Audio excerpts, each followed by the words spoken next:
Lee Summit is your destination for big city vibes and small town charm. Head to the downtown Lee Summit Farmers Market, where local meets fresh.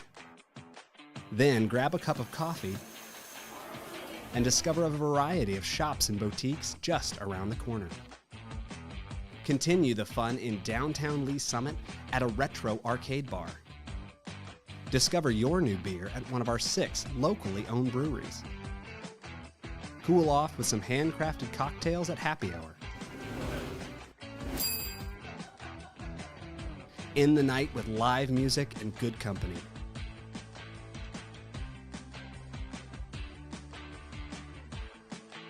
Lee Summit, Missouri. Hello, Lee Summit. I'm Laura Ingeman, and this is your flash briefing for the week of July 22nd. City Council meet for regular session Tuesday night, 6 in Council Chambers in City Hall. Meetings are open to the public or watch live on the city's YouTube channel. If you can't watch, catch the recorded meeting on demand on the YouTube channel or by subscribing to the Council Debrief newsletter, which breaks down 3 to 4 key agenda items. Subscribe at cityofls.net. Join the team at Lee Summit Water Utilities. We have a range of exciting career opportunities for those who thrive in a collaborative environment and are driven to create innovative solutions. Be part of an elite team. Lee Summit Water Utilities is one of only 17 accredited water utilities nationwide. This is your chance to work with the best and make an impact. Apply today and help shape the future of water services. Learn more at lspeople.net. Be sure to sign up for the city's free alert system, LS Aware. Receive emergency and non-emergency information by text, email, or phone for events such as severe weather and road closures. You choose how you want to be notified. Learn how to sign up at cityofls.net. And Fourth Friday's Art Walk is this Friday, July 26th in downtown from 5 to 8 p.m. The Art Walk will feature over a dozen artist pop-ups and showcases inside and outside of downtown businesses. Enjoy music in the park at 6:30 p.m. at Howard Station Park. For more information, go to downtownls.org. Thanks for listening and have a great week.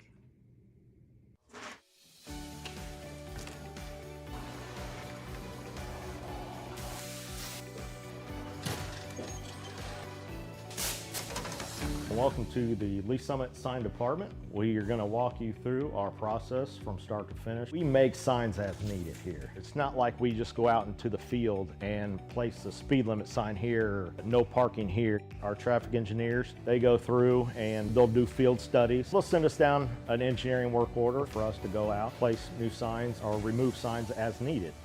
Coming from the material, our blanks come in and they're just aluminum blanks. We can put our white, our red, our fluorescent yellow, green, whatever. And basically what it looks like is just that there. Throw it up into the roller.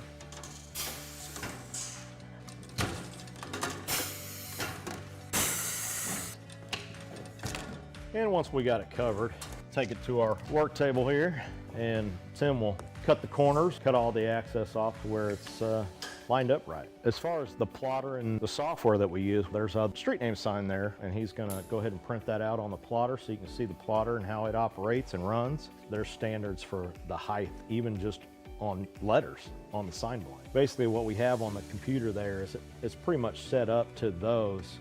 And it goes through, it's got a very small but sharp needle that goes through and cuts everything out, letter by letter. Once that's done cutting, our next stage would be bringing it over here. Currently picking out the sign letters right now.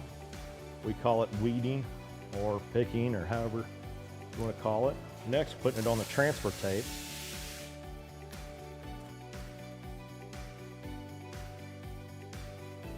Then after it's taped, we bring it over to the roller. That's where we apply it to the actual sign blank. And we'll roll it through one time just to get the air bubbles out.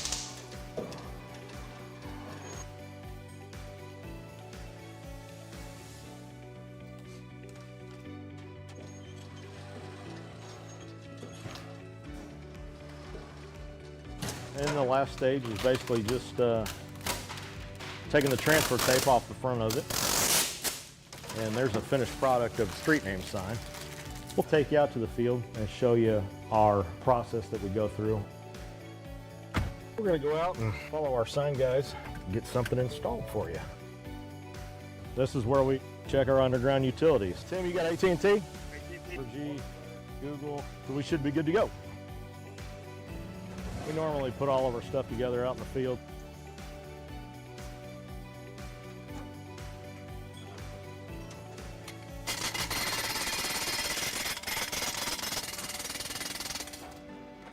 Then once the base is installed, we'll go ahead and put the post in there.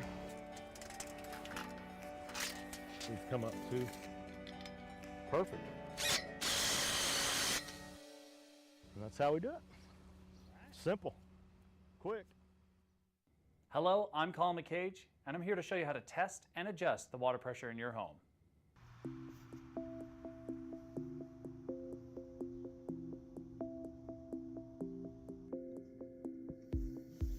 Testing water pressure in a home can protect its plumbing.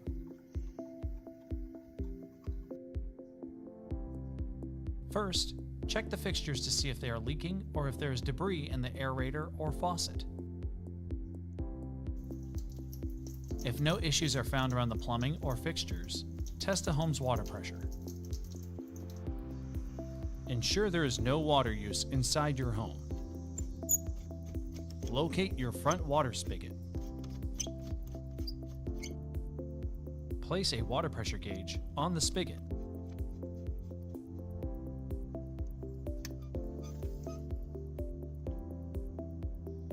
An ideal water pressure for your home is 40 to 80 psi. Contact water utilities about the water pressure issue before adjusting. To adjust your water pressure, locate your home's pressure reducing valve, or PRV.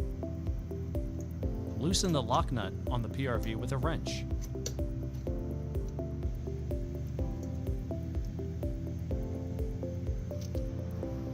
Loosen or tighten depending if you want more or less water pressure. Tighten the lock nut once you have your desired water pressure.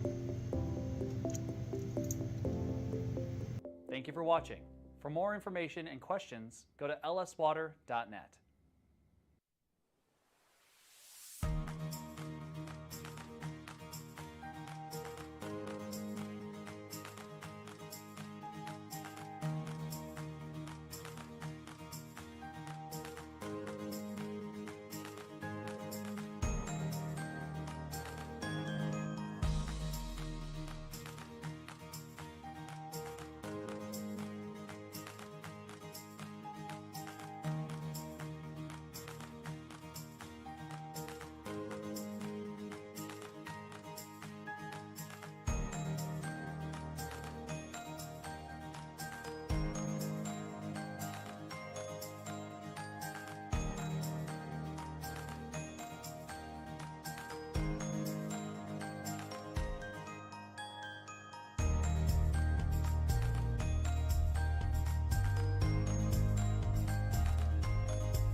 It's extremely rewarding overall.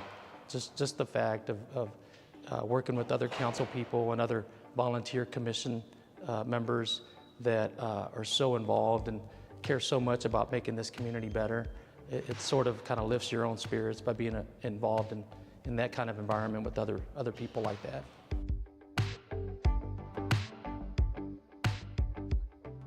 For many years, I was a typical resident, raising a family, going to work, in many cases leaving the city for employment, and went through a leadership class through the chamber, learned a lot about our city and learned about all the great amenities and resources we have, and was asked if I was interested in volunteering on a commission. I said yes, and kind of the rest is history. I've just completed my third year on City Council, and so looking forward to finishing strong with this first term, and look forward to continuing to serve this community.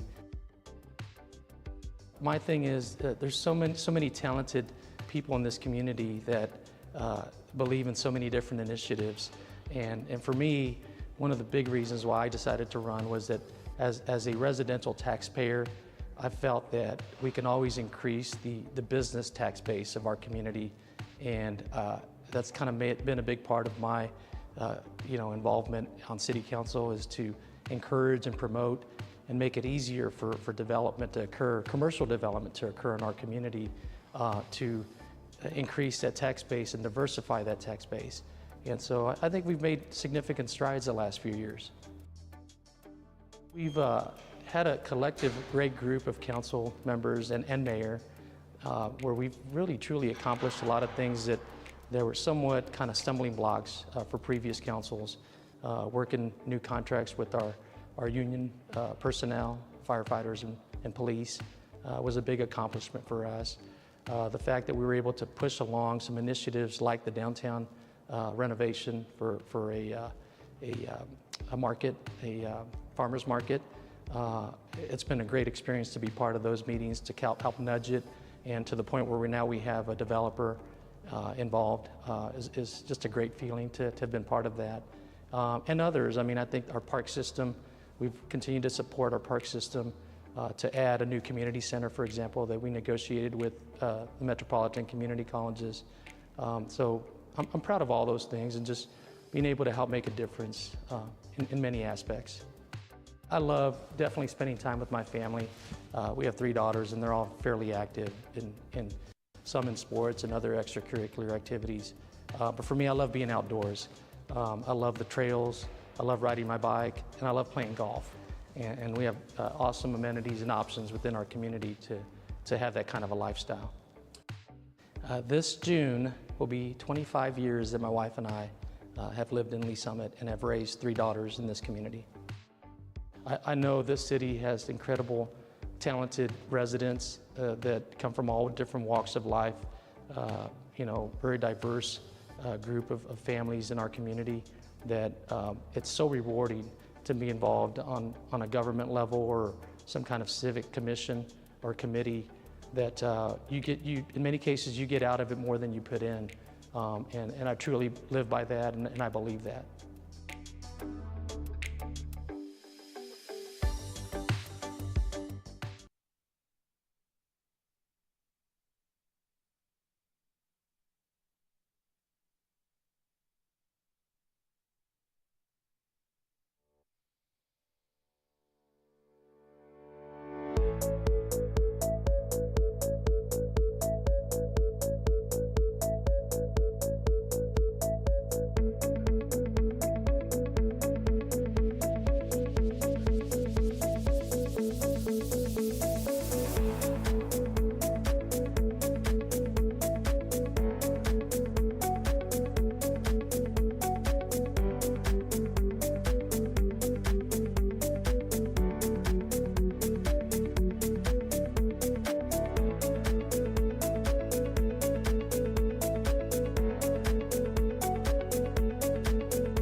Welcome, everyone. Would you please rise for the invocation and stay standing for the Pledge of Allegiance?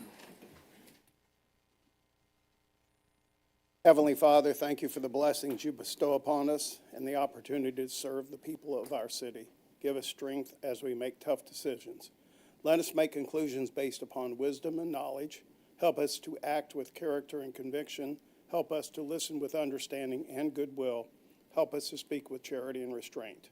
Give us a spirit of service. Amen.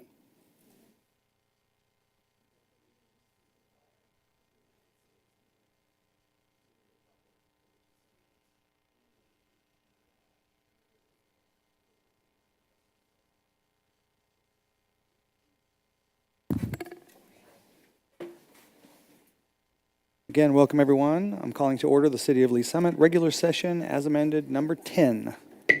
Can I get a roll call, please? Councilmember DeMoro? Here. Councilmember Pryor? Here. Councilmember Shields? Here. Councilmember Carlisle? Present. Mayor Pro Tem Lopez? Here. Councilmember Hodges? Here. Councilmember Lovell? Here. Councilmember Rader? Present. Mayor Baird? Here. Item on the agenda is the approval of the agenda. I have a motion to adopt the agenda by Councilmember DeMoro, seconded by Councilmember Hodges. Thank you. Any discussion? Seeing none, please cast your vote.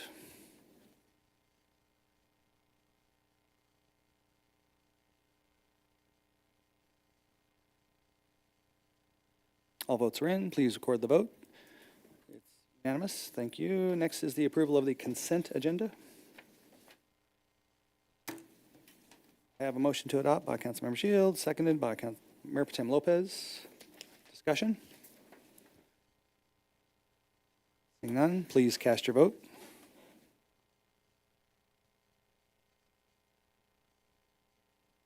All votes are in. Please record the vote. Passes unanimously. Thank you. And then we have Council Roundtable. These are items of general interest, things going on in the community, maybe in your district. Councilmember Carlisle. I have a couple things. First, no excuse absentee voting started today for the primary, so there is no excuse not to go vote because you have 2 weeks for no excuses. And then also today is my mother and my fur baby's birthday, so happy birthday to them. Thank you. Very good. Thank you. Councilmember Shields. It is going to be Fourth Friday's Art Walk on Friday, so hopefully everybody can come downtown and support our local artists and businesses. And then I wanted to give a shout out to the Parks Department. Williams Grant Park has opened up, and both myself and Councilmember Pryor had our kids over there yesterday, and they love it. So good job. Thank you. What'd they do? Felix kept trying to get on the swing that the other kids were using, and we kept trying to keep him from getting beamed in the head. So it was very exciting. What did they do to the park? I mean, if you want to be specific, there's new play structures, there's new musical equipment. They redo that garden, the rock garden? Oh, okay. I don't believe so. It's like a. That's like a- way at the back, but just the play area. There's going to be a shelter put in that's not installed yet, but Shelter? a little shade area. So it's really nice. So you got to check it out. I will. Thanks. Councilmember Pryor? Thanks. Yes, the park was fun, and it was, I like how they're doing all turf now, which I love that because it's better than the rubber mulch, but I just wanted to say that it's prime farmers market season, so make sure Wednesdays and Saturday mornings until noon. So make sure to support your local farmers. Thanks. Thank you. Okay. Next, we have presentations on our agenda. This would be a lobbyist report. It's for the end of Missouri legislative session. Mr. Brian Head is our city attorney. He's about to speak, but we also have Versa Governmental Strategies. We have John Hensley and Zach Pollock here, and we've been working with them all year pretty closely. So it's been a good year, and we can't wait to hear how it ended. So, Mr. Head. Thank you, Mayor. As the mayor indicated, every year we are engaged in Jefferson City with a lobbyist. For a previous number of years, we'd had the same lobbyist for a very long time. Did a great job for us, but retired. And so at the kind of at the conclusion of his career late last fall, we did put out an RFP and ultimately selected Versa Governmental Strategies with Mr. Pollock and Mr. Hensley. And they have provided you weekly reports all during the legislative session. They've been very active on our behalf. I know the mayor and other council members went down a few different times to meet with legislators. They were there kind of working to get us through those doors, to make sure we had access to the folks that we needed to do. And they are here, as the mayor said, to present their end of session report, kind of tell you the ins and outs, what happened, a little bit of a postmortem, and then also to tell us what we should be looking forward next year to come from the legislature. Gentlemen? Thanks very much, Brian, and good evening, Mayor and council members, and thanks very much for making time for us this evening. John Hensley, Zach Pollock with Versa Governmental Strategies, and I'll just start by saying how grateful we are for the opportunity to represent Lee Summit's interests in the Capitol. Brian mentioned a postmortem, and I think I'd say when it comes to last legislative session, the reports of dysfunction have not been greatly exaggerated. We saw a number of unprecedented events last session, none of which did anything to aid legislative productivity, culminating in two record-breaking filibusters in the Senate. First by the Freedom Caucus for, I think it lasted 41 hours, followed a week later by the Democrats' 50-hour filibuster. This was also the first session this century not to see a single conference committee over the budget or on any policy bill. 2,600 or so total bills and joint resolutions filed during session. Of those, only 46 were truly agreed and finally passed, and that includes 18 budget bills that have to get done every year. So 28 policy bills got through out of a starting list of about 2,600 of them. All that being said, the city of Lee Summit fared very well this session, particularly given this difficult legislative climate. The primary success, of course, was the passage of House Bill 1751, sponsored by Representative Hafner, which extended the buffer around proposed solid waste disposal areas in the Kansas City area, requiring consent of neighboring municipalities from a half mile to a full mile, and applied the same buffer to solid waste processing facilities, demolition landfills, and sanitary landfills. And we are happy tonight to be able to deliver 2 copies of House Bill 1751 signed by the governor. That bill, just an absolutely enormous team effort, a years-long effort, as you all know. But many communities came together and different interest groups came together and ultimately arrived at, what we think is a stronger bill than was even originally being sought. So that was excellent. And then the effective date on that, I believe, is August 28th, as normal. So that's a normal effective date. Another victory came in the form of the inclusion. There were a lot of stressful days up on the dais up here. I'm sorry? There were a lot of stressful days on the dais up here concerning that bill, so. I can imagine. Yeah, so thanks for all your work helping us on that. It's really been our pleasure, and it truly was a pleasure to work with the team that got this over the line. Another victory came in the form of the inclusion of a $1.5 million appropriation for a joint operations facility in Lee Summit, which we know is a priority. So happy to see that. And we've also provided a summary of a few other bills that may be of interest to you all, but probably don't need at this point to run through all of them unless there are any specific questions. So looking ahead to future sessions, of course, it's very difficult to forecast with any certainty how people may get along in the future and how well they may work together. But we choose to think that hope springs eternal, and we're just constant optimists that Next session will be better than the last, and look forward, of course, to continuing to build this relationship with the City of Lee Summit and its leadership. Happy to field any questions y'all might have. We Okay, will well- know a lot more come next 2 weeks after the primary. We're gonna know a lot more on how things are gonna stand for next year. Well, typically in the past, we've gone to Jefferson City and we've met with our legislators.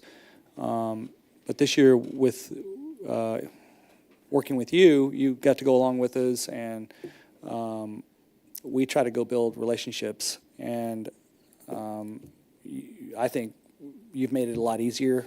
You give us insight right before we go in and talk to the legislators, because we're not up there every day and you all are. And also set things up in the hallways and meetings, and it's crazy what you do for a living, that's for sure. But at the same time, the one thing I would like to start with is we've gone every year making asks, and we've got great representatives and a fantastic senator that represent our area, and they've looked out for us and fought for us. And you talk about the 1.5 million, but there's been other dollar amounts that are far greater that we've benefited from in the past few years. And we always go down with hey, here's what's going on in Lee Summit. If we could have some help with these types of projects or applications, whether it's 291 and Highway and 50 Highway, or if it's sewer up there off of Todd George and Colburn and Woods Chapel. But also, do you think, first off, do you think it makes a difference when we all come up there as often as we do? But also, do you see other cities like us that bring everybody? I mean, we had nearly our whole council there. We had almost all of our council there. Do you remember that in the early this year when we all came? I think it's absolutely paramount that you guys come up there. Getting those local relationships in the Capitol building, in their offices, I think it does so much good for the city of Lee Summit. And, I mean, like, we're lobbyists. You guys are back home. You coming up there backing us up, what we're saying to them, is huge. It's huge. I think the more you come up there, the better off we all are. Absolutely. Yeah, couldn't agree more. And then when it comes to really difficult ones, like the contentious issue with the landfill, we were trying to thread a needle on that. We were trying to go up there and make friends and not upset our representatives and senators and their fellow representatives and senators. So did we thread the needle? Is that how we were able to get where we are, or how would you do it differently next time? Yeah, I would From say, our perspective. Yeah, I would say that the way Lee Summit's interests were represented, both by you all and certainly we hope by ourselves, struck just the right tone in the bill. Yeah. As I mentioned a moment ago, there were so many different groups and individuals and interests involved, and everybody, of course, comes with their own style. But we both really appreciated how well we synced with your style and with the method of communication to members of the legislature, and including folks who were opposed to our position on the bill. We thought it was just right, and we were happy to see it. Okay, and then I have one last one, and then I'll turn it over to anybody else that wants to ask questions. But we have MML, which is Missouri Municipal League, where the council, there's conferences, and it's of just different municipalities for us to partake in and such. But my personal opinion is I feel like we have a little bit more when we go to Jefferson City. If we make sure that we're in alignment with like other mayors in other cities in Jackson County. So just networking with the mayors and such. Do you see any coalitions like that and their advantages, or what's your take on coming down? Because we kind of formed a little bit of a coalition on the landfill. Right. But those need to be in place year round so that you can, or year to year, so that you can tap into those. Don't you agree? Like how do we better become better at that. I think this year, with that coalition around the landfill, is probably the most municipalities I've ever seen come together as one, fighting for the same thing. And tapping into that throughout the year, I think serves all of those communities better. Because you can go out and it's one single voice instead of here, here, and there. But being together, singing the same tune, I think produces a better result for everybody. Yeah, and as many of you who might choose to, as many of the municipalities who might choose to, both to interact with each other year-round, make it an intentional thing going forward, and then also direct your lobbying teams to stay in touch with each other as well, and identify, other priorities that you'd like to pursue together, perhaps, or things to look out for, and if there's, and just communicating on things you see, things you might not like, and getting each other's take, because a lot of these legislative hearings, committee hearings at the Capitol, in large part, it's lobbyists going up to testify on behalf of their clients.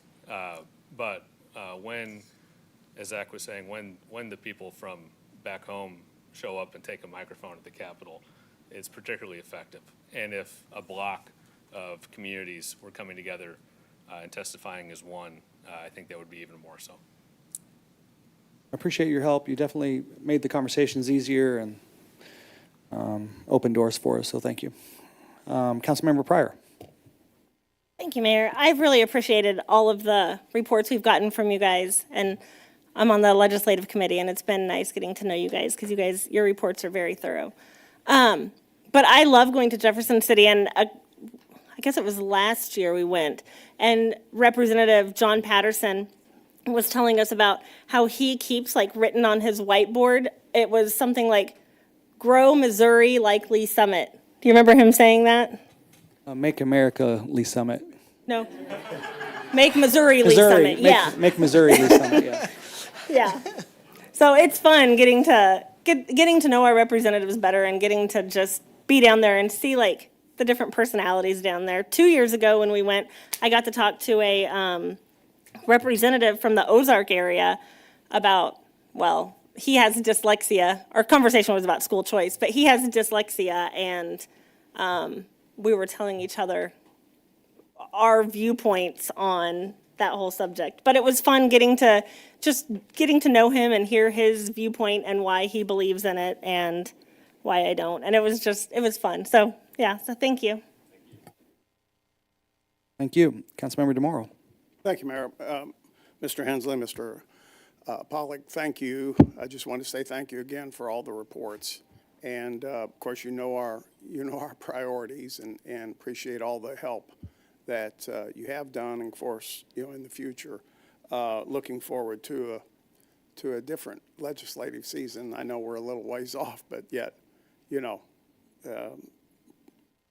production is main for constituents, of course. But thank you guys for all your hard work. Thank you very much. Thank you. All right, thank you. Councilmember Shields. Thank you, Mayor. I just wanted to thank you guys for the work this year, especially on the landfill bill. That was really important to a lot of our constituents, to the city. So it was really great to see that get over the finish line. I feel like this year really showed the value of having someone be our voice in Jefferson City. Sometimes we have discussions about,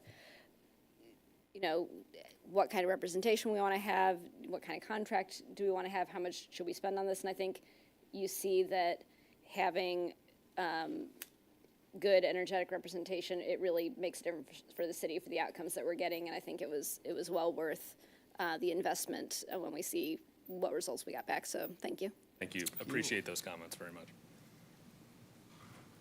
Thank you. All right, well, thank you for coming face-to-face like this. It means a lot, coming into our community, and I think you can see that we do appreciate our relationship with you and the help that you give us building our relationships with our legislative, state legislative counterparts. So thank you again. Call on us anytime. Mr. Thanks Dunning. for having us tonight. Yep. All right. Thank you. All right. We're gonna go to, yes. Mayor, I'm sorry, I just want to let you know that we've lost connection with the server for Live Manager, so we may have to go to voice votes in a little bit. Oh, okay.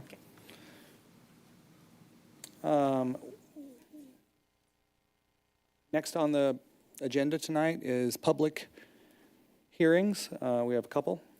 So I'm going to close this regular session and open the public hearing in the matter of agenda item 5A, which is a preliminary development plan for Diventures, 2951 Northeast Independence Avenue. Diventures is the applicant. Would all those wishing to speak to this matter please rise and be sworn in by the city clerk?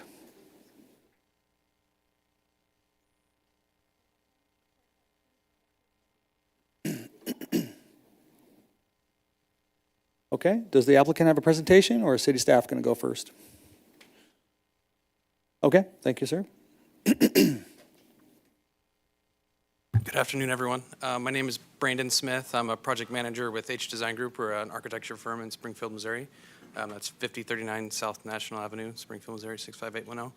Not sure if I'm supposed to say my address here. Yeah, that's all good. Okay. So we've actually been in front of you guys before, so I won't take too much of your time here. The major reason we are getting in front of you again is because we've had to redesign the building. It is a it is a metal building now, and as if you know anything about metal buildings, what makes them one of the things that makes them economical is having metal panels, and it is a conditional use of that material on this project. So we ask for your approval on that. We've gone to great lengths to try to make it look like a more commercial, more welcoming building. I actually have samples of the metal panels over there if you guys would like to see those. The big takeaway there is that we're using a concealed fastener corrugated metal panel, so it won't be the exposed fastener style that you see with a lot of warehouses and things. It's a little bit nicer. So yeah, I think that's everything I want to say about that. I'm happy to answer any questions. We've also got Mr. John Gray here with Diventures to answer any questions as well. Thank you. Okay. Thank you.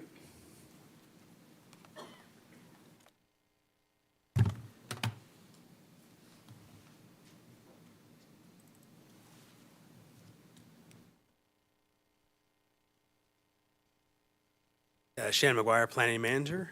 Please enter into the record Exhibit A, list of exhibits 1 through 18. Okay, please enter into the record Exhibit A, 1 through 18. All right. Good evening, Mr. Mayor and fellow council members. The applicant before you today is seeking approval of a revised PDP to construct an 8,356 square foot aquatic and diving center. There was a PDP that was previously approved in 2022. However, but due to the redesign of the elevations,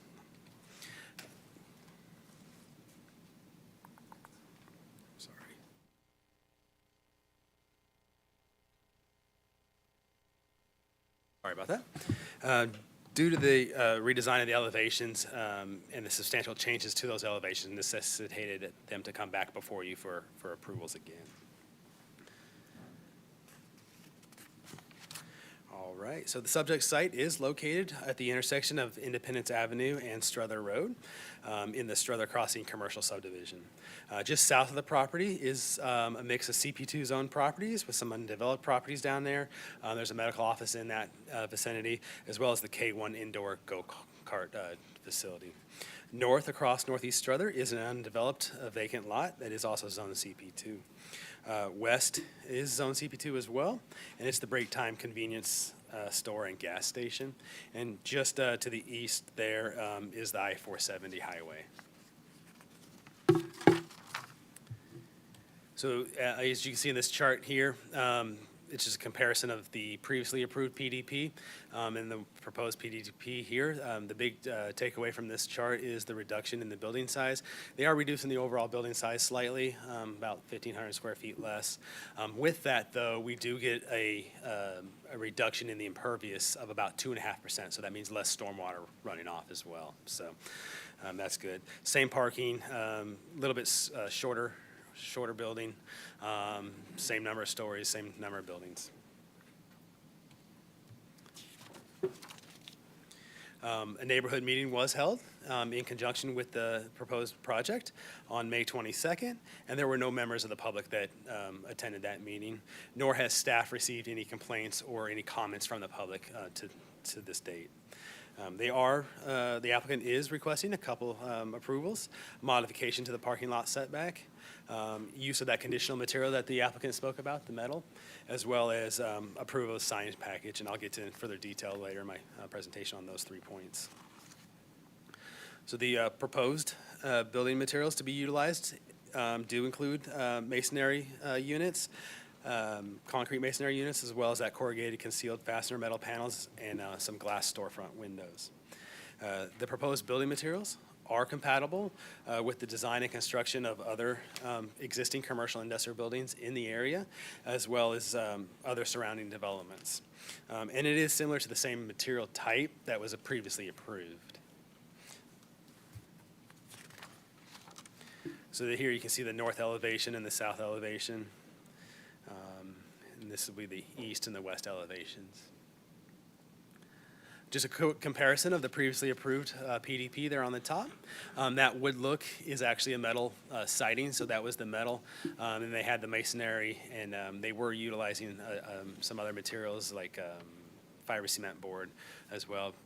The elevation on the bottom is kind of what they're proposing now, so you can see is quite different in architectural style, so that's why they're before you today. So as I previously alluded to or spoke about, they are requesting a modification. That modification is to the required 20-foot parking lot setback on the east side. Typically, we would require a 20-foot setback, and they are requesting a 13-foot setback. This particular portion of the property is adjacent to MoDOT right-of-way. That right-of-way is 110 feet deep, so there's a substantial portion of green space there that already sets back and gives that appearance of that large setback. In addition to the significant green space, the applicant will be providing a row of shrubs along that parking lot edge to help further provide additional screening to that parking lot. This is the same modification that was granted previously on the previous PDP under the same rationale. Staff has reviewed this request, and we do find it to be reasonable and do support the modification. The applicant is seeking to use that conditional material, the metal. They are using that concealed fastener metal panel in 6 different colors, kind of break up that material throughout. Again, the material is compatible with buildings around it. Specifically, K1 has the same type of material, and it's right next door. So we do find it is compatible with the surrounding area and does kind of fit in with what was out there. So, and again, the previous PDP also approved kind of a metal use on that building as well. So we do support the use of this requested material on the facade. So the applicant has requested approval of a sign package. The total sign package is going to be 9 total signs. And it is substantially similar to what was already approved with a slight variation on one of the signs. The subject property is highly visible to I-470 on the east and south, as well as visible, the north and west sides are also visible from Strother Road. So the proposed signage package is compatible for the area. It is proportional to the building and does provide a reasonable means of identification for that space. The proposed signage package does meet all other UDO requirements aside from the number of proposed signs to include the maximum letter height, lighting, and sign area. We do support the requested modification. So the original PDP had a total of 8 signs. They are requesting 9 signs in this package, and that comes from the separation, wrong mouse.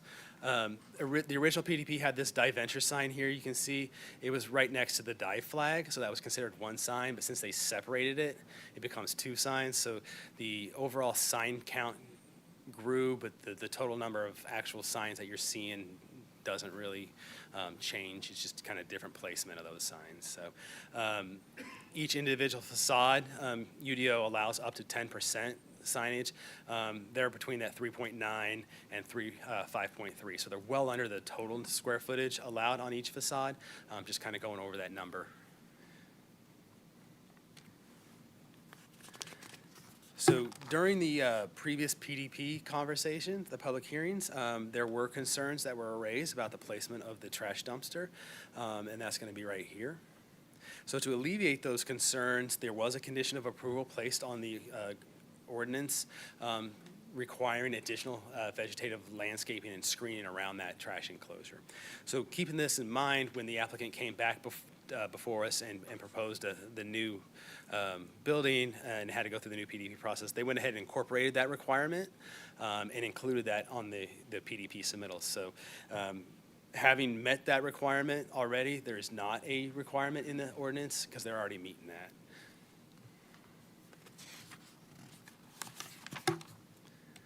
The 2021 Ignite Comprehensive Plan does identify this area's future land use as commercial.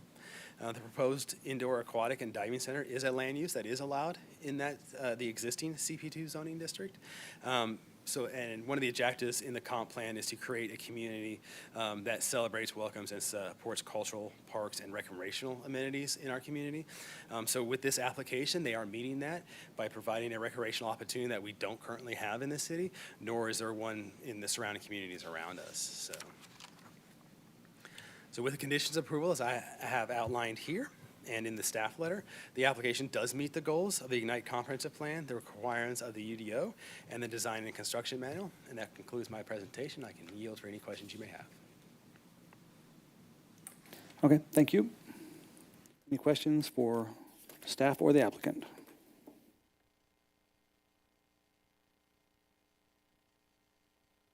Mayor Pro Tem Lopez. Just a quick question for the applicant, probably.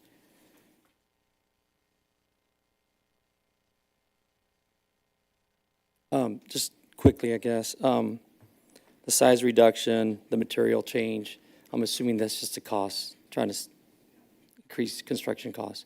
Pools are expensive. Right. So you're going to have lower ceilings and all the other stuff is pretty normal. Will it affect any of your services, your operational kind of issues, being smaller size? So the footprint of the building is smaller, but the cross-section of the building is actually very similar. So as far as operations go, they've trimmed the fat, and but other than that, it should operate as normal. All right, thank you. That's all I was curious about. Thank you. Thank you. Sure.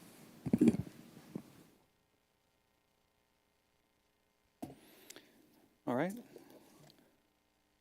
Is there anyone here that wishes to speak in favor or in opposition to the application? Please come forward.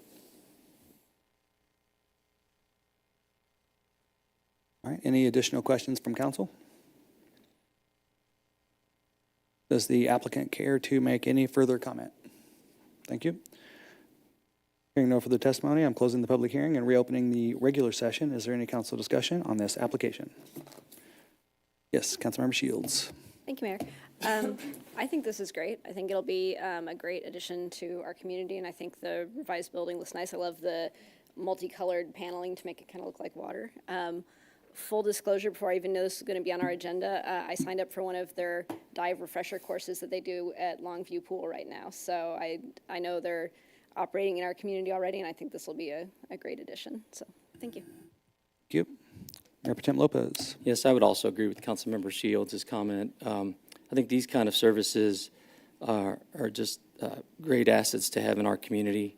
I know for years we've driven, as we've said many times up on this dais, to other parts of the metro area for these kind of amenities, and bought batting cages and go-karts and rock climbing and trampoline stuff. And I think it's great to finally have these kind of services. So we appreciate you all wanting to invest in our community. So thanks. All right, thank you.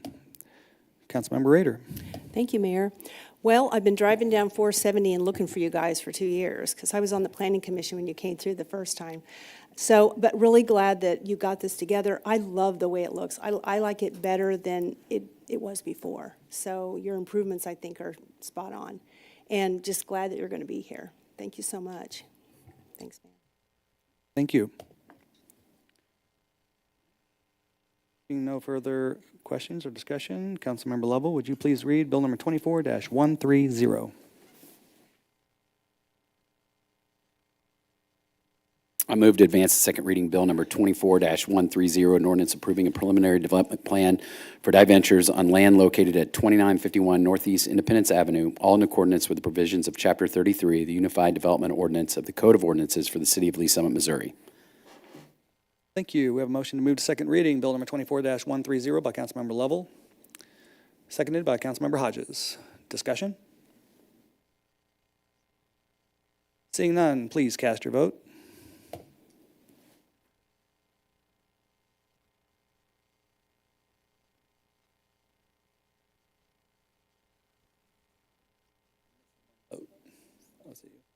Sorry. All votes are in. Please record the vote. It does pass unanimously. Goes to second reading. Thank you all. All right, we're going to close the regular session again, and I'm going to open the public hearing. In the matter of Agenda Item 5B, Chapter 100 Plan for the Montage Project, TriStar Properties is the applicant. Would all those wishing to speak to this matter please rise and be sworn in by the city clerk.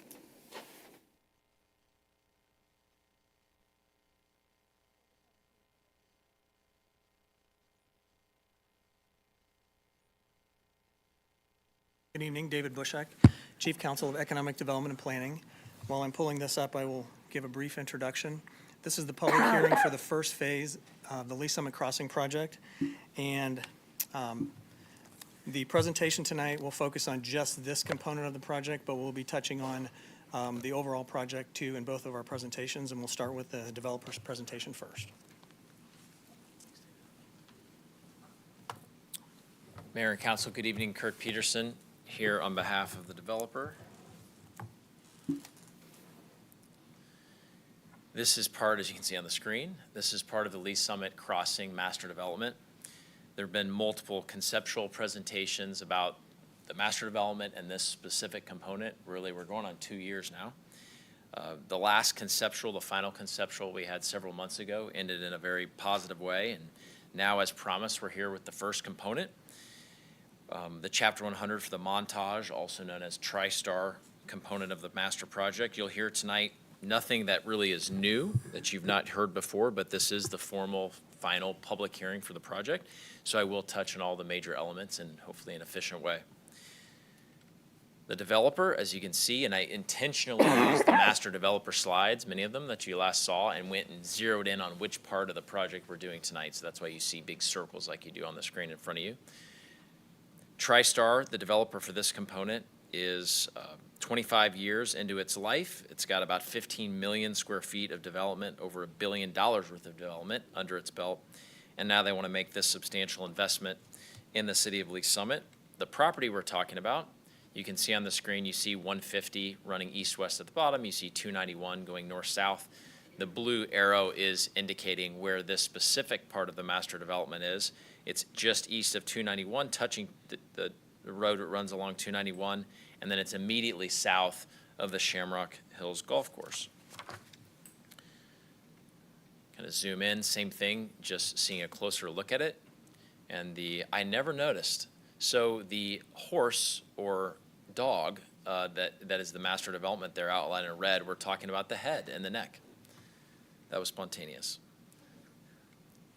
The site plan for the master development is seen on the screen, and then the blue arrow is once again pointing to the component that we're talking about here tonight. The component is made up of two different residential products, both of which are rental.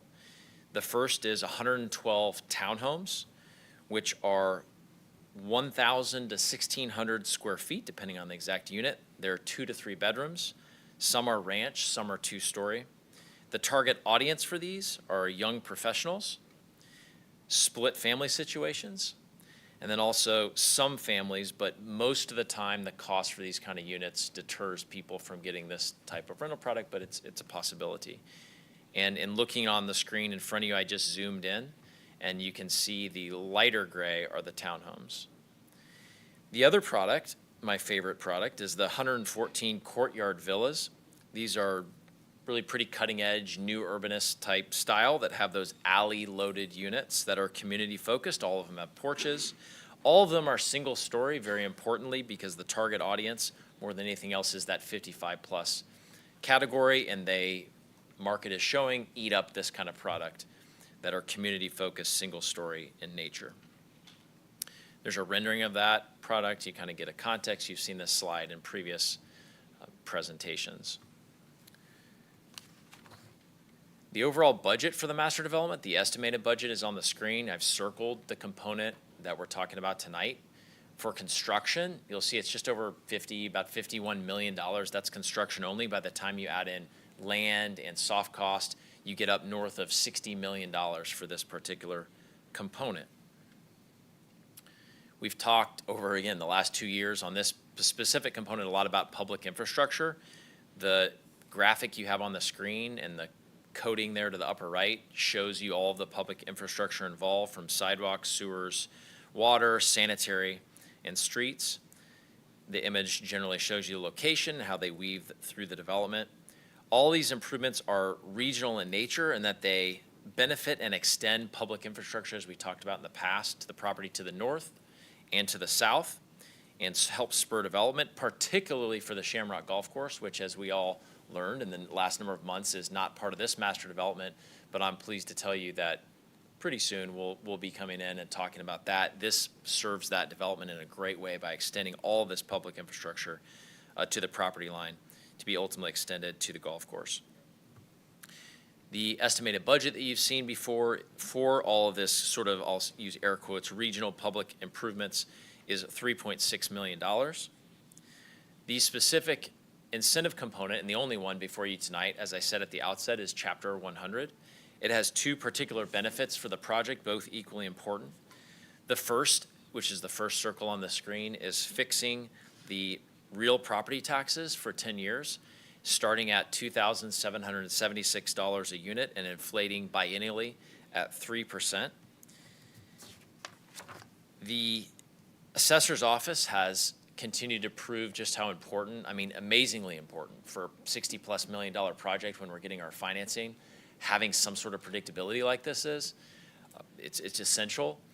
And I'll say, and many of you, I'm looking, many of you have been at the dais for a while and have seen the kind of numbers for pilots for residential products. This is by far, professional staff will say this in a minute, I'm sure. This is by far the highest we've seen, virtually no abatement. It's all about the predictability. It matters a lot. The second piece of the Chapter 100 benefits is the sales tax exemption. Going back really over a year when we first talked about this component and talked about the public infrastructure and how the project has not been able to move forward, and over 2 years after being entitled, we talked a lot about the public infrastructure and had come up with what we thought was somewhat creative, an assessment concept, if you remember this, and we listen at conceptual presentations and we get helpful feedback, and that was not something that council wanted to do. So what's really replaced that to help with those, a part of that public infrastructure is the sales tax exemption, which we're relying on now with this proposal. Now, as you know, every time we request as a project sales tax exemption to this council, it's probably the most leveraged benefit this council can give to a project that it wants to see happen, given that the state sales tax makes up the largest component. So I'm just reminding you of that. This is a very potent, very low load on top of Lee Summit request.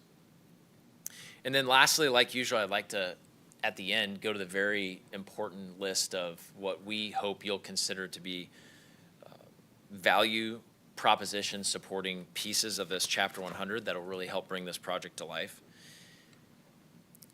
The first is I try to always start here because a lot of time was spent on the city's updated economic incentives policy, and it literally goes through, as you know, the whole city and identifies different key areas of the city for development where incentive tools might be used.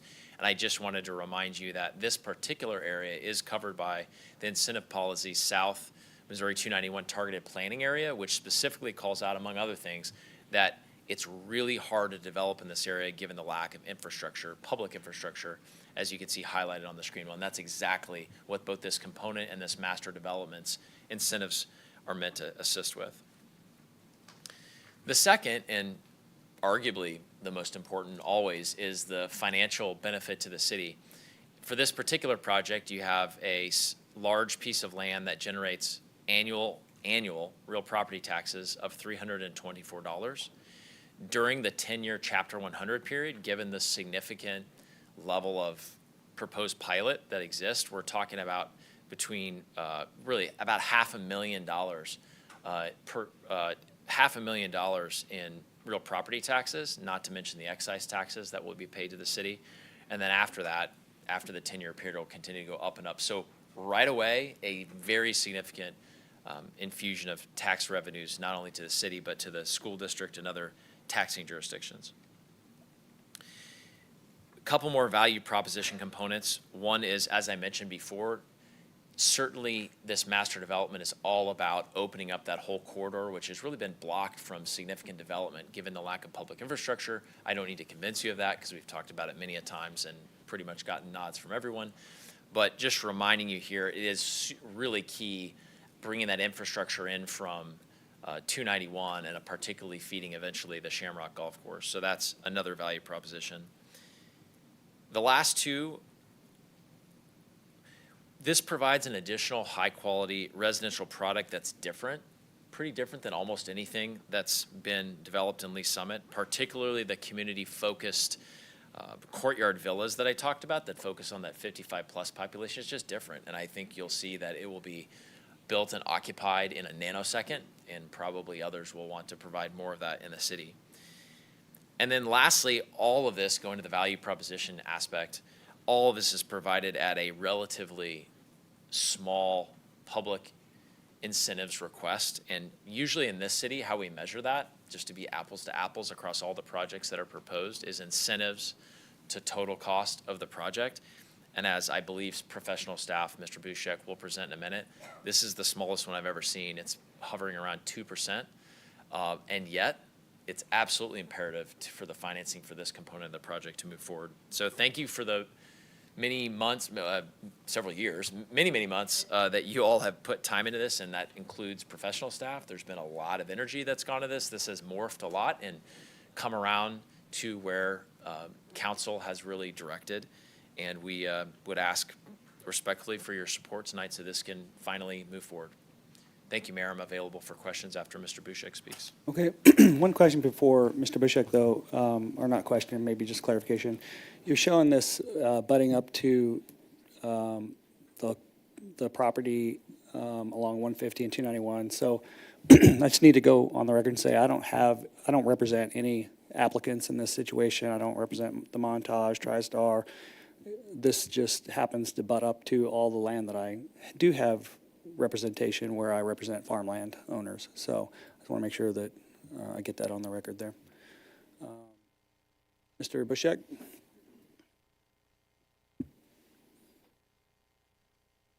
All right, my presentation will be fairly brief, just a few slides. And to sort of pick up where you just left off, Mayor, this public hearing tonight is just for that property, even though we're talking about the larger project, the entire crossing project. This is just, within the four corners of the Montage project itself.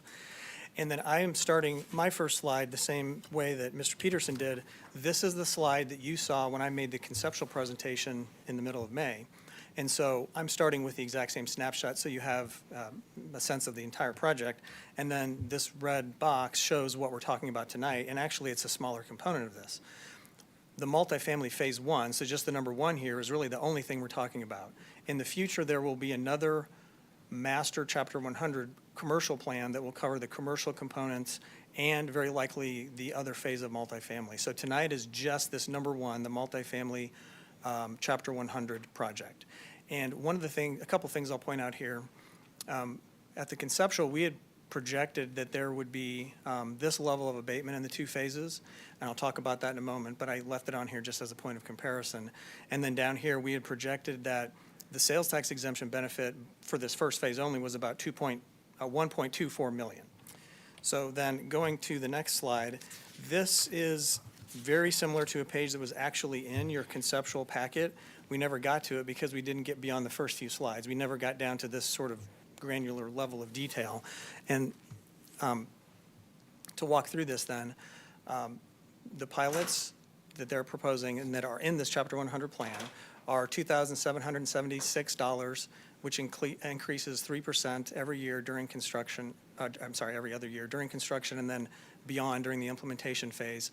And based on our revised analysis of this, this is the first project that is being presented to you that's requesting residential incentives, and by our calculations, this proposed pilot level presents no abatement request to the city. So our evaluation is that the revenues that would flow during the first year and the full 10 years to all the taxing districts, and then the city highlighted in green, this is about what the taxes would be if we just built this project. That's the first time I can say that to you with a high degree of confidence. Now, it could be 5% off, it could be 10% off. Who knows what the county will do with this ultimately? We've talked about this dozens of times. You're all familiar with the issue. But our evaluation is that there's no abatement request. And so the real benefit of this is the certainty that Mr. Peterson just talked with you about in order to do the financing. And then down here, the analysis of the benefit to the developer, $63.4 million project. The sales tax exemption benefit is about $1.25 million, which is about 2% of the total project. So in the range of all the projects that you've approved in the past and that you've seen in the past and maybe even not approved, this is at the very lowest end that you'll ever see and that we've ever seen in the past. And then the impact to the city, this number here, $307,000, this is about 24% or so of this number here, which is the leveraging that Mr. Peterson just spoke about. The actual impact to the city is only about 24% of the total impact to all the taxing districts that derive the benefit for this project from this incentive. That concludes my my discussion. I brought other slides with me in case we need to go into those, but you've seen these before from both the conceptual and other presentations regarding incentives. So I will stop there and be happy to discuss. Okay, thank you. Do we have questions for the applicant or for staff? Yes, Councilmember Shields. Thank you, Mayor. So I know we're only really looking at phase one tonight, but I was just curious. This is a project we'd previously talked about in context of the field house. If I don't know that the field house site has been chosen yet, but if that doesn't go forward, is this project still phase one going to go forward with or without that? What's the kind of thought process there? So at the moment, we're negotiating for the placement of the field house in a different project and not in this project, pursuant to the feedback that you provided to us and the feedback that we received from the Parks Department. So we're not negotiating for the placement of the field house at this location. Okay, because I think one of the other slides said something like field house or rec facility or something as what was going to go in one of the other I think phases. it did, and that was from the conceptual presentation. Okay. So my understanding is that I didn't go through all of the slides that he just used, but I think it's most of or a lot of the slides from the original. He was just pulling some of those slides to show you. And to the extent it mentioned the field house, I think that's what you saw. So the project is designed to be still like a mixed use, but not anchored by that particular item. Okay. I think those are all of my questions. Thank you. Okay, thank you. Councilmember Lovell. Thank you. On your first slide, so if you look at the map, so it shows the phases here, and you're saying this is just for phase one, but we're including 1 and 5. Is this unlocking at Chapter 100? No, not phase 5. Sorry. So to be perfectly clear, when I presented this slide to you, I was trying to group things in logical categories, which is why I did Chapter 100, TIF, CID, and then what I was trying to show you here is. What was I trying to show? I guess I was isolating the multifamily alone here, and then there was multifamily in many other phases in previous iterations of this project. But this plan tonight is just for that first phase, does not cover phase 5 or anything else in the project. Thanks. Thanks. Okay, thank you. Councilmember Pryor. Thank you, Mayor. So if this gets approved or if it doesn't get approved, what is that? Will the other phases, such as the thing they promised to bring, the Mammoth Golf, even though I know there was some stuff surrounding that, will that still come forward or will it not come forward? Because. Great question. So here's something that we have done in our negotiations, and we're still sort of in the middle of these negotiations, and what I'm about to tell you will be something that's part of the implementation document, so it's not in the plan tonight, but here's what we've negotiated. And again, I want to emphasize, developers not agreed to this yet, but this is what we're talking about. The developer would place into escrow an amount that's equal to the impact of the city on the sales tax exemption that I just showed you, so $307,000 placed in escrow with the city. And then it would be released when they reach a milestone. And that milestone is completion of the public infrastructure for the Phase 2 retail, which is right here, within 3 years after the first closing for this project. So if they don't meet that milestone, we collect our $307,000 back, and there's no benefit to the developer if they agree to that in the implementation documents, which we're still negotiating. So this ties the benefit of the incentive to that component of the project moving forward, which is the key commercial component for the city. Yes, and so, yes, $307,000 isn't a lot, so I'm worried that we're going to end up with just multifamily. But do you know, as far as, is Mammoth Golf, after, I know we got an email about somebody not telling the truth around that whole situation. So do you know, are they still interested in coming to Lee Summit? I'm not sure what you're referring to. Which entity or which company? Mammoth, somebody Mammoth claiming Golf? to be a part of it that wasn't actually a part of the, I'll let part of it. Mr. Peterson So I just want to see if, are they still planning on coming to Lee Summit? Absolutely, Councilmember Pryor. So that is, we're literally in negotiations, moving from term sheet to documenting that right now. That's 100%. We took that, that was very clear from council at the final conceptual that was an essential component, so absolutely. Yeah, because I think that that's probably the main component of this development. Okay, thank you very much. Okay, thank you.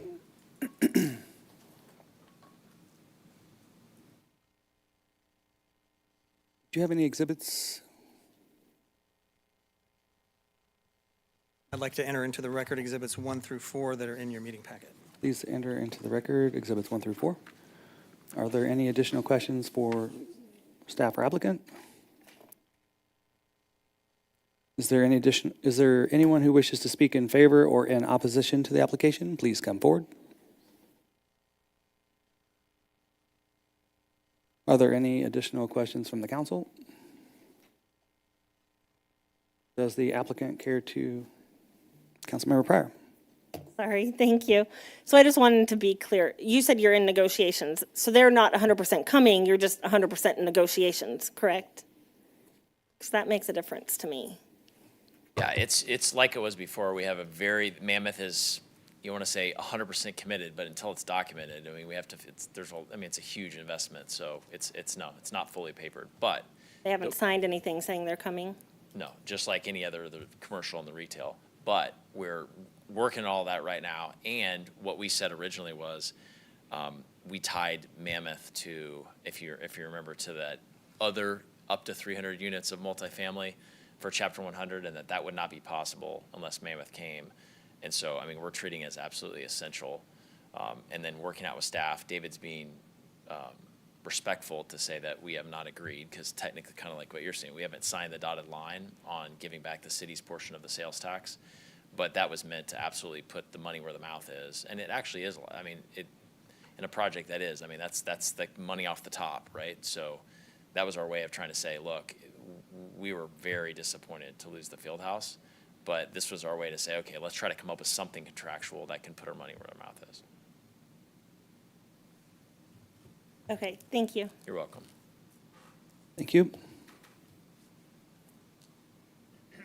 Okay, does the applicant care to make any further comment? No, thank you. All right. Hearing no further testimony, I'm closing the public hearing and reopening the regular session. Is there any council discussion on this application? Councilmember Shields. Thank you, Mayor. I really like this for several reasons.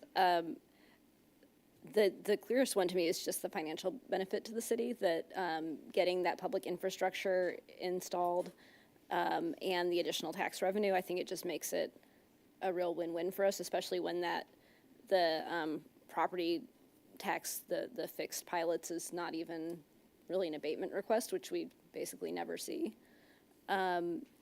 And then I think it continues to fill a need that the community has, especially the villas that are targeted at seniors, the single floor plans. I think that's going to be really good for the community, but it just seems like this is a good, smart financial decision. It'll help unlock other development in that area with the new infrastructure that's going in. So I really like this. Thank you.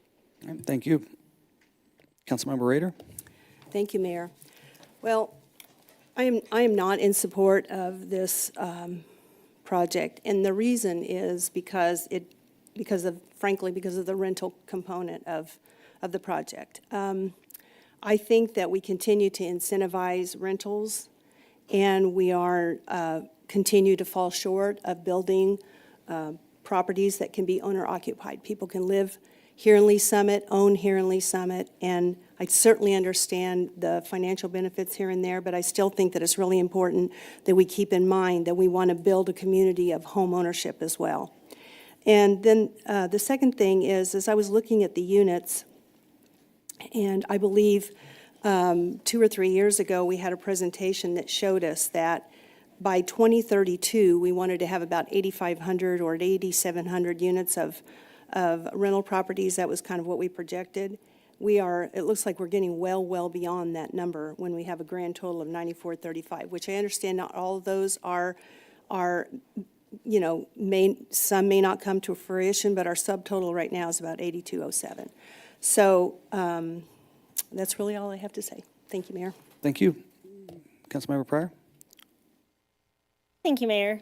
So I think I've stated it before. I actually like the villas. I like the idea of the villas. I like the idea that you're going to target 55 plus. My big hesitation is, I know a lot of my constituents, a lot of Councilmember Shields and mine's constituents down there, they're not excited for projects like this. They're not excited for rental communities going in near their neighborhoods like this that are going to be just big.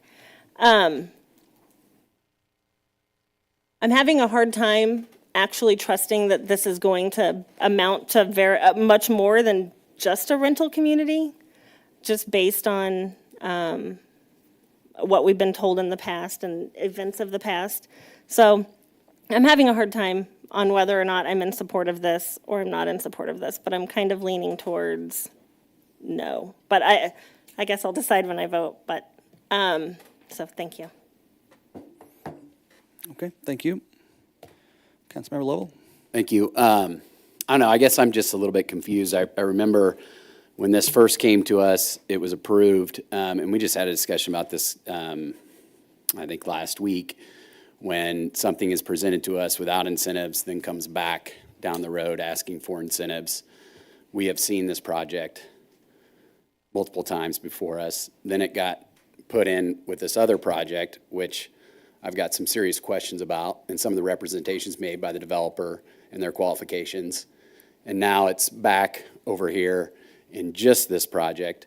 It just seems, it's confusing to me. Like, was it part of this? It wasn't part of this project. Now it's part of this bigger project. Now we're just coming back over, just trying to get this project done and get these incentives. So, I mean, I'm going to stick with what I said originally when they came back and asked for the incentives after coming through, is that I'm not going to support these incentives for this project. So, thanks, Mayor.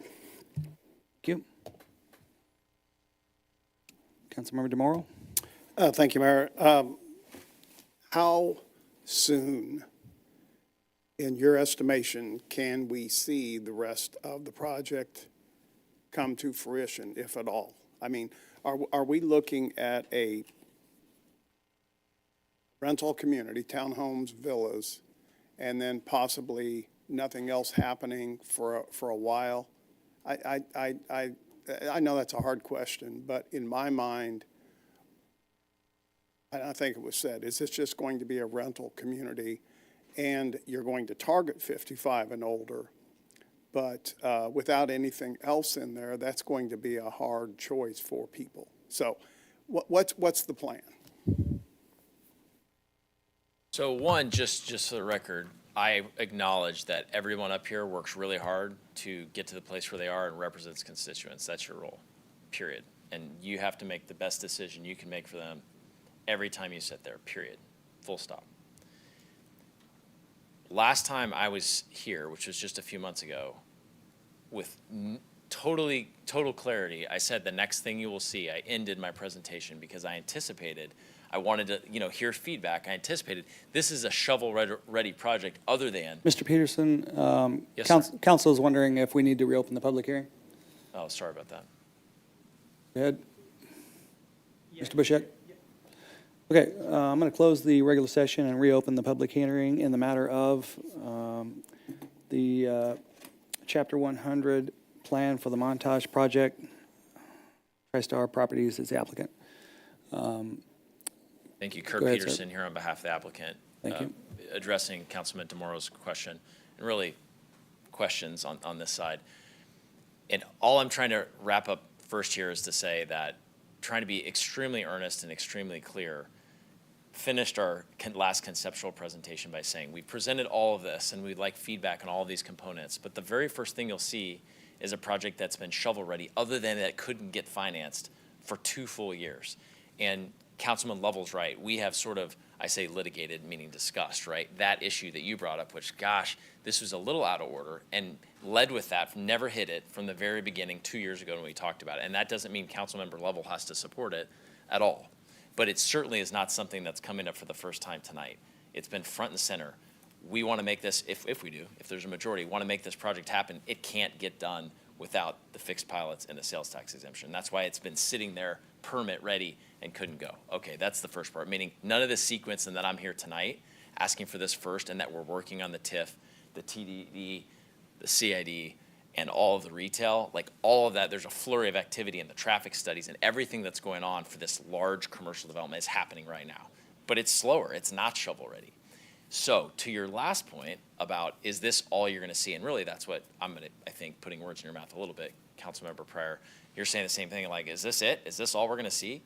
The answer is no. Now the world could stop for a while. I mean, I'm always straight with you all. Like something could happen and banks could stop lending and we have to pause. But there's an amazing amount of momentum that's in place, which is why we have been willing to and are gonna enter an agreement with the city that says we have to pay back a bunch of the sales tax exemption if by a certain time, 3 years, the commercial component infrastructure does not get put in place. That very difficult infrastructure, that's the big boy to start it, and the southwest corner of the project. So nothing is new, although you can make it whatever decision you want. This is exactly what we said we would do.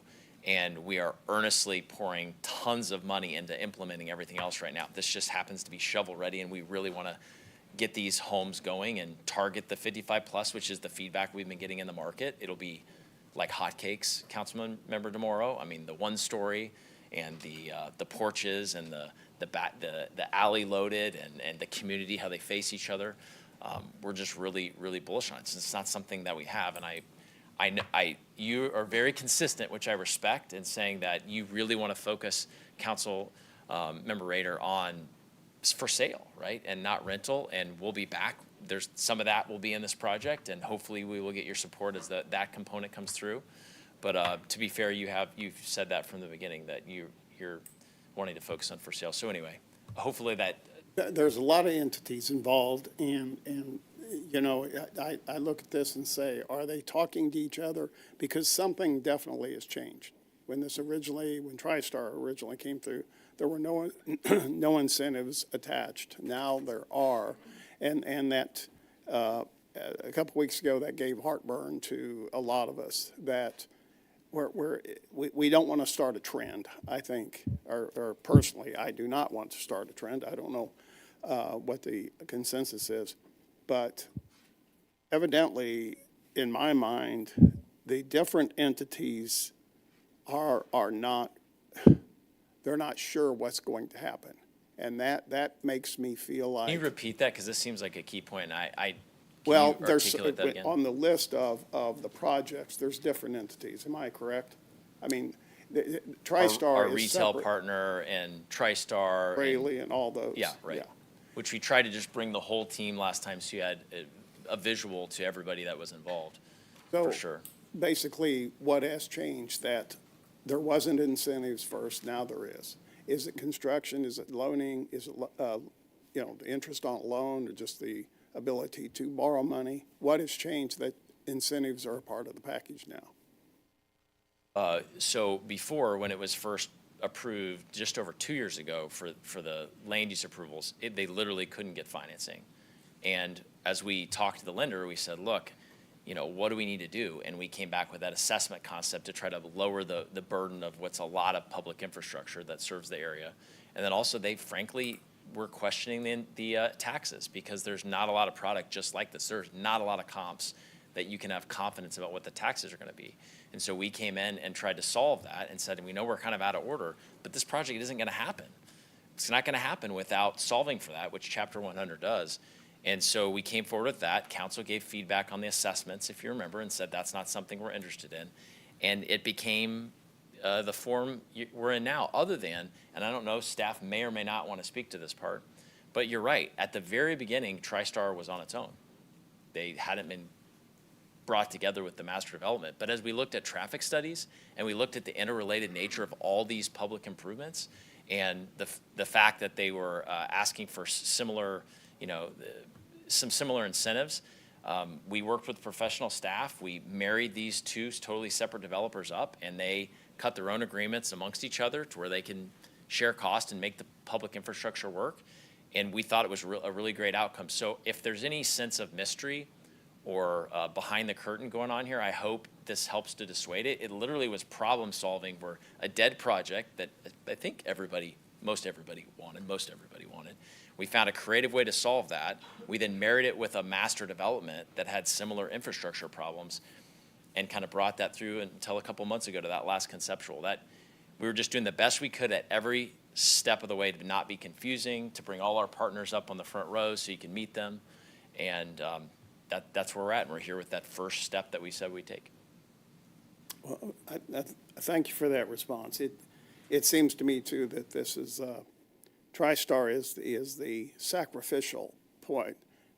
It's like they're all waiting to see what we do now before they come back, or before they come, and that gives them a temperature of the council. So that's the way I feel about it. So thank you, sir. Thank you, Mayor. Okay, thank you. Councilmember Carlisle? Thank you, Mayor. We're still in the public hearing. I want to remind everybody. Yes, thank you. David, if I could. I don't remember whose slide it was on, but the public infrastructure that's being put in for this, however many units it is, 152, 100. Okay. I think this is all of the public infrastructure for the whole project, right? No, this is just for the TriStar component. I'm sorry, just for TriStar. Okay, so for these units, which is, I think it's at 152 plus 74, so, right? Okay, less than 300 rental units that are really, some of them are going to be for whoever, but most of them are going to probably be filled by 55 over, just because of the way they're built. If they're marketed that way, yes. Correct. So we have $3 million in $3.6 million in public infrastructure that we're going to get put in if we approve this request that has a 2% incentive on it. Correct. So for $3.6 million, we give them 300, which they actually give back to us to hold for 3 years, and then they get it back if retail comes online.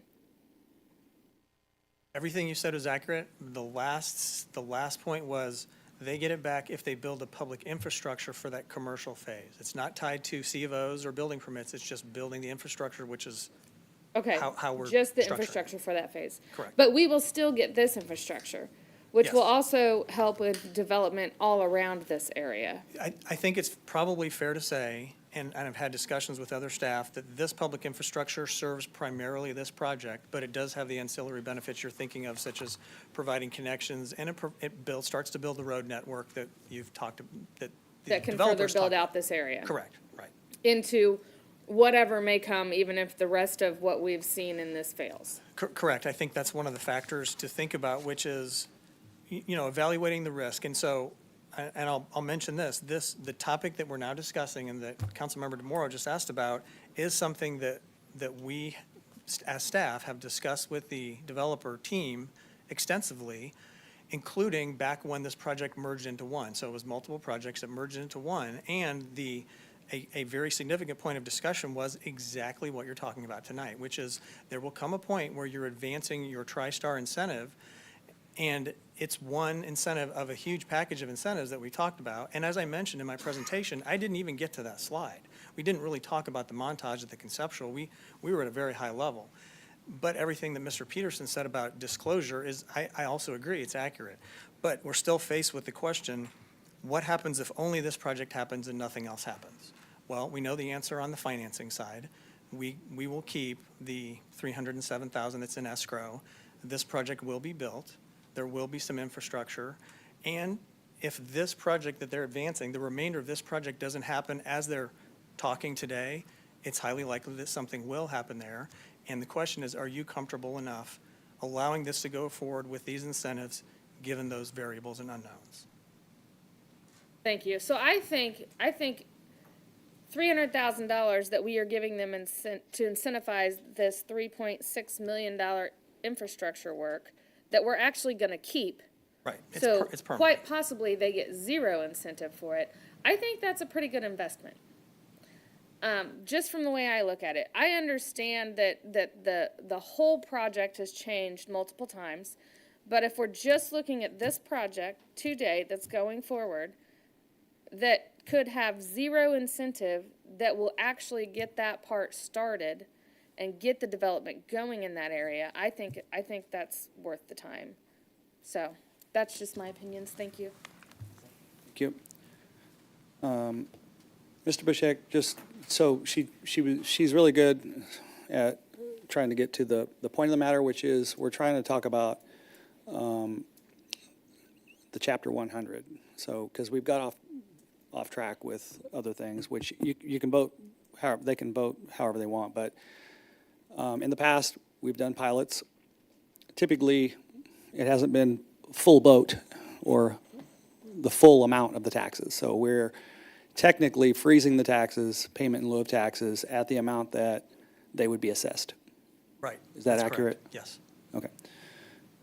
And then we're going to increase that by 3% every 2 years. Okay. And then the other is the sales tax exemption on the construction, which is something that we, based on your charts, we do. Done many times. So if I just want to make sure that when we go to the next, after we come out of the public hearing, that we're consistent with, what it is we're approving or not approving, so. Yep, and so to address that issue, one thing, I'll zoom in here. So this is the chart that you've seen many times. It's our incentives for residential development. This is the same chart you saw 2 months ago. And the incentive here, the incentive tool, sales and use tax exemption, here's the column. Here's how many times you've approved this incentive. And the double dots is after we enacted the use tax. So 1 dot, sales tax, 2 dots, sales and use tax.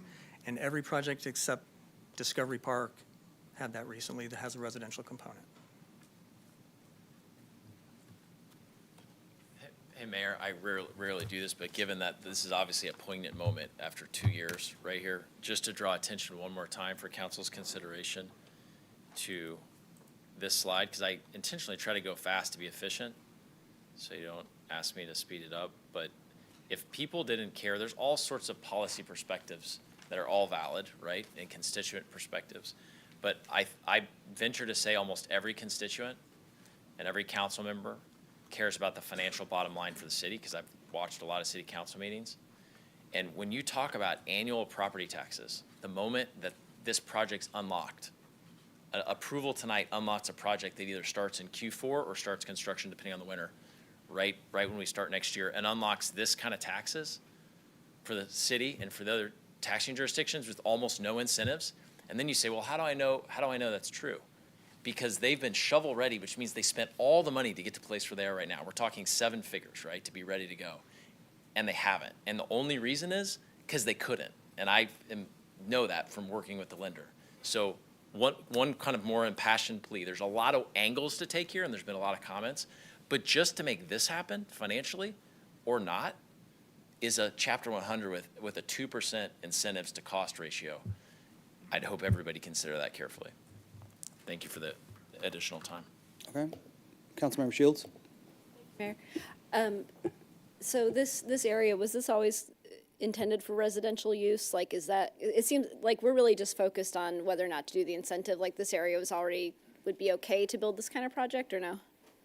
The zoning's already approved. Okay. And I think one of the initial issues that we've talked about is that this project came forward and requested incentives after they had already done the zoning. So that's kind of how we got, Right. that was the initial Okay. discussion on this But like project. the idea that there could be residential there or townhomes or whatever, like that's kind of already said. It's just a matter of the incentives. And the incentives, it seems like, really comes down to Jackson County, right? Like that the problem is that Jackson County, as we've talked about many, many, many times on this dais. Yeah, actually, that's true. Goes a little bit crazy, and we can't predict what they're gonna do with property taxes, You know, right? I've never really thought about it that way, but I used to work for a lot of other cities and a lot of other counties, and I can remember times where I was sitting down with the county staff, talking with them about how to implement these things and how to help them with their taxes. That's very different than Jackson County. So, I guess that, just to kind of clarify some of my thinking, it's like, this is a project that could happen. The problem is that any bank that looks at it says Jackson County might triple your taxes next year. And so we just don't think it's a good risk because they might do that. So from that perspective, that's why they keep talking about certainty, right? Is because they don't want to see what Jackson County might go crazy and do and mess up their cash flow, their model, whatever they're Yeah, I talking think about, that's right? one way of explaining that exact issue, yes. And I think like that, to me, just makes sense, and like, we've seen so much frustration with that and how difficult it is to appeal things and how hard it is to work with the counties. Like, I totally get why they need that. And then what Councilmember Carlisle was talking about, just the huge investment in infrastructure that we get for like such a low cost. To me, those things just make sense together, especially if you take out the fact that it's already been zoned for residential. That's not really even on the table with this. It's just a matter of whether or not to give them that certainty so that they can get financed, right? Yes, I think that's accurate. And at this point, it's probably, and we've seen this scenario many times, it's just a question of financing, which is pretty much what Mr. Peterson has said to you, that they're shovel-ready. But for putting the financing package together, they're ready to go. And we've seen that many times. And the risk that you're evaluating right now is actually present in a lot of our projects where there's incentives. And as an example, I was thinking about this as the discussion has evolved. Think of the Streets of West Pryor project. We have a main commercial component, which you're all familiar with. We have apartment project number 1. Behind it, we have apartment project number 2, and behind that, we have Vanguard Villas. Each of those had its own incentive package. So the commercial had TIF, TDD, CID, and a Chapter 100 built in. First phase of apartments, Chapter 100, still in effect today. Second phase of apartments, Chapter 100, still in effect today. Vanguard Villas built, incentive in effect today. When each of those components are approved, you don't know whether they're all going to be built or not. And so you have to rely on the timing and the sequencing, which is what you're talking about, which is it's an excellent question. That's what we're focused on. We want to see this whole project happen. But my point is, there's even, I'm using the Streets of West Pryor project as an analogy, there's components of that project that are still not finished, but under construction today. So that's a good example of a project where that started in 2019. We started having discussion in 2018, I think. And here we are in 24, still components to be built. But if this project is successful, it will look something like that. And I get it, the risk, this is the risk that we've discussed with them. Residential going first, is the council comfortable with that? And that's what you have to evaluate. And once, can you pick up the map where it showed like all the water lines and stuff that they're putting in? Yeah, that one. So like if all of this goes in, the property to the south of that, that's what's gonna be like the intersection of the two highways, right? So once all this infrastructure's in, even if they weren't able to develop that, wouldn't there be like a strong economic case that somebody's gonna wanna come in and put commercial at the corner of two highways? Like once there's sewer and water and stuff, it's, Yeah, I wanna see the Mammoth Golf come in, but even if it doesn't, like, someone's gonna look at this and say, this is prime land that would have developed up till now, but for not having Right, and the you've built infrastructure closer to my property, right? Yeah, so it would make it, even if that doesn't go forward, more likely to bring in something that would again increase economic That's a fair activity down assessment, there. yeah. Okay. I think those are all my questions for the public hearing. Thank you, Mayor. Thank you. Any more questions, discussion, or questions mostly for the public hearing?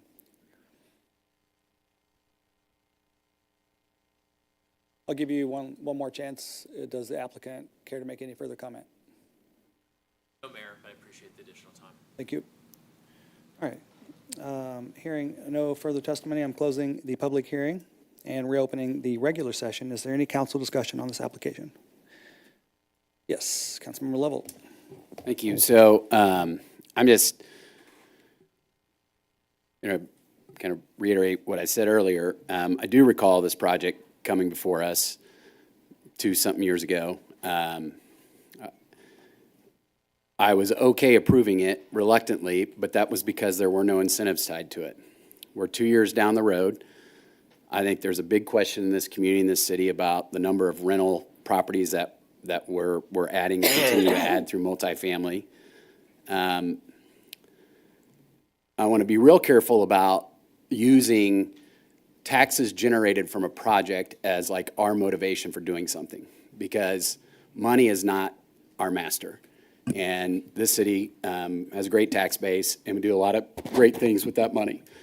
It is for us to find good quality projects that benefit this community, not just today, but in the future. And so I will never judge a project based on how much tax money we will get. And in regards to the infrastructure, it may seem like a good deal for what we receive, but again, I would ask, is what we're getting to get that, are we getting, in my opinion, are we getting something that we really want in order to get that infrastructure? Or is there a better use for this land that still gets that infrastructure? So I won't base my judgment on that. So I will just go back to my original stance on this project, which was I approved it with no incentives. It came back before us multiple different times, and I would say times have changed with what this city wants and what I hear from my constituents, and so I will not be in support of it. Thanks, Mayor. Thank you. Mayor Pro Tem Lopez. Thanks, Mayor. I think that's the beauty of a democratic process, right? Where we all have our own opinions. And everybody's perspectives up here. I respect everyone and the reasons why they're making their decisions. But one thing I've stated repeatedly up here on this dais for a few years now is that I think when you look at economic development and when you look at commercial projects, any project, development project that comes before this body, I'm very consistent when I say that the market dictates what happens in any area. The market. As an elected body, we should not dictate what happens to the market or in any specific area. Each project that comes before us has to be evaluated on a case-by-case basis on its own merits. These are things I've said for 7 years. And when you look at the bigger picture, you look at an area of our city that that part of the interstate of 291, of not interstate, but the highway, there hasn't been a whole lot of development over there. It's kind of a depressed rural area with zero infrastructure. There's the golf course there. There's a few houses, a few commercial industrial buildings. I think when you have investors that want to come in here and risk, in this case, $60 million, that's what they are risking. I don't think, my opinion is that I don't think an elected body should prevent them from, they want to risk that money, go for it. And the incentives we're providing, yes, I'm sensitive to not going back and, if a project's come before us, this one, I think, Mr. Peterson, you would admit, and I think you have admitted publicly, has been somewhat convoluted. I think we all agree on that one. The way this has been presented to us in multiple, iterations, and the phases, it's been a confusing project, and I agree with all my colleagues that have concerns about that. But again, it goes back to comparing projects on their own merits. The project that came before us a few weeks ago, I think is apples and oranges. I think in that case, there were no public improvements component to that project. And I don't want to get into comparing projects because that's not healthy. But I think it's important to realize these are two different distinct requests. I 100% believe in being consistent as a body. We don't want to deviate and send the wrong message that we just, well, come back to us and we'll give you incentives. I don't want to send that message because I don't want to deviate from our record of being consistent as a body up here. But this is a different project. There are, as Councilmember Carlisle mentioned, yes, there's always a risk, but given the risk, at 2% in this case, which is one of the lower incentive requests we've had, I think, in a long time, given that risk and some of the protection we have and protecting our taxpayers, to me, the infrastructure that's being put in there is justified. I think especially if it's, whether this other larger scale project happens or not, that infrastructure is going in there. And at least it could be a seed or an initial investment in infrastructure in an area that needs a lot of infrastructure that could, down the road, when the market is right, and that's it, the market dictates when the market is right, whether it's an entertainment complex, whether it's single-family homes, whether it's more retail. The market's going to dictate that. But I think for us to be, get ahead of the game and be proactive and provide this kind of incentive at this point for this kind of infrastructure could be a good seed and a good catalyst for more development in that area, which badly needs it. And our staff has testified in public about how that area needs a lot of infrastructure. I think for the amount of risk that we have, I would be in support of this request. So thank you, Mayor. Thank you. Councilmember Hodges? Thank you. I'm going to go ahead and side more with Councilmember Lovell. I think he's correct. And I will actually disagree with, I was going to call you Beth, though, I'm sorry. I know he says that the market dictates, but at the same time, it makes me question, if that's the case, what is the point of us being up here? I think it's our job to be up here to help dictate what our constituents want. So I think many of us have gotten the same message from them, is that we see everything popping up, and it's not a lot of what they're wanting. And I think we need to listen to that. That's what our job up here is. So it's our job to help dictate what the people want, the people who put us in these positions, what they want. So personally, that's my stance. I want to listen to the people. I don't think that we need to necessarily approve this to hope something comes along if Mammoth Golf doesn't. I'm not super confident in that with the things that have been emailed about all of that situation. It was a big bummer because I know we were looking forward to it, and not to say it won't happen. But I think we need to start setting our sights higher and say, if we have to wait, we have to wait. But we're a booming city, and we're worth the wait to get what we want. We don't need to, I don't want to say settle, because I think I love the villas. I absolutely do, because I was one who said yes last time as well. Not a big fan of the townhomes. I love the villa aspect, though. But I think we just need to learn to be patient sometimes. Not just because we have empty land somewhere doesn't mean that it must be developed. I think we need to just maybe wait and see.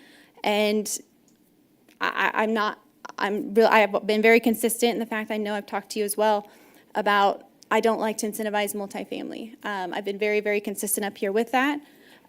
So that's kind of my 2 cents. So thank you. Thank you.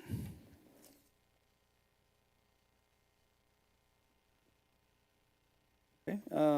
I'll just say that the one thing I would like for us to do, I'm hearing the word consistent quite a bit. I do want us to be consistent, and we have to kind of zoom in on what that would be. I've always used the word certainty with the pilots in this case. It creates certainty for the applicant. It also creates certainty for people that come to Lee Summit to want to develop here. They know that we can sometimes protect them from the Jackson County's decisions with certainty by, in this case, they're going to pay full boat, so that's why it's more rare that we would call this an incentive. I've never heard Mr. Bushek say he doesn't consider a pilot an incentive. He's always said the opposite. It's an incentive if they're not willing to pay the full tax amount. In this case, they're willing to pay the full tax amount. And the Chapter 100 it's just something that we've done, as he showed in this graph, the whole time. So, I mean, for every developer that comes through. I think that had they come through and asked for the incentive in that very first meeting, and it had been very clear that they were coming through, I think we might be getting a different approach, but I'm willing to be consistent and provide the certainty on this that we typically do for developers and builders. So that's kind of where I am on that. Let's see where vote comes out. So Councilmember Pryor, would you please read bill number 24-131? Yes. Thank you. I move to advance to a second reading, bill number 24-131, an ordinance approving a Chapter 100 plan for the Montage project. All right, we have motion to move to second reading, bill number 24-131 by Councilmember Pryor, seconded by Mayor Pro Tem Lopez. Discussion? All right. Seeing none, please cast your vote.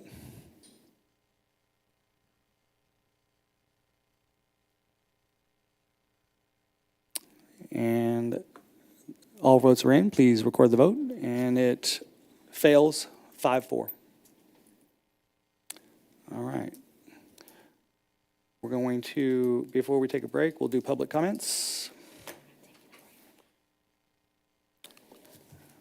Ms. Vollenweider, you're our public commenter tonight.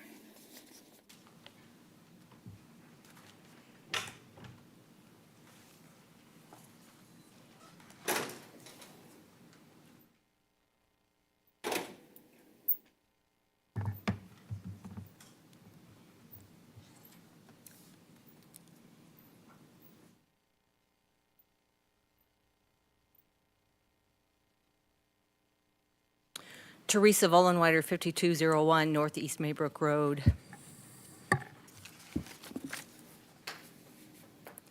I'm going to start again with this document. I'm going to just keep starting with this document to just knock this into everybody's head. This is Bob Anderson. He's a licensed surveyor in the state of Missouri. He did a survey for Collins Mullins, the neighbors at 5261 Northeast Maybrook Road. And he is emailing me and saying, you are correct that the Collins-Mullins south boundary line not extending south of the quarter line. All the surveys done indicate that that quarter line is about in the same place, and it runs just north of the power pole that is in front of their house. Just north of. It might be 6 inches, it might be 4, it might be right on the back of that power pole, but that power pole is a reference point.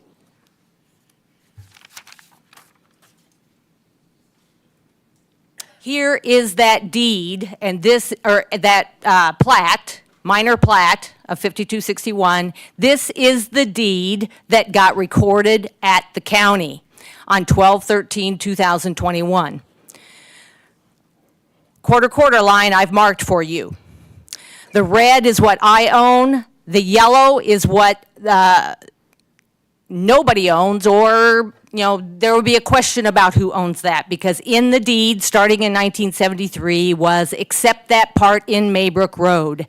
So Collins Mullins do not have title to what is in the yellow, and they absolutely do not have title to what's in the red. And if you'll note up above, he put a minor subdivision in the northeast quarter of the northeast quarter. There's nothing about they own anything in the southeast quarter. Absolutely nothing. This is a diagram of the fence replacement that I'm going to be doing. And that is the power pole. My property goes beyond the power pole, and there is a pin in the ground, as opposed to Bob Anderson's stuff where he doesn't put pins in the ground, where he indicates he does, but he doesn't. My surveyors did, or the surveyors I hired did.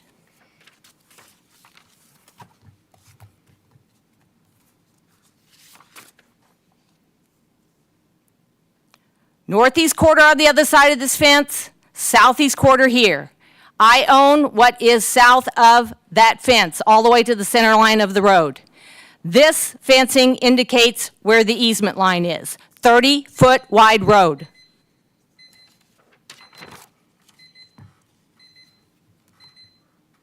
I'll give you a few more seconds, Ms. Vollenweider.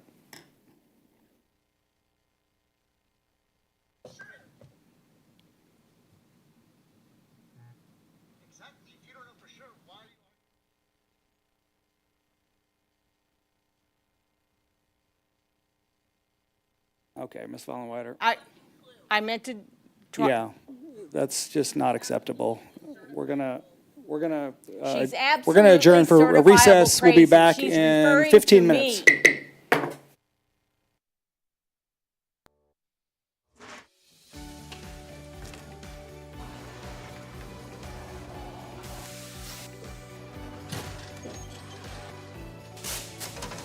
Welcome to the Lee Summit Sign Department. We are going to walk you through our process from start to finish. We make signs as needed here. It's not like we just go out into the field and place a speed limit sign here, no parking here. Our traffic engineers, they go through and they'll do field studies. They'll send us down an engineering work order for us to go out, place new signs or remove signs as needed. Coming from the material, our blanks come in and they're just aluminum blanks. We can put our white, our red, our fluorescent yellow, green, whatever. And basically what it looks like is just that there. Throw it up into the roller.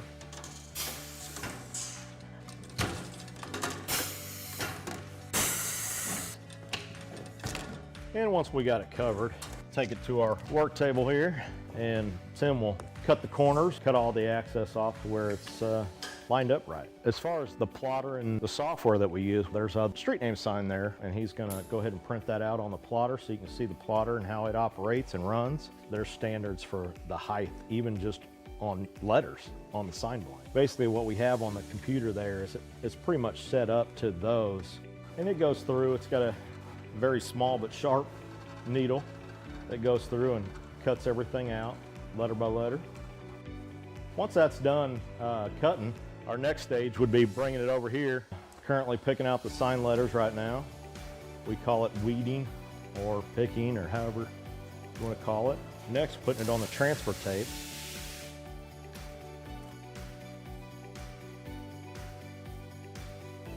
Then after it's taped, we bring it over to the roller. That's where we apply it to the actual sign blank. And we'll roll it through one time just to get the air bubbles out.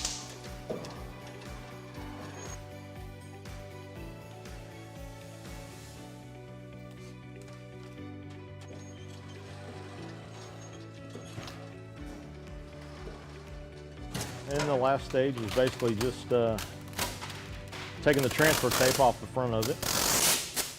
And there's a finished product of the street name sign. We'll take you out to the field and show you our process that we go through. We're going to go out and follow our sign guys and get something installed for you.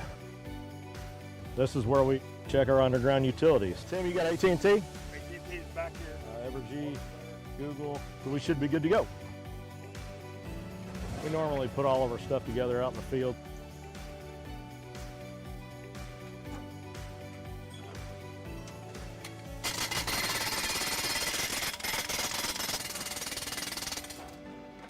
Then once the base is installed, we'll go ahead and put the post in there.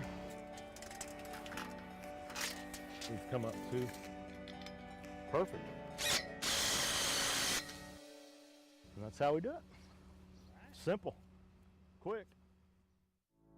Traditionally, we think as police officers, those responding to law enforcement needs within the community. But honestly, we are there to serve our citizens, and our citizens do go into crisis. They do have mental health crises, and we're being called to those scenes on a regular basis. In order to help serve those citizens better, we did initiate the Crisis Intervention Team Program. These are officers that are specially trained to de-escalate crisis situations. Recently, we've brought co-responders onto the scene, licensed qualified mental health professionals housed within our police department, and they respond with those officers directly to those scenes where a crisis is occurring so they can interact with that citizen and get them the help they need right there on that scene. The co-responders are either a bachelor or master level in a behavioral health related field. They wear plain clothes, they don't carry weapons or anything like that. I have a police radio that I listen to all day. Listen for, those key words: mental health, behavioral health, crisis. There's a lot of officers that just call for me. I have my own radio number. I also have the ability to self-dispatch to them and say 982 is en route. Officers en route, 914 Armstrong. So typically I arrive after they've made it safe. I'll make contact and get kind of the rundown, and then I just kind of jump right in. Like, hey, my name's Allison. I'm a mental health professional. I'm here to help you. I'm not here to take you to jail or arrest you. Sometimes all a person needs is a voice, someone neutral, someone outside that, can listen. I do a lot of safety planning, including family, their support network, who's close to you. If they're home alone, who can come over and hang out with you today? Can we lock away your sharps? Can we put up your meds? Do you need meds? Can we get you over to the urgent care to get you assessed for your medications? Some of them also are like, oh, I'm so glad you came. This made me feel so much better. Our main goal as co-responders is to, one, get people connected to the services that they need, and also divert from emergency rooms and jails. And they almost get a different view of the police responding. That lets me know you care and the officers care. Please, how can we help you? My husband has... In 2020, we had 722 mental health related calls for service. 2022, by that time, 1,479. These mental health related calls for service are increasing. How we're responding to that is increasing the number of crisis intervention team officers we have available, as well as the number of co-responders we have available to respond on these calls. So what I think is important for the community to know about the co-responder program is that we're here, we exist. All you have to do when you call 911 is ask for us. Say, hey, I want a co-responder to respond to this crisis, and we'll go. I was really struggling about 8 years ago on my personal journey with mental health, and I met some amazing social workers and amazing programs that have helped me get to where I am today. I really couldn't see myself doing anything else. We want to help, and that's what we love to do. So I had a client, we got a call, she had some suicidal ideations, and she really felt that she had nobody. And and getting to know her story and getting to know who comes around and sees you, well, then we found a support person, and they responded immediately, and we made a plan. I called back and checked on her in an hour, and then I checked on her in 2 hours. We were able to get her into the additional services to where she talks to someone every week or more. I just took a person that really just thought they had nobody and nobody would show up for them, and show them you do. And you'll be amazed who is in your corner if you just simply say, I need a little help.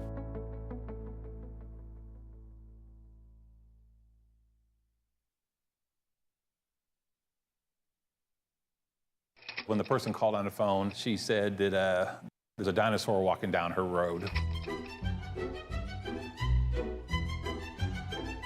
Of course, we had to go out and check that out. We get out there, and it was a big African tortoise, probably 60 pounds, walking down the road.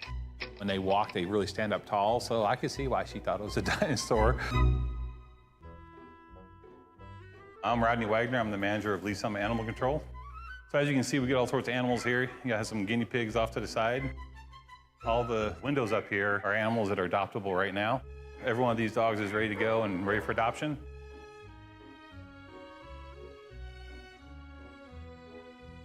And the same thing with our cats over here.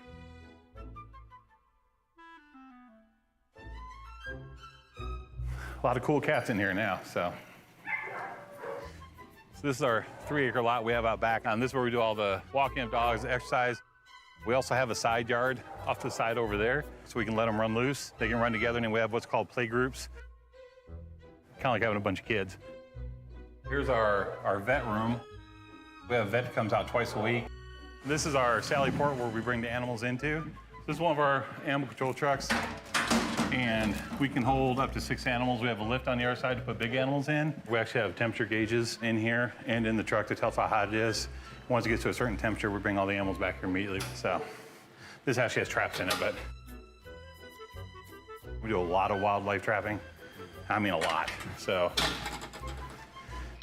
bats, potbelly pigs, horses, cows, emus, a lot of reptiles. We had a citizen one time that had over 200 reptiles in his basement. caimans and alligators in here that are 4 or 5 feet long. You can't keep those. And people do, and they're surprised when they can't keep them. I'm like, really? You're surprised you can't have an alligator in your house?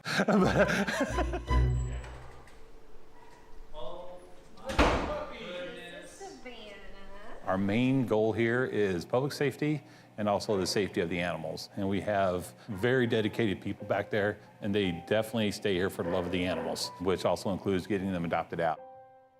We'll have about 4,000 impounded animals a year. Probably about close to 2,000 are dogs and cats. The cats and dogs, when they get impounded here, they go on a 5-day hold. And then after the 5 days, if the owner doesn't show up, then we can put them up for adoption. To adopt an animal here is actually really simple. You just come in, look for whatever animal you're looking for, find the right pick. You go to the adoption room up there and see if you get along with them. You spend as much time as you want to in there. From that point on, it's just a matter of making sure they're spay or neutered and all their vaccinations up to par and they're good to go. We have a very high adoption rate because we try everything in our power to get animals adopted out. We have Heart of America Humane Society that we do a lot of adoptions through. And then we also have other groups. We have some people that literally will just look all over the country for somewhere for a dog to go. And we sent dogs up into South Dakota, North Dakota, Washington State. So it's actually, it's a huge united effort to get all these animals home. Tarzan's got lots of energy. Hazel's got a weird meow. Belle, she wants nothing to do with the other cats. She'll kind of get her grumpy face going. And the good thing about the people here is that they get all their friends to get animals too. All of us have probably the limit of all the animals that we can have at home. You know, they are huge animal lovers. If it was up to the people here, we'd have 15 cats running around in here.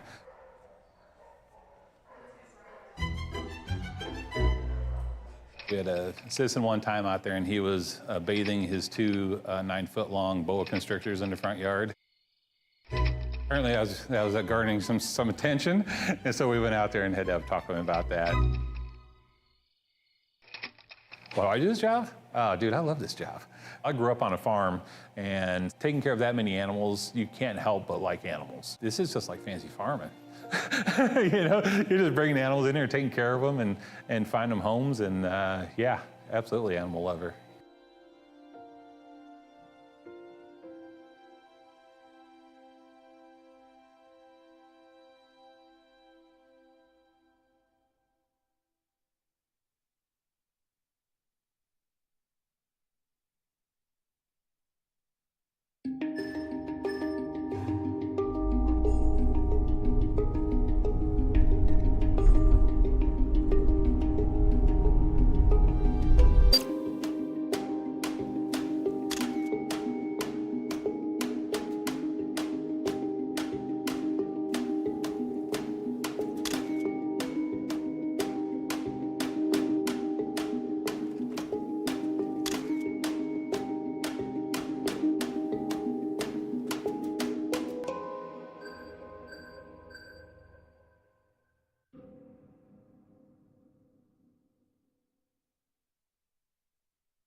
I'm Assistant Chief Jim Eden. And I'm Battalion Chief Ben Hicks. And today we're at Lee Summit Fire Station 3. Fire Station 3 was part of the 2016 no tax increase general obligation bond for public safety initiatives. The station was built and occupied in August of 2020. Unfortunately, due to the pandemic, we've not been able to give tours or have an actual ribbon cutting. So we want to invite you in today to give you the opportunity to see what goes on within a Lee Summit Fire Department station. Let's go take a tour.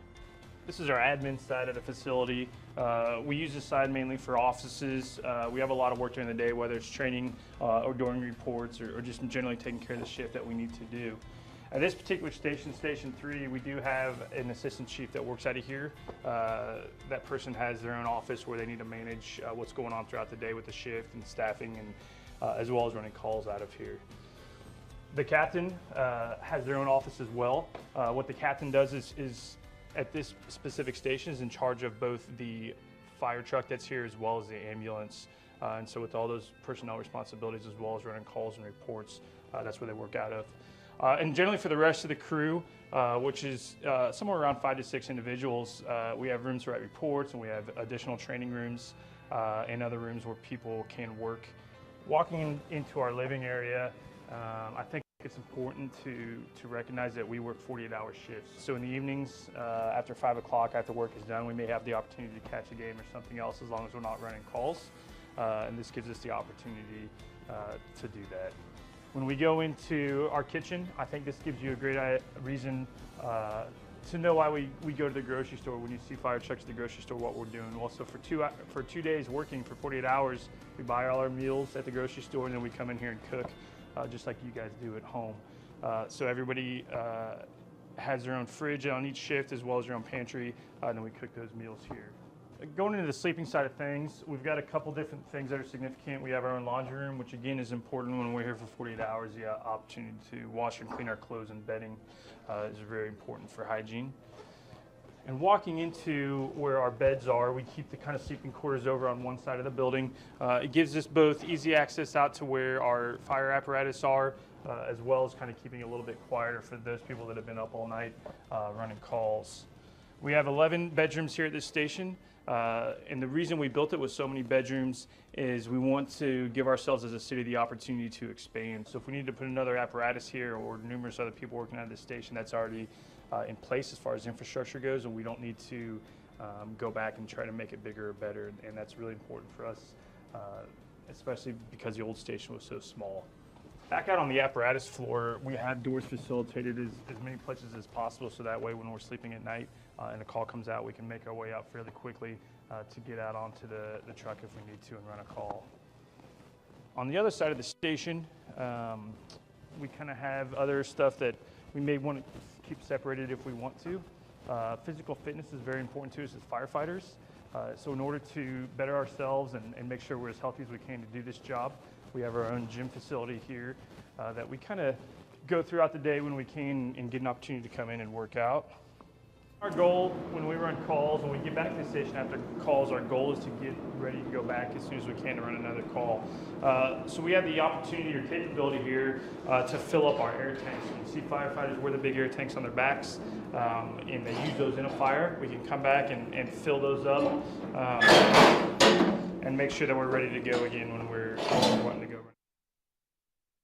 Wow, I've never been able to do that before, where you just, like, the teacher comes into the room or something. That was pretty cool. I've usually it just keeps going until I do my little, so I'll bring this meeting back to order. We are going to head into presentations. We've got a couple of presentations tonight. And we have, starting us off, is downtown Main Street, Lee Summit. Let's look here. It's a presentation on the funding request related to the upcoming renewal of a public services agreement, a PSA is what you'll often hear us refer to that as, between the city of Lee Summit and downtown Lee Summit Main Street. The presenter coming forward first is Donnie Rogers. Yep.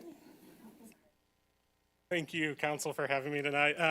Donnie Rogers, Executive Director of Lee Summit Main Street. I do have some individuals in the audience I'd like to call out. I've got our board president for downtown Lee Summit Main Street, Courtney Stoddard Lofcutter. Our past president, Dave Eames.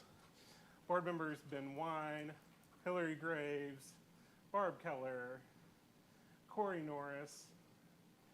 And then also I've got my staff with me here tonight too. These are the three that really do all the work and just are amazing. Jenny Gale, our Assistant Director and Farmers Market Manager. Julie Cook, our Events and Promotions Director. I believe it's her first City Council meeting, so shame on me for never dragging her to one of these before. And Rachel Finch, our Creative Content and Design Coordinator. Downtown Lee Summit Main Street was formed in December of 1989 as a partnership between the City of Lee Summit and the downtown merchants and property owners to reverse the decline and vacancy of our once vibrant heart. In those early years, the city matched what the merchants could raise dollar for dollar, up to $20,000 to get those efforts started. And this investment, this partnership from the very beginning has been vital to the transformation of our community for the past 35 years. We've valued our close partnership with the city since day one, and we're so proud of this partnership has led to an award-winning nationally recognized downtown that continues to build upon its successes. What is Main Street? We are, Downtown Lee Summit Main Street is a 501c3 nonprofit organization. We are one of 8 nationally accredited Main Street programs in the state of Missouri. And very much since our beginning, we have worked with our partners in the National Main Street Center, part of the National Trust for Historic Preservation. They have been vital as a resource for us in trainings, leadership development, networking, and best practices. One of the things the National Main Street Center recommends for communities like ours is to strive for a balance in their funding, with a third coming from their local city, a third coming from special events, and a third coming from private donations. This is a balanced budget approach that allows organizations to react to changes better in the economy and their downtowns. We experienced this firsthand during COVID when we had to cancel our Downtown Days Festival for 2 years, which is our largest fundraiser. One of the things I'm quite proud of is we, however, did not reduce our services at this time at any one point. We actually rallied together and did more to help promote and enhance our downtown community when we were needed most by our businesses. So our current funding, our public service agreement that's been in place since 2011 is $60,000 annually from the city of Lee Summit. When this was first adopted in 2011, our annual budget was $271,000, meaning that public service agreement was about 22% of our annual budget. As of this last year, 2024, our annual budget is $460,000, making that funding from the city at about 13% of our overall budget. So keep in mind, for every dollar we've received from the city, this last year we raised an additional $6.67 to go right back in to the support of our downtown and revitalization efforts. Over the last 13 years, of course, there's been no change to the level of public funding we've received. As we're all aware, inflation has, and cost has went up substantially. Since 2011, there has been an increase of 39.5%. So roughly that $60,000 in 2011 would need to be $83,000 today to have that same buying power.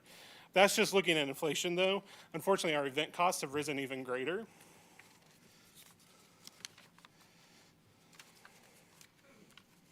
With a great example of this would be our Downtown Days Festival.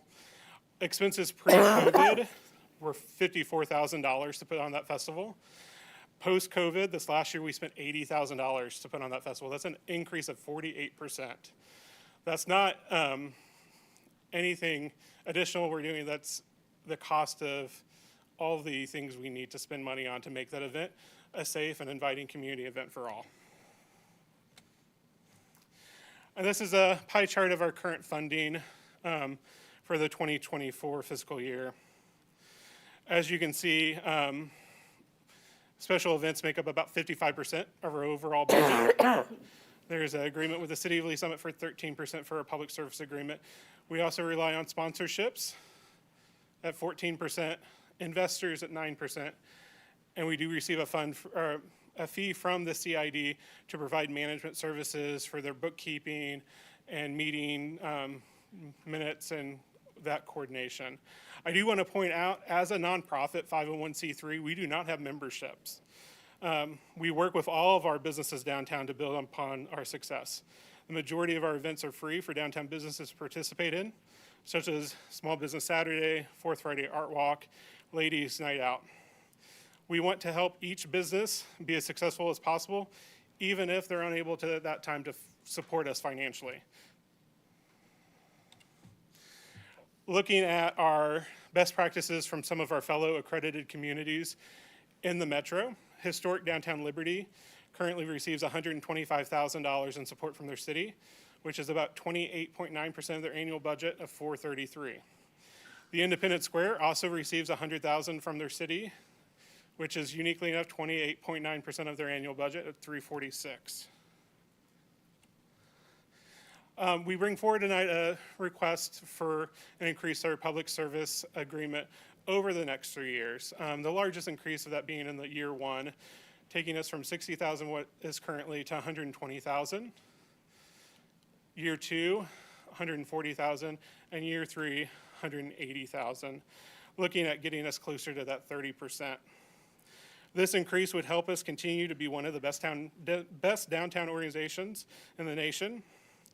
And as the costs have risen over the last few years dramatically, it's put pressure on our organization to continue operating at such a high level while continuing to offering more than 100 free activities and events each year to the community. We have an amazing, small, dedicated professional staff, and we need to be able to grow that staff in the next few years as downtown grows. We do events really, really well, but we're often running from event to event. We want to be able to do more with the events we have, but also look at ways to improve upon the experience of downtown and bring more people downtown when there isn't an event happening. With more staffing, we're hoping to accomplish this and accomplish these examples and more. One of the things we learned during COVID, we excel at creating content, and we want to create more content and expand our marketing efforts downtown, bring back our resident guide that we did to help promote downtown living with our new residents at Elevate. Also, the Downtown Passport program was another project we launched during COVID. And so we got creative in how can we bring people downtown. Unfortunately, when events came back after COVID, we have less and less time to put towards these other efforts. We want to continue to grow our events such as Fourth Friday Art Walk and Farmers Market by building our relationships with other organizations, local organizations, and helping incorporate them into those events. Jenny, our Assistant Director managing the Farmers Market, has done a great job this season of bringing in people like Mid-Continent Library to do story times on Wednesdays to help grow that, working with local homeschool groups to do tours of the market. Those are elements that add another level to the events we're already doing, and we want to be able to continue that. Fortunately, with a staff of 4, it's a little bit of a stress. We also want to do more programming and outreach to support our small downtown businesses. There's so many things we could be doing more of if we had the proper enough staffing and time to do so. I think one of the great examples of this is, looking at possible grants that we could share with our businesses. This last spring, we actually had some time to look at American Express and their Backing Small Business Grant program. Sat through and studied that program and tried to find out if it was a match for our businesses. It was. We shared that information with our businesses downtown. We had 5 successful businesses downtown apply for that grant, each of them getting $10,000 for their business.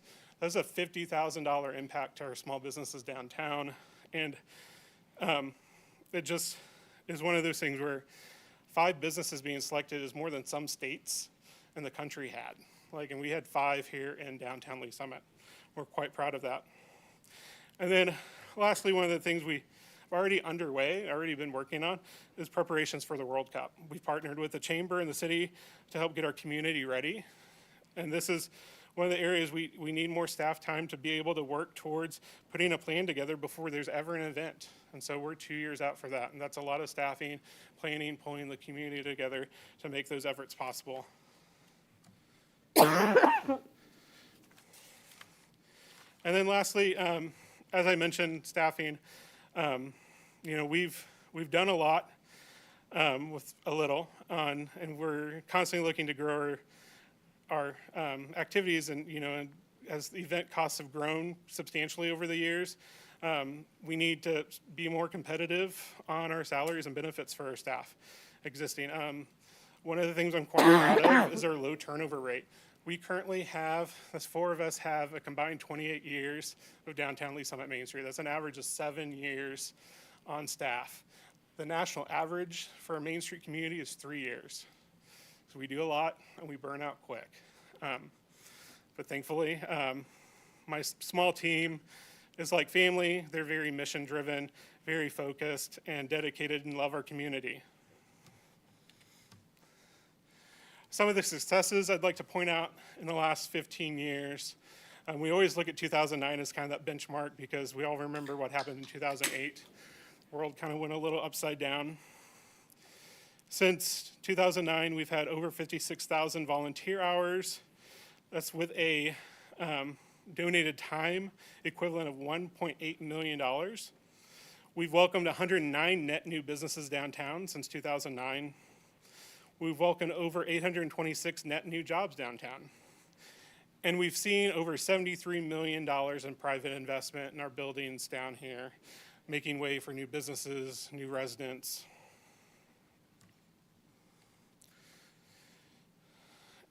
Our taxable sales have also grown during that time. Looking back all the way at 1993, I mentioned we started in '89. The Vision of the Heart was the first master plan put together by that newly formed organization with the city of Lee Summit. 1993, the estimates at that time, there was $1.26 million in retail and restaurant sales downtown. As you can see, that's grown substantially over the years.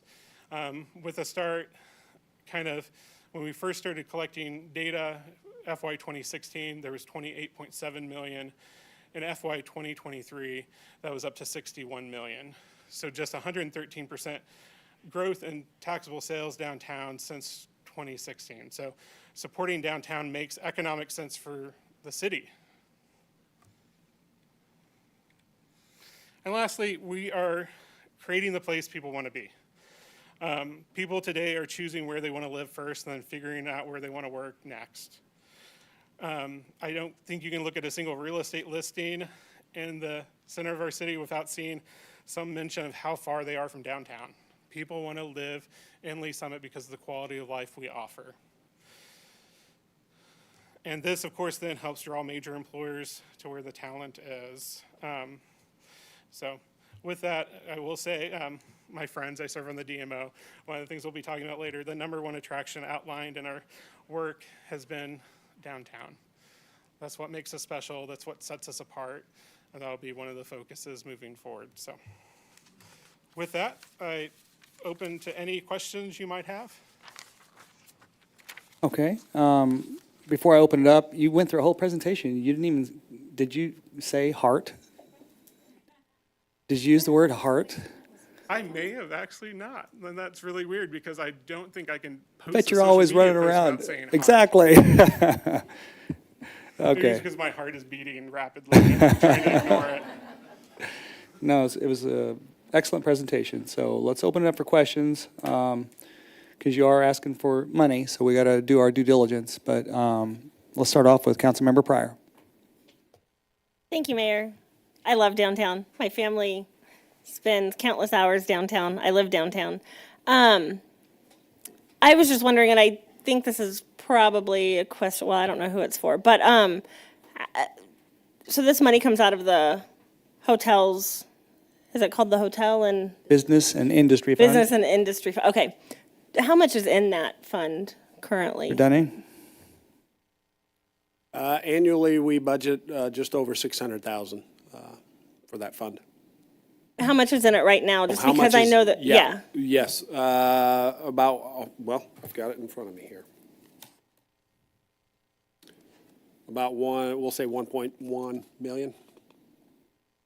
Okay, thank you. And this question might be a little bit out of line, but do we have any indication of how much they're going to be asking for the LSEDC along their lines of funding?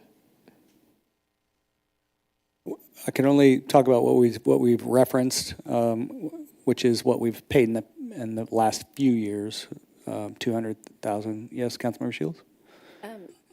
I wouldn't normally interject, but prior to the meeting, I worked with Mr. Dunning to put together a spreadsheet showing the different financial asks for tonight and the past EDC funding levels, and I don't know if it would be appropriate to put that up now or if we want to have that full discussion about how that fund might be allocated after both presentations, but I know we have that as a resource, so it might be helpful to frame. I think, more why don't we ask a few questions now and then bring the spreadsheet up before you end, so, Mr. Rogers, sorry, I try to do it formal when I'm up here, Mr. Donnie Rogers, will be able to maybe respond. So can you prepare that while we ask questions, Mr. Dunning, so that, does he have a copy, you said? Okay.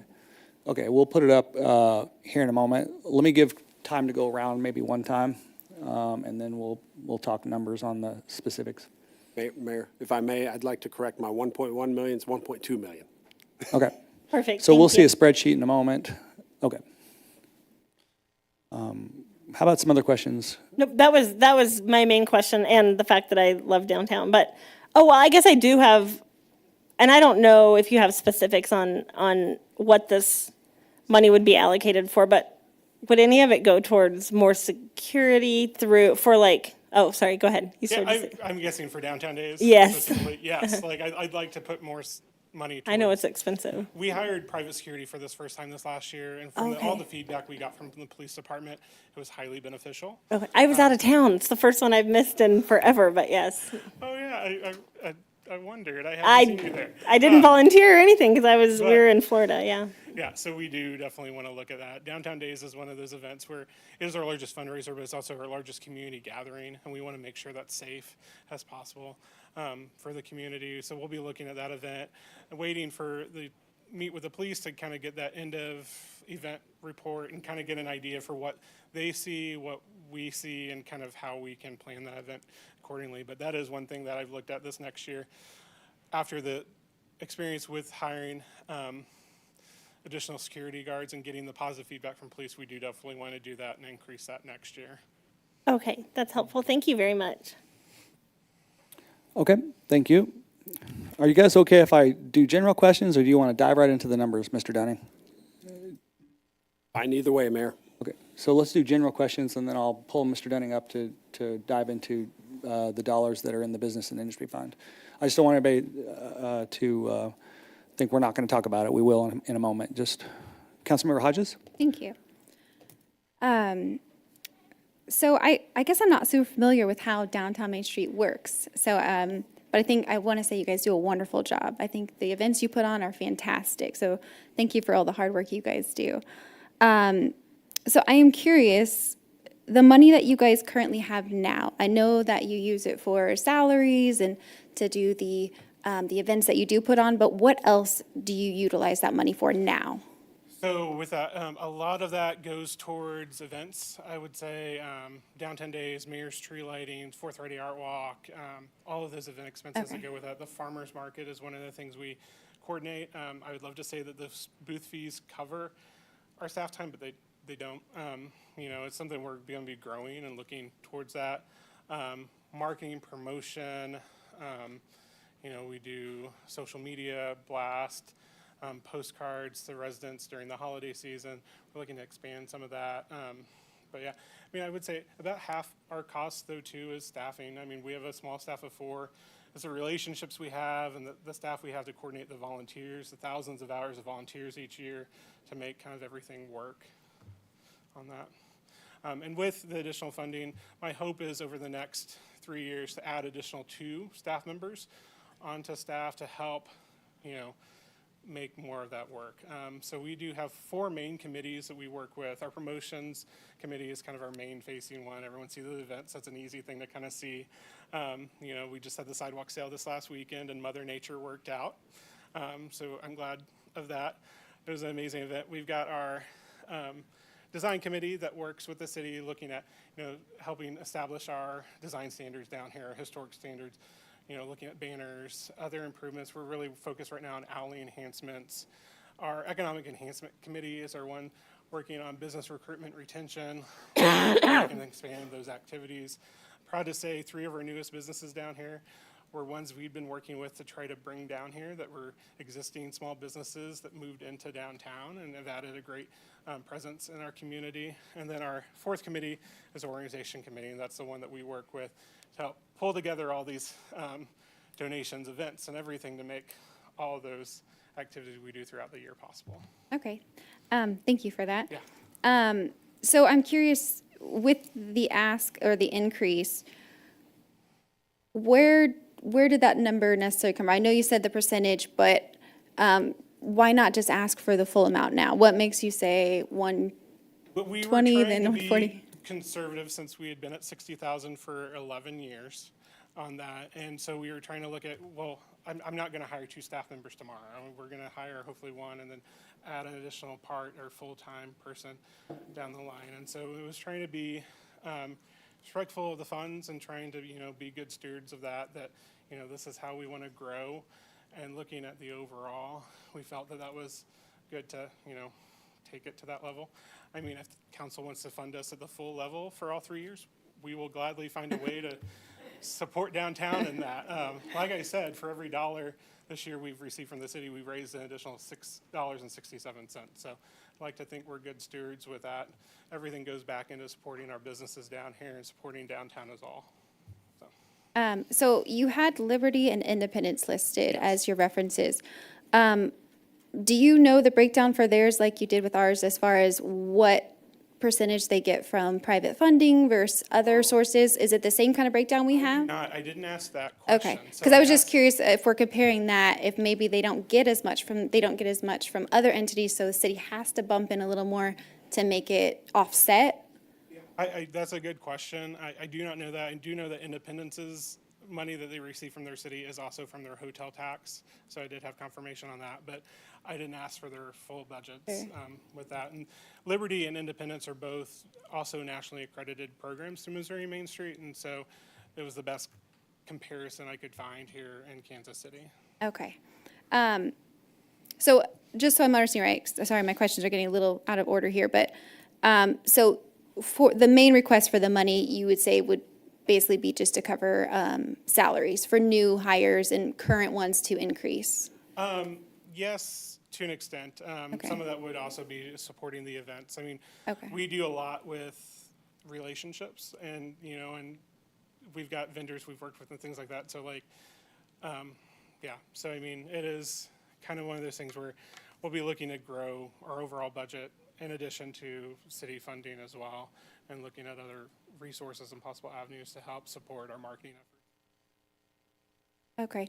And then just because I just don't know how it works down there, do the businesses own their own building that they're in? Or is that something that, like, on the outside, do they have to maintain their own, like, the outside of it, or to make it look like downtown Lee Summit? Or how does that work? Or do you guys chip in on that? It is a mix. So some of the business owners down here own their buildings. They are the lucky ones. They're in control of their destiny, and so, and much like being a homeowner, you have the ability, and with that, and so we do have design standards that, you can't paint brick down here. You have to keep your storefront openings at a certain size. I mean, the materials and uses, trying to keep the consistency there. There are a lot of businesses down here that rent, and so they work with their property owner on that. But we worked with the city on those design standards and try to set that very forward of what that would be. Another thing we worked with the city a few years back on was developing mural standards to bring more public art downtown. We wanted that consistent. It was uniquely, that was way back 2014, 2015. The moment we submitted those design standards to the city, we had someone paint a mural over that weekend that was a giant sandwich on the side of a building. That was not within the standards. So we try to be up in front of making sure we're keeping downtown as attractive. If you leave town and go to other places and come back, you realize even much more how much of a jewel we have here. So, so we work with property owners a lot that have retail spaces, first floor, helps them try to find tenants when spaces do become available. One of the things we're lucky right now is we're at pretty much 100% occupancy. Look at the Country Club Plaza, I think they're about 80% right now. That's always been considered the jewel of Kansas City. So, we are above and beyond where other parts of the metro are. Yeah, that's fantastic. Okay, so just so I understand, right, so you don't help with the facades. The property owner is responsible for the upkeep of the actual, okay. I just want to make sure I understood that. Building, everything. Okay. We don't. Okay. We don't have anything with that. And then, if I'm allowed to ask this, as far as, can we ask about your financials? Like, okay, how much do you guys have in your account? Like, how much do you guys set keep? Aside. Yeah, how much, like, is that pretty healthy or like? It was healthier before COVID, I'll Sure. be honest. We have about 100,000 typically that we'll have in our account throughout the year, kind of a reserve balance. With that, we'd love to regrow that.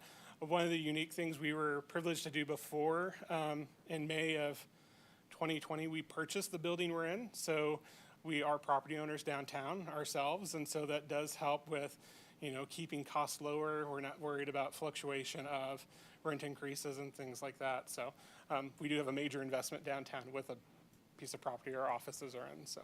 Okay, and then I'm not sure if this question is necessary for you. Thank you for answering all my questions.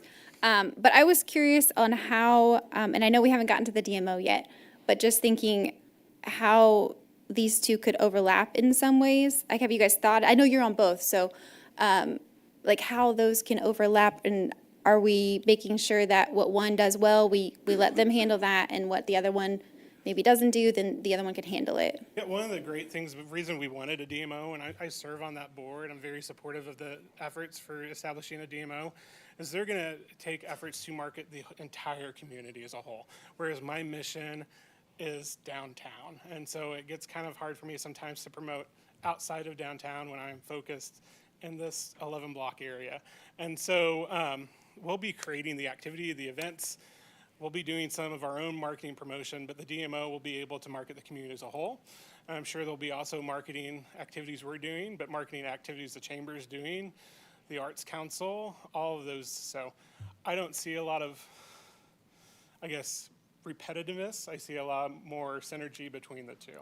Okay, and then my last question, with the downtown marketplace coming, is that something that you're also going to be in charge as far as planning events there, or is that gonna be a downtown Main Street thing, or is that gonna be separate? So we will continue to manage the farmers market. So we'll manage, we're kind of like an anchor tenant in the market pavilion. The city will manage the rentals and everything else with that.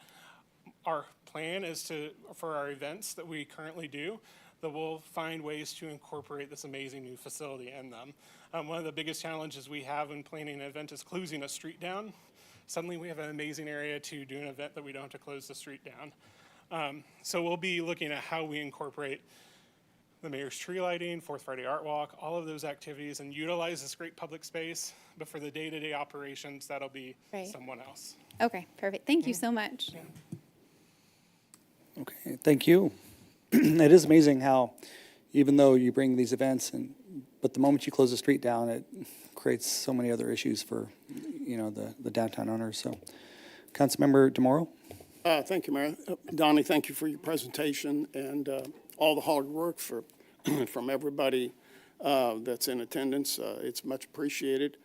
I actually had a question about financials also, and I had requested actually the financials to sort of show what we're looking at, what your total funding is from all your entities, and not necessarily where it goes, because you did a pretty good explanation on where our donation goes, but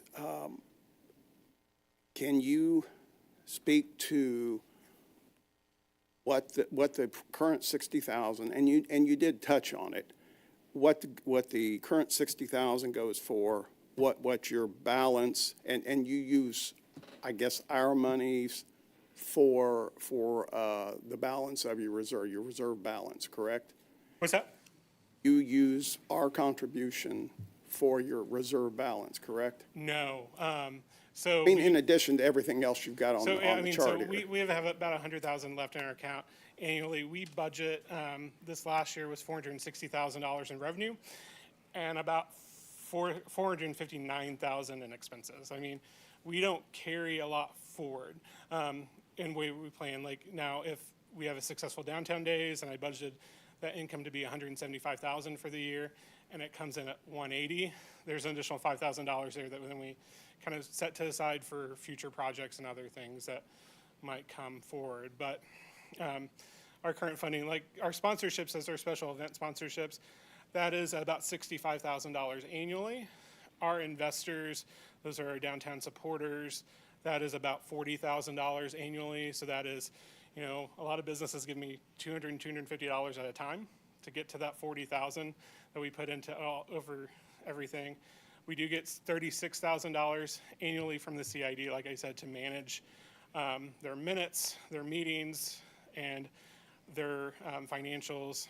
And then, so I mean, a special event, I mentioned downtown days, we roughly budget annually about $175,000. Farmers market brings in about $23,000 annually with vendor fees and all of those things. And then we'll have like the wine walk, we'll make like $12,000 on. And so those are kind of our big ones. Everything else we do is free. So not making any money on the mayor's tree lighting, like I'm spending money to make that event possible. Small Business Saturdays the same way. Fourth Friday Art Walk, we don't charge artists or businesses or anyone to participate in that. we do that as an activity draw for downtown. Does that answer your question? Well, and I wanted to actually, when you said your management fee of 8% is rebated back to you, what is your CID balance, and what can that CID money be used The for? CID is a separate organization. It is a Right. political subdivision. They have funding available for projects to benefit the greater downtown. That CID was put into place to, not to replace any prior funding commitments, but to fund new projects and initiatives. So I don't have their current fund balance on that. I do have some of the things they've got committed, such as the $4 million to the Market Plaza over the next 20 years. They've also committed about $419,000 to the 3rd Street project. That's looking at specifically between Market and Jefferson to make some streetscape improvements that need to happen. And so with that, annually, I think they may have about 300,000 in reserve for their reserve to look at future funding requests. And we do take funding requests to them for additional marketing efforts. One of the things our businesses wanted to see this year is billboards. So we're going to be trying out billboards this next year to see the effectiveness in that. And so we go to the CID to request funding for new projects, new initiatives, and so. So, and I didn't know that you actually got an 8% from the CID. I didn't know the CID could be co-mingled with downtown, and that's the reason for my question. Oh. And again, you know, how healthy is the CID? Because it sounds like you were, as your words, you use that for new projects, downtown, Market Plaza, the 3rd Street. How healthy is it? I mean, is that of course, it's a continuing fund. I mean, you know, we all know that. Do you have enough money? How healthy is it? I'll just stop there. I mean, if you have an idea. CID is 1% sales tax collected downtown. So what was your as total downtown sales? grows, the CID collects more revenue. Right. They've committed, you know, funds to certain projects, and so I would say that fund is secure. But that is a separate board, that is a separate entity. The 8% I mentioned is a management fee that we get from the CID. We get $1,500 a month to manage things for that board. I'm not an employee. It's a management agreement, much like our public service agreement we have with the city for certain type of fund, or certain types of activities to do. And so that's I get $1,500 a month check from the, or no, sorry, it was 15 prior. It's $3,000 monthly now. But that is a monthly payment to provide those services, and we have an annual agreement with them for those services. So in essence, the downtown group requests money from the CID, being a separate entity, requests money, and then the board, the CID board, then either honors that request if it fits the criteria. Oh, yeah, much like you all, we'll present a funding request. So a great example too is the highway signage. I don't know, I hope that you've seen them on 435 for downtown Lee Summit. We requested their support for the highway signage. I think it was a $7,600 expense annually. And so we took that presentation to the board. The board asked questions, the board voted, and then we're able to fund that project. And so that was separate from that. And so not something we budget for annually in our budget or anything. That was a one-time project expense. And I'll end with, and also what Councilmember Hodges says, I don't really want to see a lot of repetition in the DMO and downtown. Of course, we've yet to hear their presentation. And you know, really, I mean, you know, there's only so much money. And we're going to hear from the DMO tonight. We have not heard from the LSEDC. We don't know what that total number is going to be. We can estimate it, we can guess at it. And so, you know, we're going to have to, and I'm just saying this as 1/9 of the council that's sitting, we have to use that money judiciously. And I think everybody in the audience realizes that I agree, there should be an increase, absolutely. I mean, even if the Liberty and other cities do not have extra funding and the city is backfilling so they can stay in business, that's a good thing.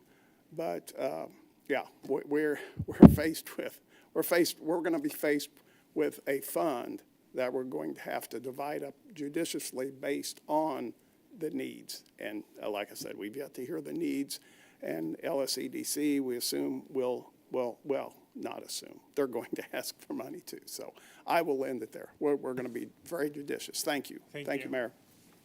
All right, thank you. Councilmember Shields. Thank you, Mayor. Some of the questions I was going to ask have kind of already been asked by my fellow council members. I was going to ask about how you're going to utilize the new Farmers Market Plaza space, so I appreciate you really going into some detail there.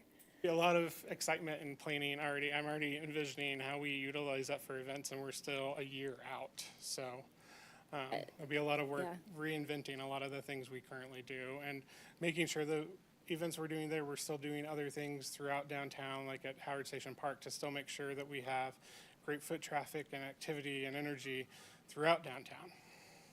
That makes a lot of sense. And I think looking not just at, the inflation and cost increases that we talked about, but also kind of those new opportunities coming online, the World Cup stuff that's coming up, like I can see a lot of growing needs, not just the fact that you've been making things work with, duct tape and spit to keep all this going on a budget that hasn't been increasing.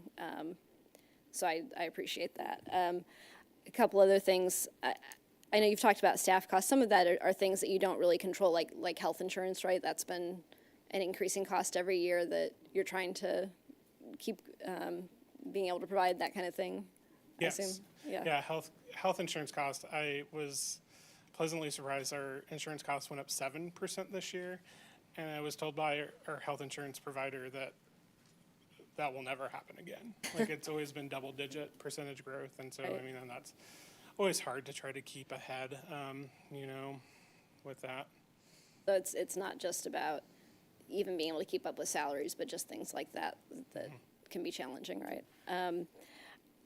I don't have necessarily a ton of questions. I did want you to expound on one thing, which is when we talk about the distinction between staff and events, I feel like that line can actually be kind of fuzzy, because when you put on something like an art walk, there may not be a lot of actual hard costs. I mean, there's some flyers and some marketing and some balloons, but a lot of the cost is your staff time, right? Is the planning, the coordination, is that 100%. accurate? And that's always a hard thing. We have difficulties trying to quantify. Rachel on staff is a lead point person for Fourth Friday Art Walk, and just envision there's 16 different businesses participating. That means that's 16 different artists. That's already right there 32 conversations if you have one conversation, and that's never the case. And so there's a lot of planning, a lot of coordination between our committees and volunteers. And so, I mean, you might see a 4-hour event and not realize that there's 100 hours of staff time that went into planning that.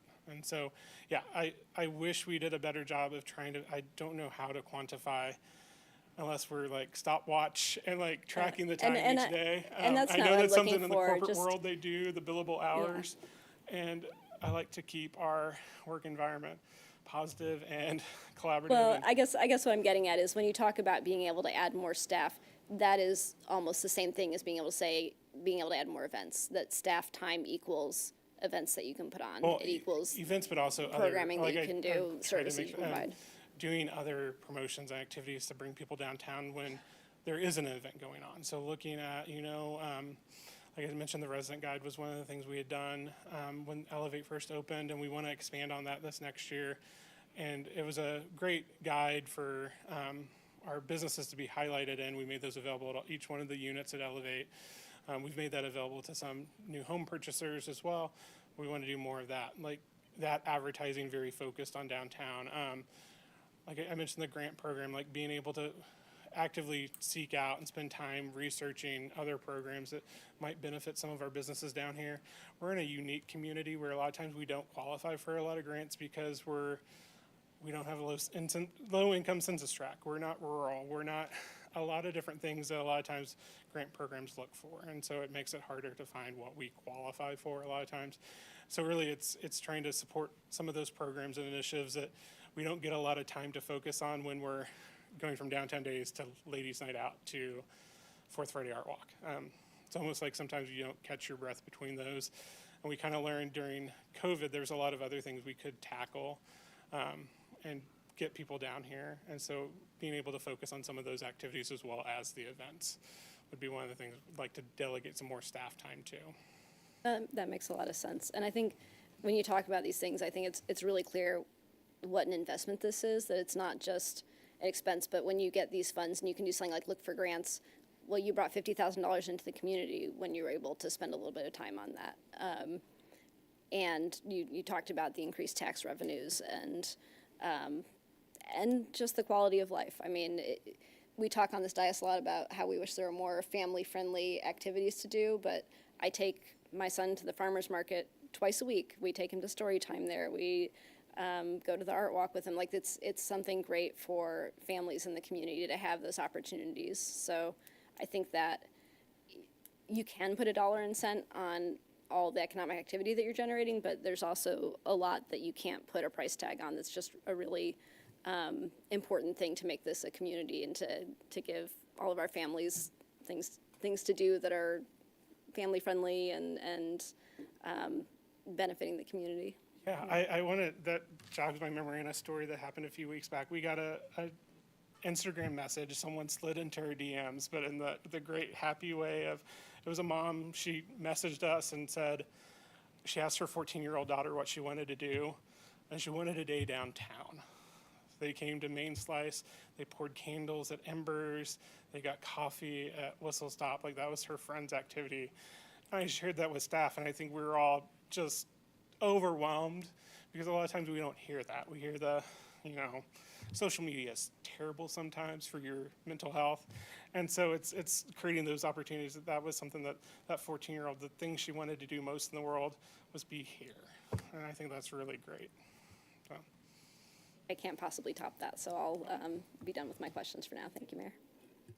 Donnie, that's, Mr. Rogers, excuse me, that is exactly what my wife would want every day. And my daughter, who she's, raised in the same way. So you're talking about experience and culture. And so as we talk about numbers, we need to be, that's what we're looking for, is we're trying to quantify return on investment. And I love, can you go to the slide where you're talking about 61 million in increased, or I'm sorry, in overall sales tax? Yeah, so we've gone from, 28 million to 61 million years. So that's fantastic return on investment that you're a part of. There's lots of contributors, I know. But what are we looking for our return on investment? We're looking for these types of results, but also we want a relationship. I know that you've heard this before, sorry, but some people haven't. We want a relationship with our community partners and especially our PSAs. So you've done that phenomenally. You have a good relationship with council members. You always do these reports, show up every single time, ready to go.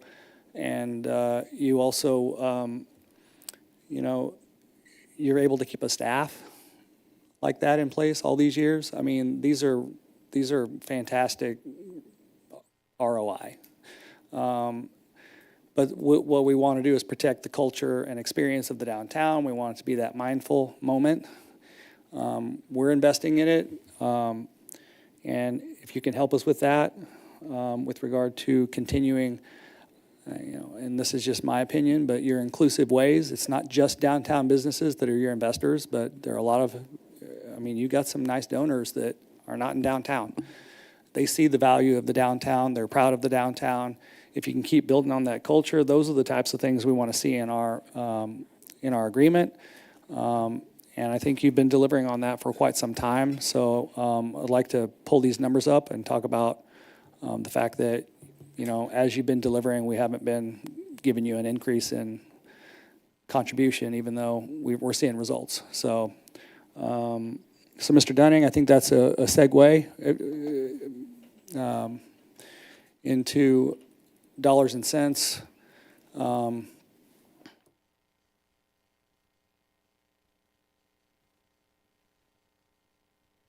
will say also, Donnie also provides you reports quarterly, I believe. Is that correct? And he's pretty much automatic, is he not? Like clockwork. Yep. So that's what we're looking for in community partner. We want that kind of consistency. We want it to come without asking. We want it to come without chasing it. We also want it to come without begging for it. We have this great relationship, Mr. Dunning. We have synergy. He called it a jewel. I call it a gem. Same thing. What are the dollars? What's the business and industry fund telling us at this point in time? Thank you for that, Mayor. Kudos to Councilmember Shields. I think her and I were thinking a lot alike. We were working independently on some spreadsheets to do some forecasting, put some assumptions so that we can analyze I call it the B&I fund, Business and Industry Fund. So this is really using her spreadsheet because she formatted hers in a better way than I did. But what I have done is taking information from our fiscal year 2024 budget, which is in this column here, which we've just concluded, right? To show what we budgeted, how those funds were allocated, and then also carry over to this 2020, our fiscal year 2025 budget. Generally speaking, which we are anticipating $620,000 in budgeted revenues, and then just carry that out, right? Make some assumptions, do some modeling here. So let me help you with some information as this has been put together. And here's where you see that 1.2 million in the fund balance for the B&I fund. So that's where that comes from. So this is how we committed funding in fiscal year 2024. As we look to close out the books for fiscal year 2024, what I can share with you, unaudited results here, funding revenues for the B&I fund for fiscal year 2024, more along the lines of $662,000 rather than $600,000. So we're coming in better than what we had anticipated and what we budgeted. Now, again, those are unaudited. Now, that is only pure business and industry fund revenues. That does not include investment earnings. So I'm just utilizing one line item, so this is conservative, I guess is my point. So if we understand that, finishing out fiscal year 24, we're at 662, we're still being conservative with what we budgeted in fiscal year 25 of 620. Now, I will say this, we all know COVID disrupted a lot of things. The hotel industry was no different, which impacts the B&I. So it's hard to establish a trend since we've been coming out of COVID. But generally speaking, the past few years, we've been seeing a 2 to 3% increase in the B&I fund, which is a good sign. So what I've done here, just to model, to get us started, taking what we budgeted, 620, if I put a 2.5% increase on that, and then here's the other component. We know that Discovery Park is bringing on two new hotels, and they anticipate those to have those completed sometime in 2025, in anticipation of the World Cup. So we know in their modeling, and I'm comfortable sharing this because they came through an incentive project, and we know we need to be sensitive with any sales data and things of that nature.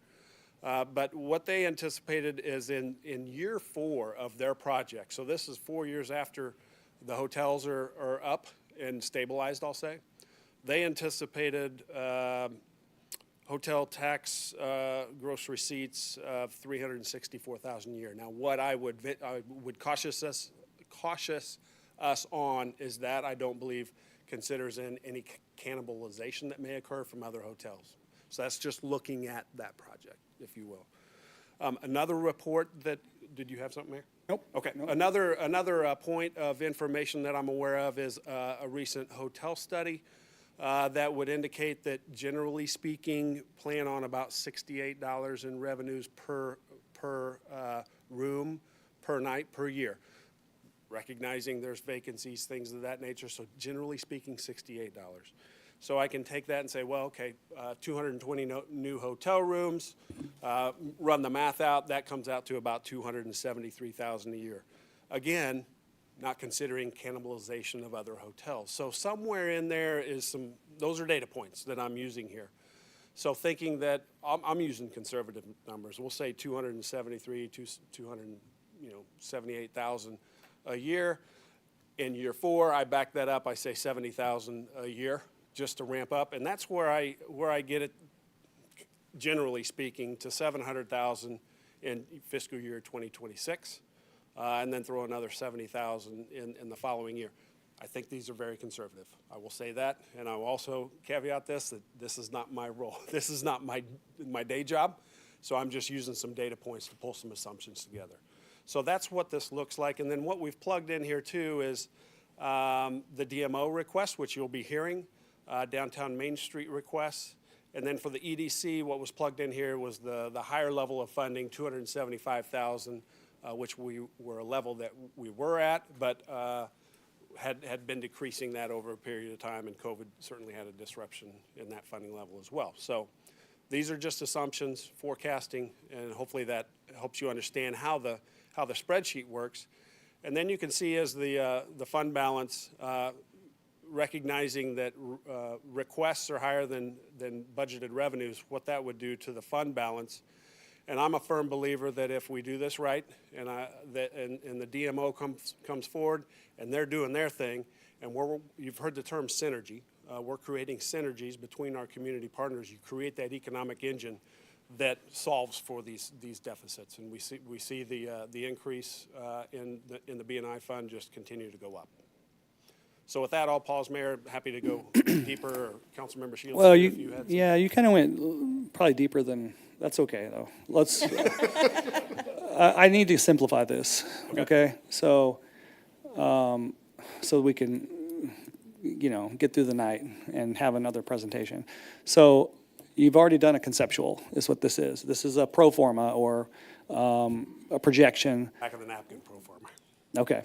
Well, it's pretty detailed. So you've plugged in the 120, the 140, and the 180, but you've also plugged in 275 for EDC, which is the amount that we gave them back in 20 and before. So, or at least 19 and before. Then you've plugged it in, and then you're showing that, number one, as you look at, can you point to 2025's total, 862? Okay, so we're spending out of the business and industry fund 862,000. However, we're bringing in 620 that year.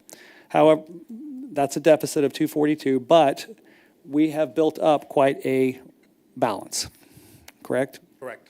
So we've built up this $1.268 million balance because we haven't been spending money more specifically on the EDC. So as you spend this balance down a little bit, so we go into our reserve, which it's there for a reason, then you're saying that as the incomes come in higher with this 620, 700, and 770 on the budgeted revenues for the business and industry fund, that we should start eating into that over the next few years.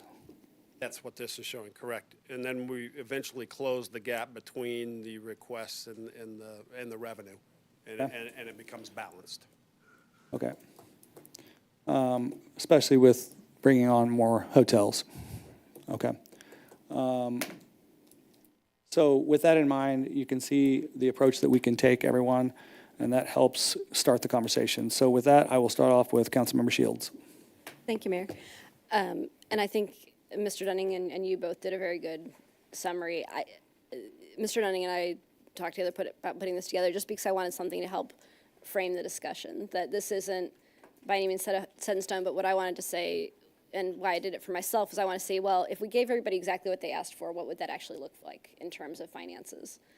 And I'm not sure exactly where I come down on what I think these funding levels should be, and we still don't know what the EDC is asking for. I just plugged in their last number because I wanted to put a fair placeholder in there, but we don't know what they'll come and ask for. But as Mr. Dunning said, I think this is pretty conservative forecasting with hopefully, again, if these organizations are doing their jobs and filling up these hotel rooms, these numbers should be coming in higher. The new hotels coming online, they should be coming in higher. And then even if they don't, even if they hit kind of what we're expecting, at the end of all this, we still have a fund reserve balance that's 80% of our annual revenues. still, even if you're funding everybody at what they're asking for and the revenues don't keep growing like we hope they will, you still have a $600,000 balance in there. And so part of what I've been thinking is that if we plan for basically a deficit budget for this fund, to me, it would be with the understanding of these organizations that if you do your jobs and the revenues grow, then this is a funding level that can continue. But if they don't, then in a couple of years, we're going to have to come back and see about either doing some combination of making some budget cuts, looking at other revenue sources, which could be general fund. We could look at raising the bed tax, which is something that we've discussed really briefly, but that we're not at the maximum level. So we could say, if we felt like at the end of the day, these organizations are doing an amazing job, they're doing great things for Lee Summit, we don't want to cut their budgets and make it so they can't do the work that we want them to do. That's one other thing we could look at, is increasing that bed tax level. I think, is it at 5% now? We could raise it to 7%. That is correct. So that would also be a way to close that gap. But those are things that we could plan a deficit for a few years, see where we're at based on all these organizations doing their job and marketing the community and growing these revenues, and then evaluate some combination of those strategies if we're still in a deficit after a couple of years. But to me, this is sort of a seed funding to get the DMO off the ground, to get EDC back up and running, to get downtown kind of expanding their footprint, and then to reevaluate, because we do have, right now, this fund balance is over 200% of revenues. So we have some room to take a little risk. And I feel like these organizations, on the one hand, by kind of putting a 3-year plan in place, that lets them plan, but it also lets them know after 3 years, we're going to have to reevaluate depending on where these revenues are coming in. And to me, that seems like a fair way. It's not to say that we need to go with these exact numbers, but that's how I've been kind of framing it in my mind as I look this over and think about what the future of this fund is. Thank you. Okay. So, so as we talk about this with council, probably it would be best to maybe say, when we get done tonight, this needs to eventually go back through your committee, actually, the finance and budget, to vet this more thoroughly, including how low do we want to go on that balance. I mean, I'm comfortable with the way we handle the city's general fund, using the same, type of approach, which means we'd be, we can go past this 616 if the council's comfortable with that. Also, I think you've got the included parties here. I'm seeing that you also plugged in the DMO into this so that we could get the big picture. So this kind of is the big picture, given there are no other requests from the Business and Industry Fund, from any other nonprofits. I just want to make it clear, since we're talking about this. I would say no formal requests, there's interest. Right.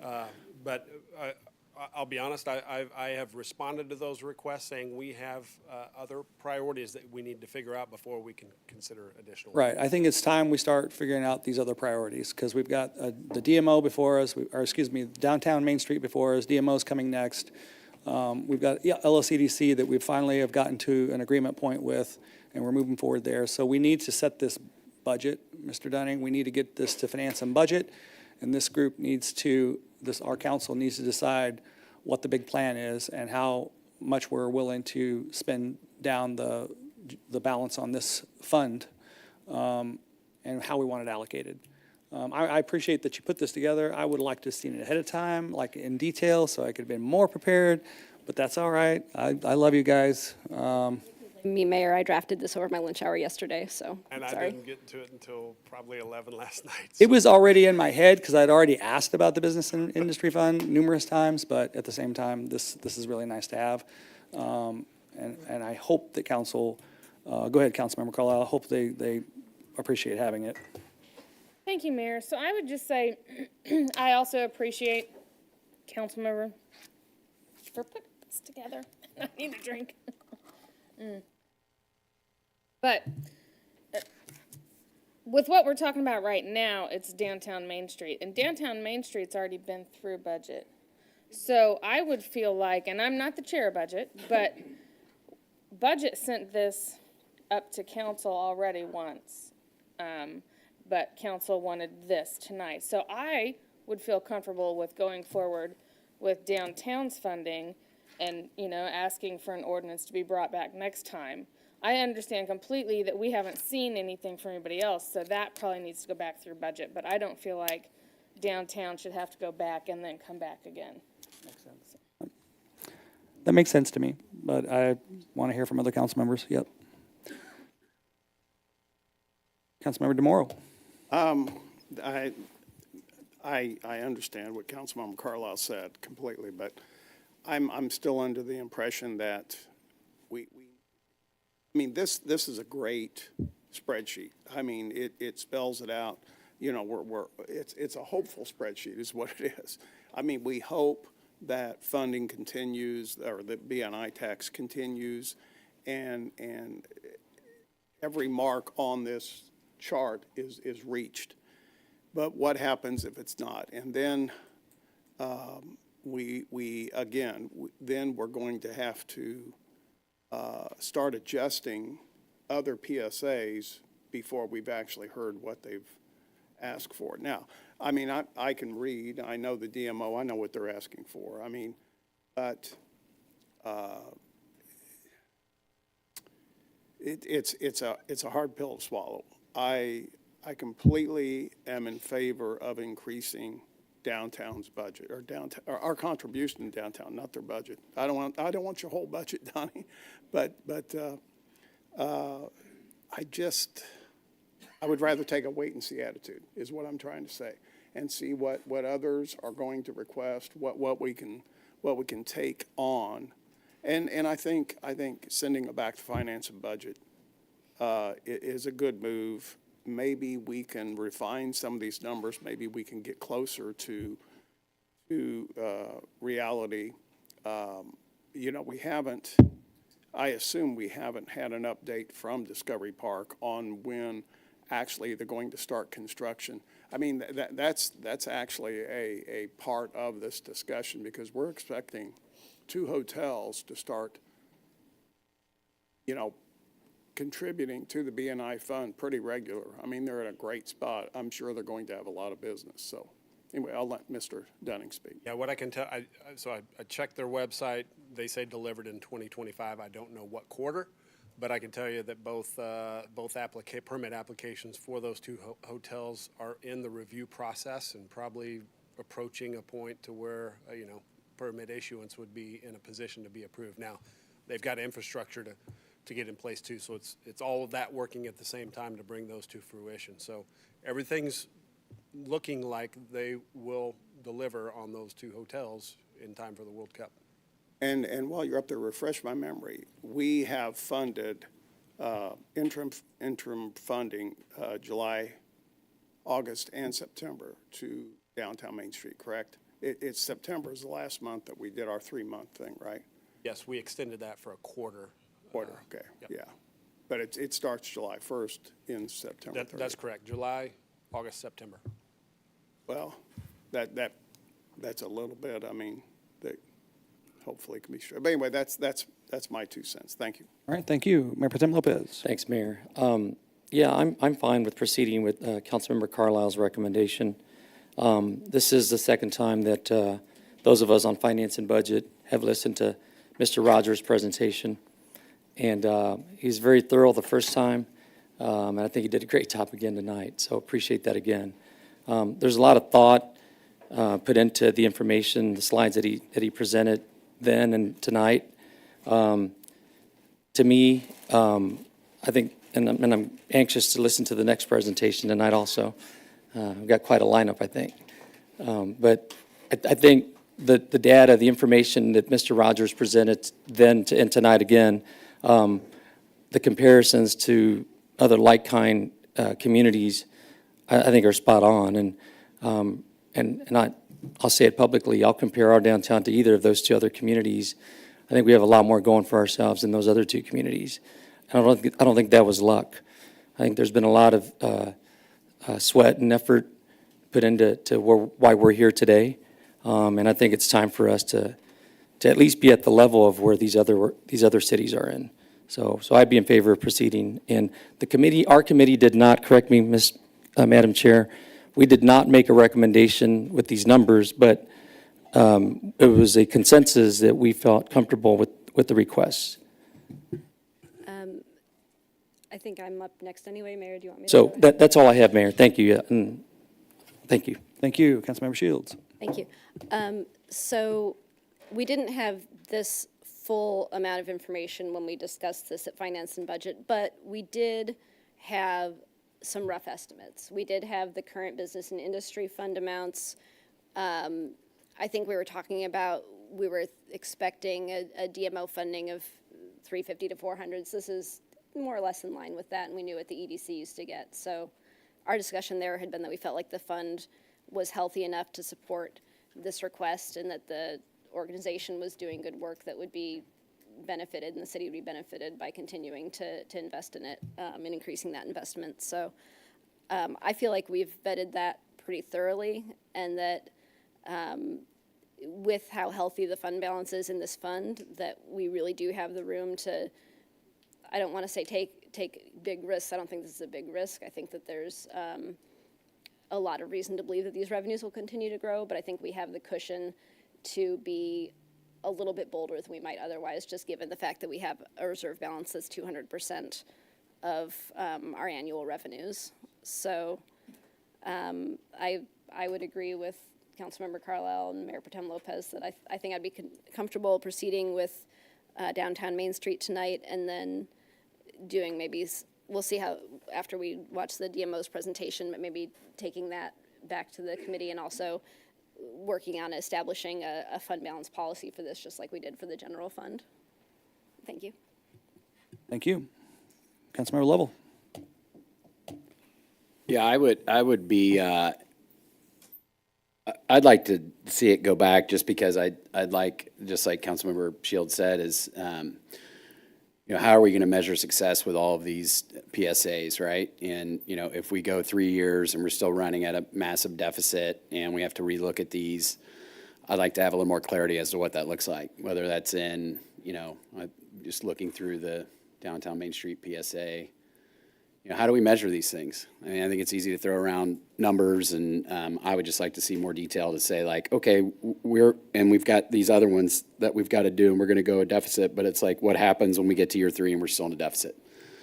How are we going to judicially measure who's bringing value, who's not, and where do we make those cuts? And I think if we're clear about those up front and the expectations of each PSA, we're in a better position to make those tough decisions down the road. And I'd rather have more clarity on that now before we get to that position and before we do these funds. So my preference would be it comes back with a full understanding of how we measure those things.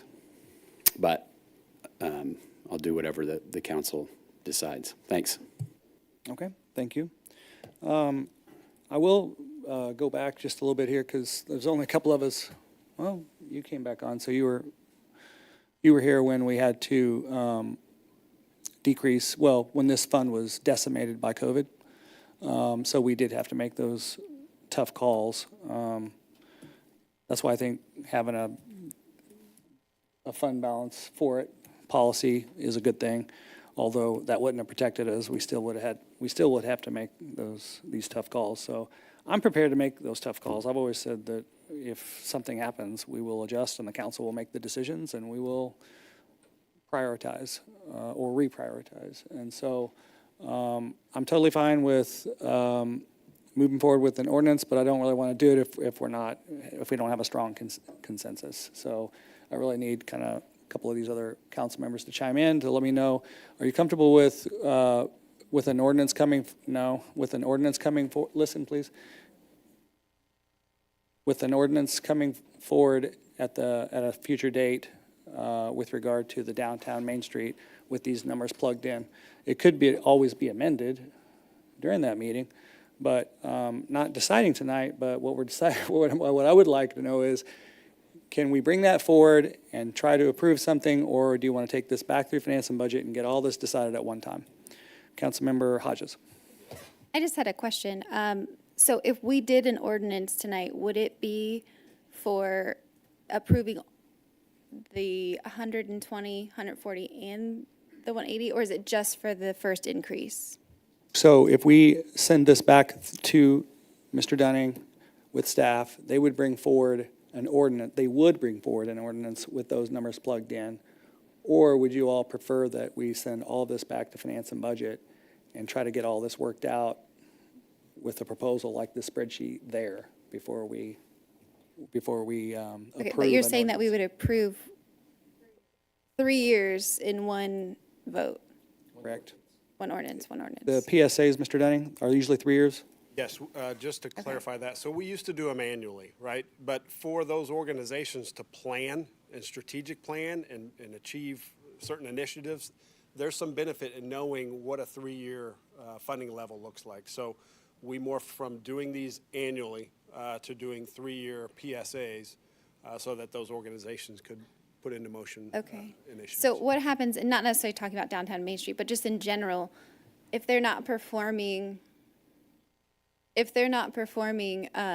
year 2 or 3 and we're increasing the money, what happens in that instance? Okay. Those are subject to the mayor and the council annual appropriations, right? So every year, even though that's a 3-year public service agreement with those funding levels, every year we can look at these and say, oh, we're not meeting these and make funding decisions based on performance. Okay, thank you, that helps. We had to do, we had to do that. We had to do that with COVID that year. We had to Okay. not fulfill our, Okay, I just didn't know what the commitment necessarily was, but I'm okay either way. thank you. Councilmember Pryor? Thank you. So, I'm good without the downtown aspect going before finance and budget. I'm good voting on it. When would that time, I know we don't have a meeting, is it next week that we don't have a meeting? And then we have one the next week? Would it be an ordinance then? We have a meeting August 6th, so we could do something, Mr. Head, 13th, 6th, 6th, 13, or 20. One of those days. We could get on there next month. Okay, yeah, Sometimes it depends on what falls in their lap. Plus, you just heard Councilmember Lovell say we need to see this PSA. And Mr. Head, have you really reviewed their PSA recently? I mean, you know what we want. We want exactly what Councilmember Lovell was referring to, return on investment. I mean, I didn't even talk about the fact that I want to see something in there with regard to the board relationship, which this board shows up to every one of these types of meetings, and they do have a good relationship with the council, but I want something in there, me personally, for council to consider that says that, we'll have a good relationship. There will be good faith, that type of thing. Knowledge, we have not done any work yet on the PSA. So it might take us a few weeks to get that together, so it might be more like the 13th or 20th before we could, okay. Trying to be realistic. Councilmember Pryor, you good? yeah, yep, I am, good, thank you. Councilmember Rader? Thank you, Mayor. Okay, so very good discussion, by the way, but I want to make sure I understand. We would not be going back through budget and finance for downtown, just downtown. Correct. Okay, so I'm good with, I think I'm good with whatever everybody goes along with. It sounds okay to me, so Okay. that's all I have, thank you. Okay, so we have, the reason I think some people feel that way, and I do too, that we could do this is with council without making all the decisions is because they're our proven PSA partner that has acted in good faith, never come back to us asking for more money. They're well overdue for an increase, and we're sitting on a whole lot of money in that budget, in that fund, and I don't think that's what we're supposed to be doing. We should be allocating it. So I think that we should try to do that based on what I heard. It wasn't a 100% consensus, but it was enough consensus, I believe, to have Mr. Dunning, you and staff, bring forward an ordinance for our consideration for the PSA renewal with an increase with these numbers, and we can hash it out then. Is that what you heard, sir? Yep, that's correct. It'd be a 3-year with the caveats of subject to annual appropriations, and we heard some feedback tonight on some things to incorporate into that as well. I did not give Donnie any hard questions like digital marketing, How much are you spending? All that good stuff. Is it even important? Because I figured we'd save it for these people, but we're getting late, so I've got to take a quick break. I'm so sorry to let everybody run to the restroom, and then we'll come right back and get started. So, council members, if you would please make this one quick and head back to your seats. So, thank you all for showing up tonight. We really do appreciate you. Short recess.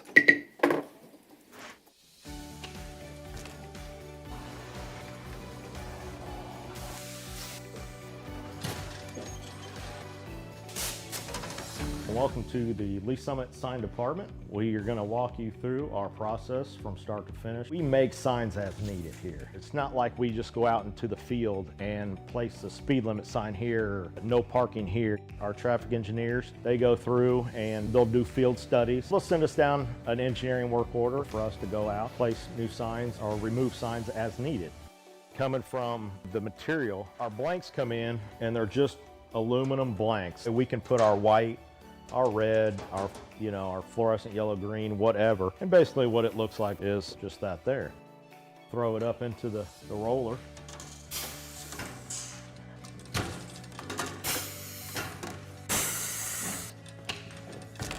And once we got it covered, take it to our work table here, and Tim will cut the corners, cut all the access off to where it's lined up right. As far as the plotter and the software that we use, there's a street name sign there, and he's gonna go ahead and print that out on the plotter so you can see the plotter and how it operates and runs. There's standards for the height, even just on letters on the sign blank. Basically what we have on the computer there is it's pretty much set up to those. And it goes through, it's got a very small but sharp needle that goes through and cuts everything out, letter by letter. Once that's done cutting, our next stage would be bringing it over here. Currently picking out the sign letters right now. We call it weeding or picking or however you want to call it. Next, putting it on the transfer tape.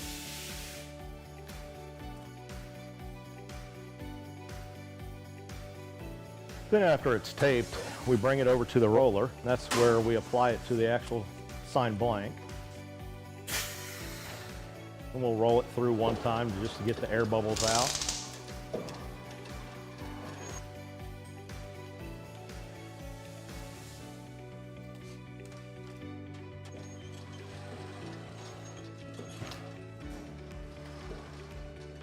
And the last stage is basically just taking the transfer tape off the front of it. And there's a finished product of the street name sign. We'll take you out to the field and show you our process that we go through. We're gonna go out and follow our sign guys, get something installed for you. This is where we check our underground utilities. Tim, you got AT&T? AT&T's back here. Evergy, Google, so we should be good to go. We normally put all of our stuff together out in the field.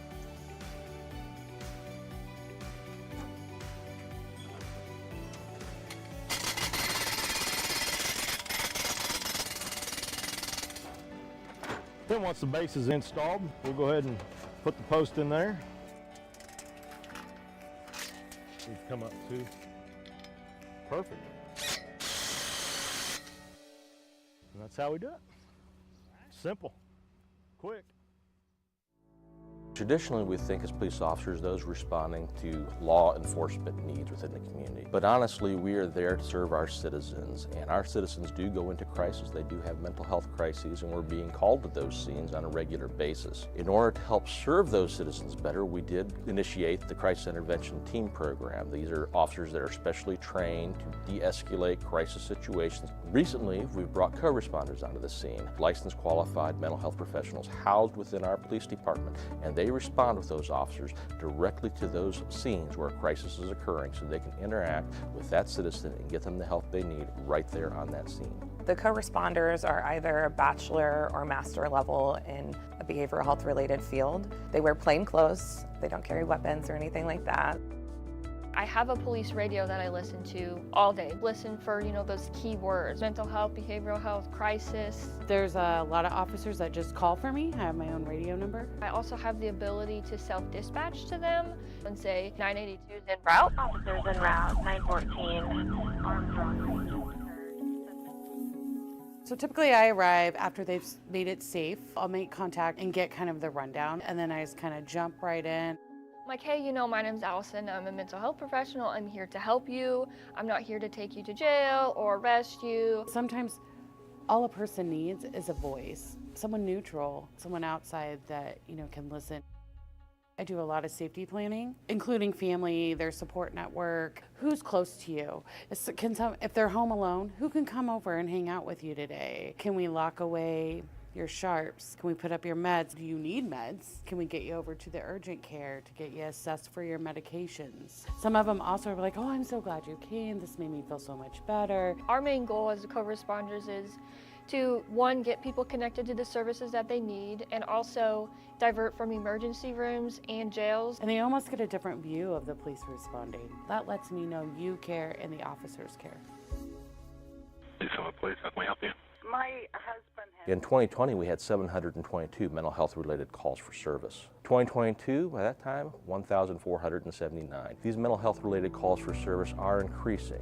How we're responding to that is increasing the number of crisis intervention team officers we have available, as well as the number of co-responders we have available to respond on these calls. So what I think is important for the community to know about the co-responder program is that we're here, we exist. All you have to do when you call 911 is ask for us. Say, hey, I want a co-responder to respond to this crisis, and we'll go. I was really struggling about 8 years ago on my personal journey with mental health, and I met some amazing social workers and amazing programs that have helped me get to where I am today. I really couldn't see myself doing anything else. We want to help, and that's what we love to do. So I had a client, we got a call, she had some suicidal ideations, and she really felt that she had nobody. And getting to know her story and getting to know who comes around and sees you, well, then we found a support person, and they responded immediately, and we made a plan. I called back and checked on her in an hour, and then I checked on her in 2 hours. We were able to get her into the additional services to where she talks to someone every week or more. I just took a person that really just thought they had nobody and nobody would show up for them, and show them you do. And you'll be amazed who is in your corner if you just simply say, I need a little help.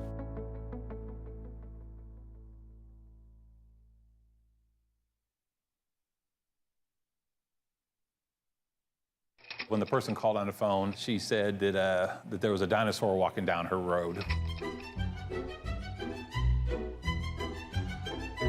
Of course, we had to go out and check that out. We get out there, and it was a big African tortoise, probably 60 pounds, walking down the road. When they walk, they really stand up tall, so I could see why she thought it was a dinosaur. I'm Rodney Wagner. I'm the manager of Lee Summit Animal Control. So as you can see, we get all sorts of animals here. You got some guinea pigs off to the side. All the windows up here are animals that are adoptable right now. Every one of these dogs is ready to go and ready for adoption.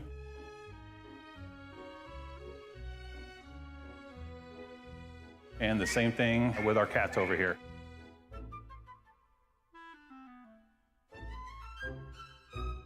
A lot of cool cats in here now, so this is our 3-acre lot we have out back. This is where we do all the walk-in. Okay, welcome back, everyone. We're going to bring this meeting back to order. Next on the agenda is a presentation for the Lee Summit Visitors Bureau Strategic Plan Overview and Request for Investment.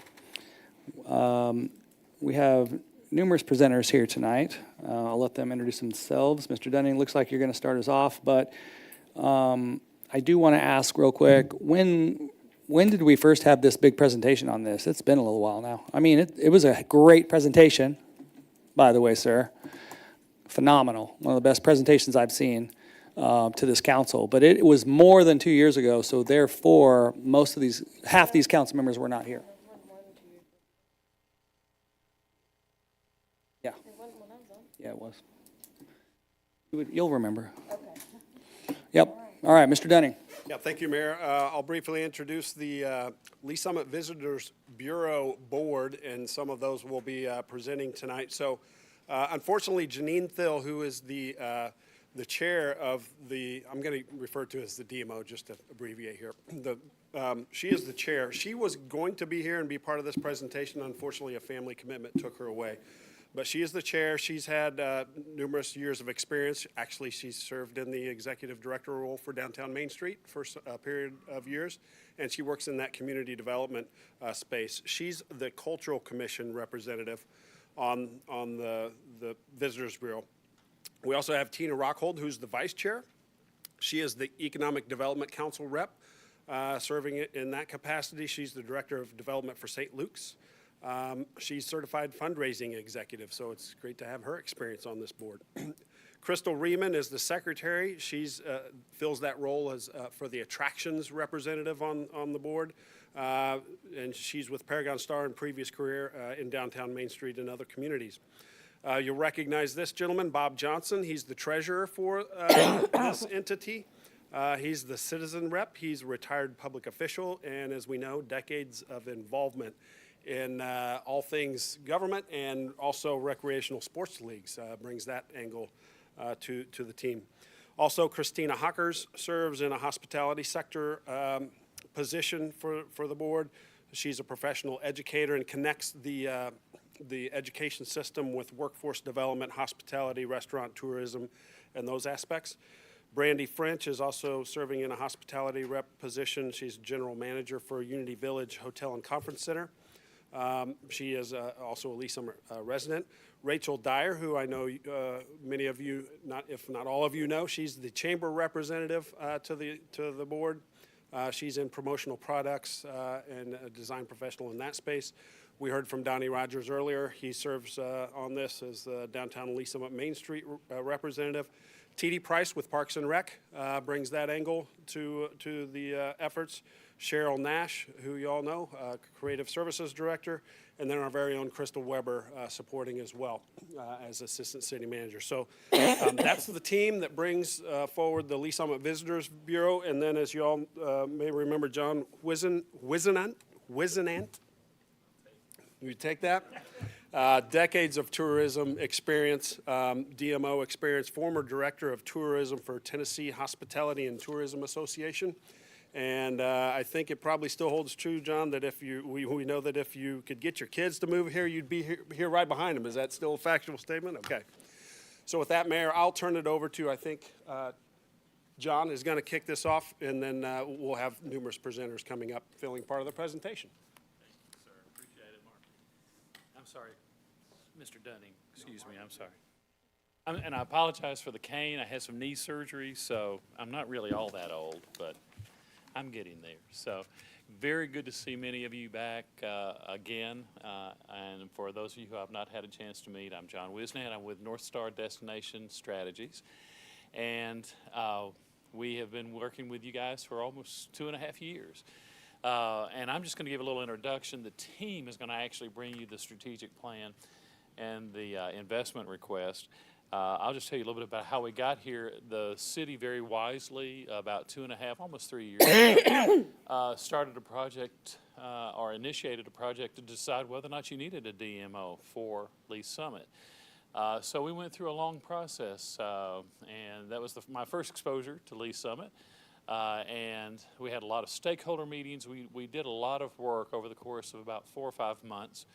And we came back with a report that was issued to you as the City Council, which you approved. The creation of a destination marketing organization, or I like to call them destination management organizations, to be honest with you, because they do more than marketing. That is a primary function of what they do. Following that, the City Council wisely, I think, said, fine, if we're going to have this, let's make sure we plan our work and work our plan. So I worked with your board, which I'm going to have to tell you, I've worked with a lot of boards across the country. This is one of the best boards I've ever worked with. They are all engaged. They are all bought into this project. They all have a lot of energy. They're giving a lot of their time and effort. And it's an impressive group of people to work with. Every time I've worked with them, they've just impressed me so much with what they want to do for the city. And this is a startup. This is a brand new organization. So it's going to take a lot more work, I think, on the board members' part. to make sure this thing works correctly. We did develop a strategic plan together with the board. We've been through, I don't know, 4 or 5 edits, I guess, of the strategic plan. But correctly, you as a council should not allocate 1 penny for something that you don't know what it's going to do. And to Councilmember Shields' point, and several other the members of the council, you have every right to demand an ROI on the investment that you're being asked to make in the DMO. And there is measurable ways that you can find out, Councilman Lovell, that as you see those lodging tax collections increase, you'll know whether or not the DMO is doing its job. I believe very much, Councilmember Shields, in the test me, try me, prove me method. We're going to give you this money.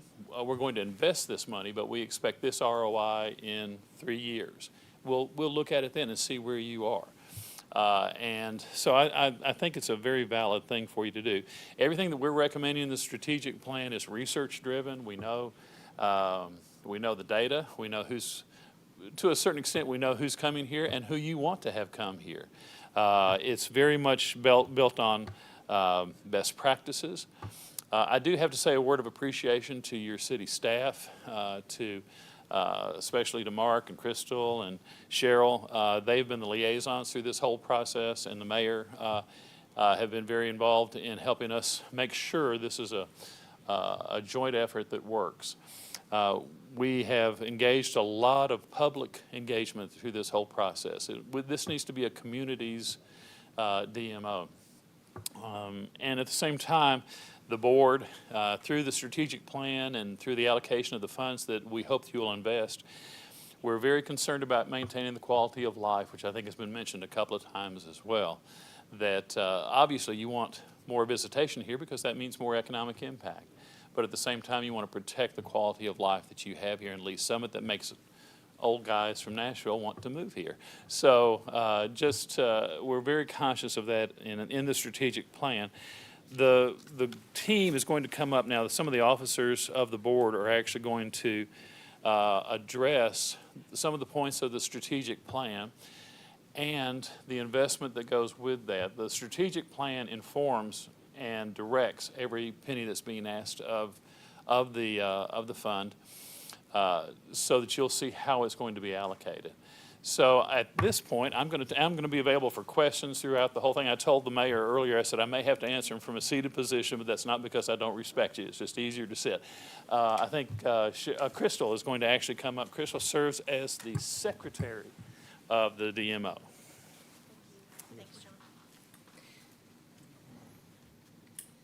Yeah, if you could get him the microphone. Very good, thanks. Good evening. I'm Crystal. I'm acting as the secretary for the Lee Summit Visitors Bureau. I wanted to also thank the council for providing this time for our team to come and present to you. I know you guys have long meetings and you're giving of your time to you. We, as the Visitors Bureau, are actually working from a strategic plan that focuses on 5 key points: organization, marketing and advertising, sales, public relations and communications, and the visitor's experience and services. We're working diligently to develop an organization with a strong base. Part of that is really founded and supported by the diverse background that our board has. We all have different talents, perspectives, and we're working together to make this an organization that will continue to grow and be a benefit to the city. We also have set a big priority to get an executive director, and that person, when they're brought on, will be our leadership. They will also actively engage with our stakeholders and the partners in the community, like hotels, restaurants, merchants, arts, and attractions. They will share our efforts with those community partners so that we can always let them know our intent and what our purposes are to make this situation better for them, but then also to receive their feedback on how those actions are actually affecting them and if they're being beneficial. We have a direct emphasis that will be placed on marketing and advertising. We're going to work towards creating partnerships, utilizing grants, and using a variety of media platforms that will increase the impact of investment we are receiving. We're already pleased to say that the city has received a matching grant up to $30,000 with the help and support of the fantastic city staff that we have. So that will actually go towards completing our marketing and branding profile. I'm going to turn it over to Tina, who's our vice chair.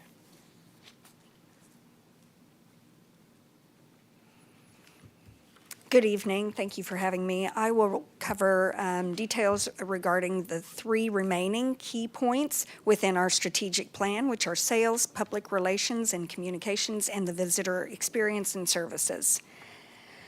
I will use interchangeably DMO and Visitors Bureau, just so that we have continuity. Please understand that. The Visitors Bureau will foster economic development through targeted sales, creating more heads in beds, and bolstering retail and business revenue. The Bureau will partner with local stakeholders to inventory lodging and meeting space and identify the differentiators to Lee's Summit which visitors find attractive. We will grow overnight leisure travel and get more groups by developing local and regional partnerships with organizations such as the Missouri Division of Tourism and Visit KC, as well as attending trade shows regionally and perhaps nationally, and developing a meeting planner guide. We'll bring more meetings and conferences as well as sports-affiliated groups by leveraging Lee's Summit's uniqueness, proximity to Kansas City, and Amtrak accessibility. When it comes to public relations and communications, we will get the word out about tourism to our local citizens and groups. The Visitors Bureau will thrive on engagement and inclusivity of our friends, citizens, and our community. We will collaborate with local industry stakeholders to support workforce development and grow community-wide enthusiasm around tourism. We will use power of earned media to increase visibility and attract visitors to Lee's Summit through storytelling by influencers, vloggers, bloggers, the use of social media, news releases, news coverage, and even custom content pitches to specific markets. The visitor's experience is very important as well. The Bureau will enhance our visitors' experience by improving wayfinding with highway capture as well as throughout key areas in the city. We'll train, equip, and support our ambassadors, our industry staff, and volunteers with details about the impact and benefits of tourism, as well as the services available to our visitors. We'll create and distribute and self-assistance and design web content. In the short term, we expect for the executive director to be housed in a city hall space, but we envision the long-range plan to develop a visitor service presence within and other potential partners within the Lee's Summit area. At this point, I will turn it over to Bob Johnson, our treasurer, to present the budget request.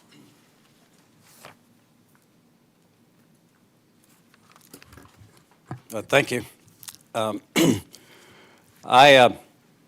name is Bob Johnson, and as was mentioned, I'm the treasurer. And part of the reason for me being treasurer is that people know I had some budget experience on the council here and always cut things. So, we'll see how it's going to present on the other side this evening. I wanted to mention in terms of presenting our budget amount, I did check the business and industry figures before we talked about our budget amount, so I knew where your revenue projections were and the balance it is at this present time, not that we're trying to take everything that was there. I also wanted to mention that even though this has been talked about for a couple of years here and was approved by the council and the mayor many months ago, we actually didn't get our corporate approval from the state of Missouri until earlier this month. So even though this presentation is based upon a July 1st, 2024 budget request or investment, it obviously is not expected to be done by July 1st, 2024, since we're toward the end of July as it is. Let me just mention that the first investment for the fiscal year starting July 1st, 24. And again, we understand we're beyond July 1st, 24, and we are just initially making our request. The request is, and I know all of you have seen, it's been on the board this evening, $425,000 is the request for the Visitors Bureau for the fiscal year starting July 1st. And I want to emphasize that. Do you have a slide for it? It may be up there. There you go. Thank you. I wanted to mention that only because, and it was mentioned earlier, the first priority we have is obviously employing and making the decision to hire an executive director. And obviously we hope it's a person that has experience in helping to, that's with an entity right now that could move to our situation in Lee Summit, which is just starting. And Lee Summit, of course, is a city over 100,000 people. So it's going to take some period of time to make that employment question our decision, several months actually. And then what's most important, and I want you to understand this for us, the 12 of us, I think, are very active citizens in the community. Most of us do not have a history in or experience in tourism, obtaining what's necessary to ask people to come to this community, what activities are needed to have people come to our community. Are they the people that just want to come for one day and spend the day in Lee Summit with all our activities, or are they here for planned meetings that are going to take place? Or what I learned from John, the first meeting I met him and attended, he said, like we did not know, that youth sports are an area you need to look at. Well, that was I enjoyed hearing that since I've been involved in girls softball for 18 years, and I know how youth sports are, and the people that live here and in the surrounding area enjoy youth sports and participate in youth sports, and I think Lee Summit ought to have more. Not just because I'm on this board now, but I've always thought we ought to have more. Regardless, we're going to do this with a serious marketing plan. The 12 of us have our various histories, experiences, what have you, but the first thing after hiring an executive is to have someone, a professional firm, lead us into the development and acceptance of a marketing plan. What is it that we need to do to sell Lee Summit, and what are our priorities? What do we want to look at?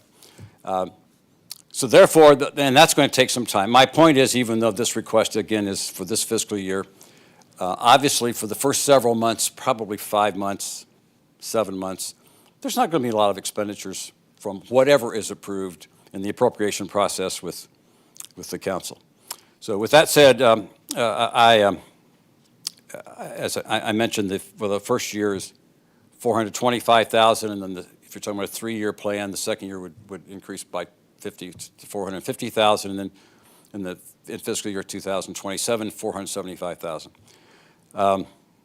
What is shocking to me, even when I started getting into these figures, and oh, by the way, the assistant director, and I don't want to give an amount only because I don't really want this to be public. We want someone to come to us. We don't want them coming here because they think this is a high-paying job, or I don't want salaries to be published to any great extent at this point as we're looking to hire this director. But let me just say from a city standpoint, this would be equivalent to an assistant department director if you want to check those salaries. What is interesting and shocking even to me, as I mentioned, that of this $425,000 request, $225,000 is for marketing, marketplace, or advertising, promotion, and I don't know if that's right or wrong. This is why we are going to do this right, in our opinion. We're going to have a firm prepare a marketing plan for us that we will approve.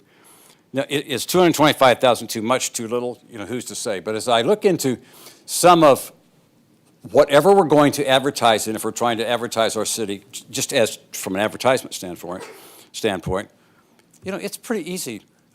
Billboards, for example, are pretty easy to get to $3,000, $3,200, $36,000 a month for a billboard. Well, if we're trying to figure out, do we want to concentrate on encouraging people to visit Lee Summit in 800-mile radius of Lee Summit, or 1,000 miles, or is it coast to coast? I mean, I don't know that yet.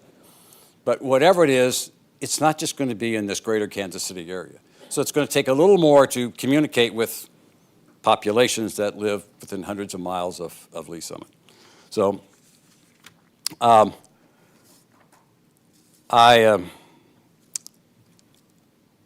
Actually, I'd like to answer any questions you might have, but again, this is a 3-year proposal. We understand that the first 5, 6, 7 months, obviously, we're not going to be able to expend hardly anything, and that's probably a good idea. But we're not going to make any serious moves on this until we have a marketing plan that's been adopted.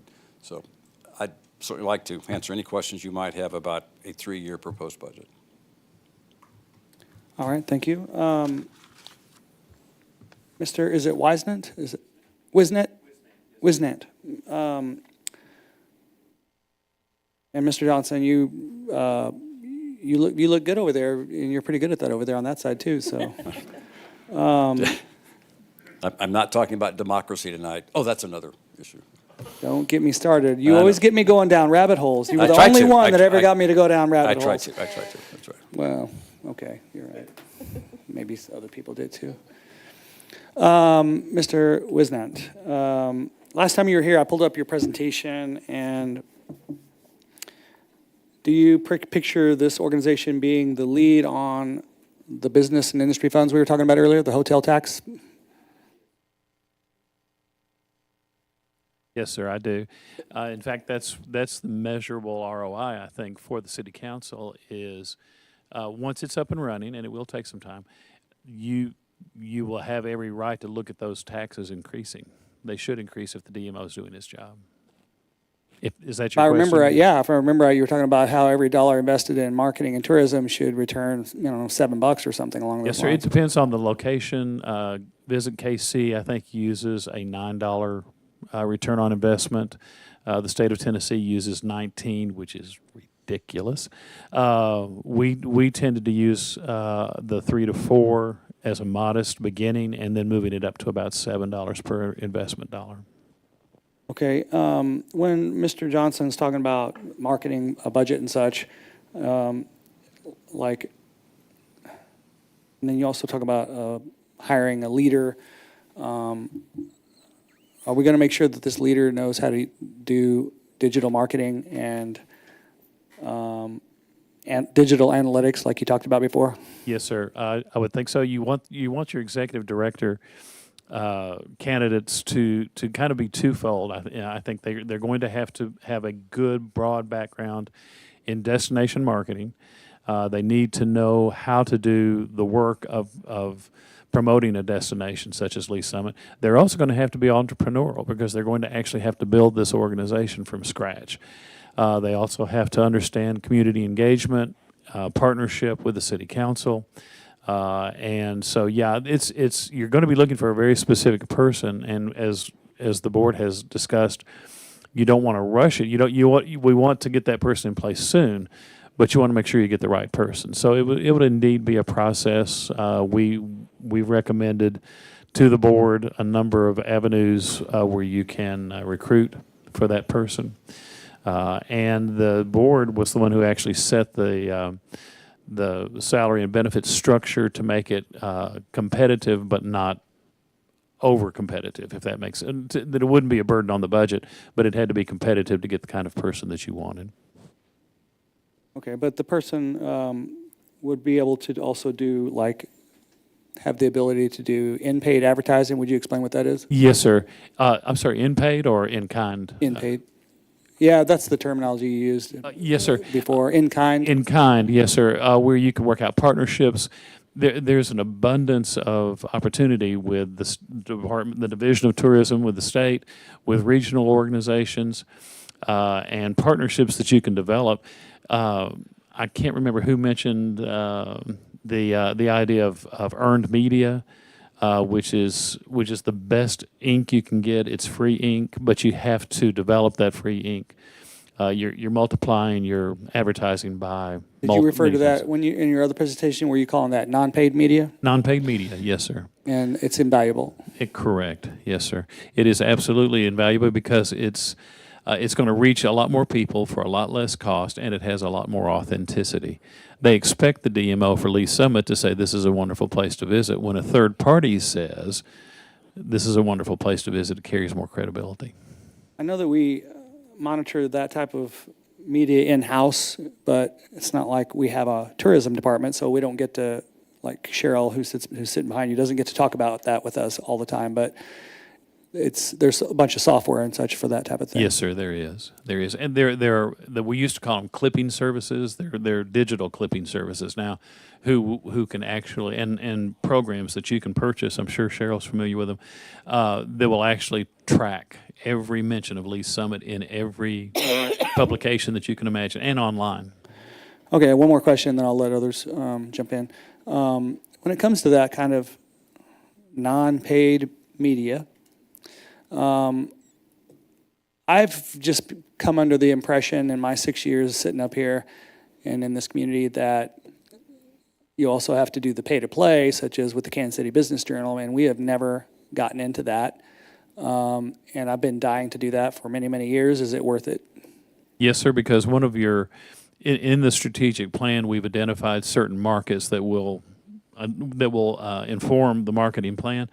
But one of your major markets is 30 miles, or not even 30 miles, 20 miles down the road.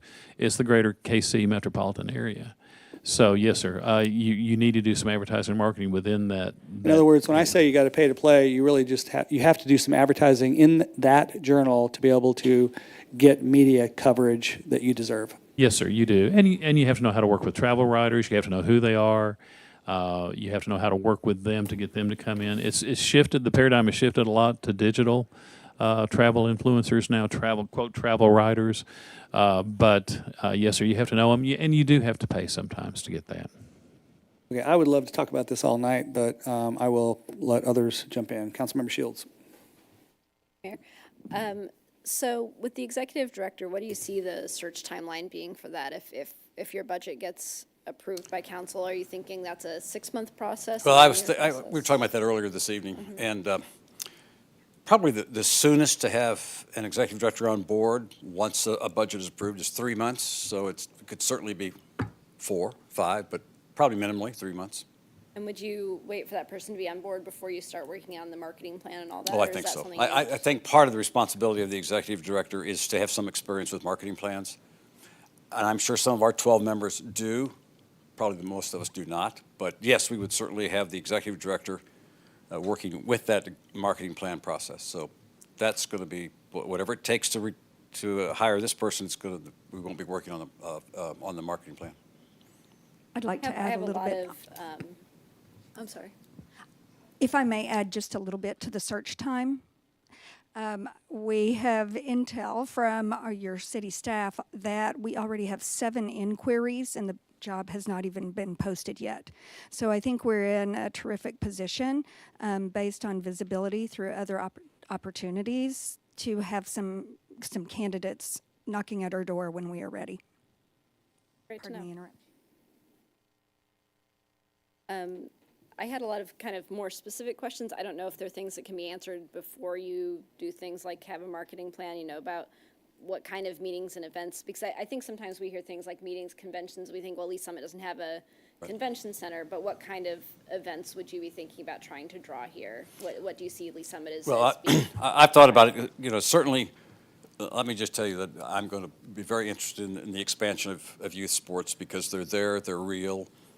Parents participate with their children. We have gentlemen here that daughters played softball at a competitive level. So, but others, obviously, there are day meetings, and I would think there'd be corporate meetings, but you have to have facilities for them to have corporate meetings.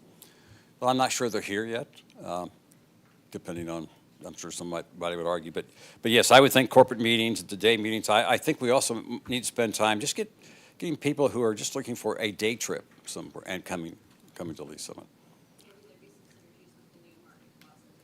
I would certainly, yes, I would hope, I would hope so. But certainly that'd be available then. One of the things that we recommended in the strategic plan is to utilize the fact that KC has got this huge marketing budget, and they're bringing in meetings left and right. Those meetings are looking for alternative meeting locations, or they're looking for spouse activities, all of which you have to be a part of that meetings market to make that happen. So you're right, you don't have the facilities for major meetings yet. I think that's something the DMO could lead in another 5 or 10 years. What do we need? What does our research tell us about meeting facilities? By the way, I think all of you do have copies of the strategic plan as well, so.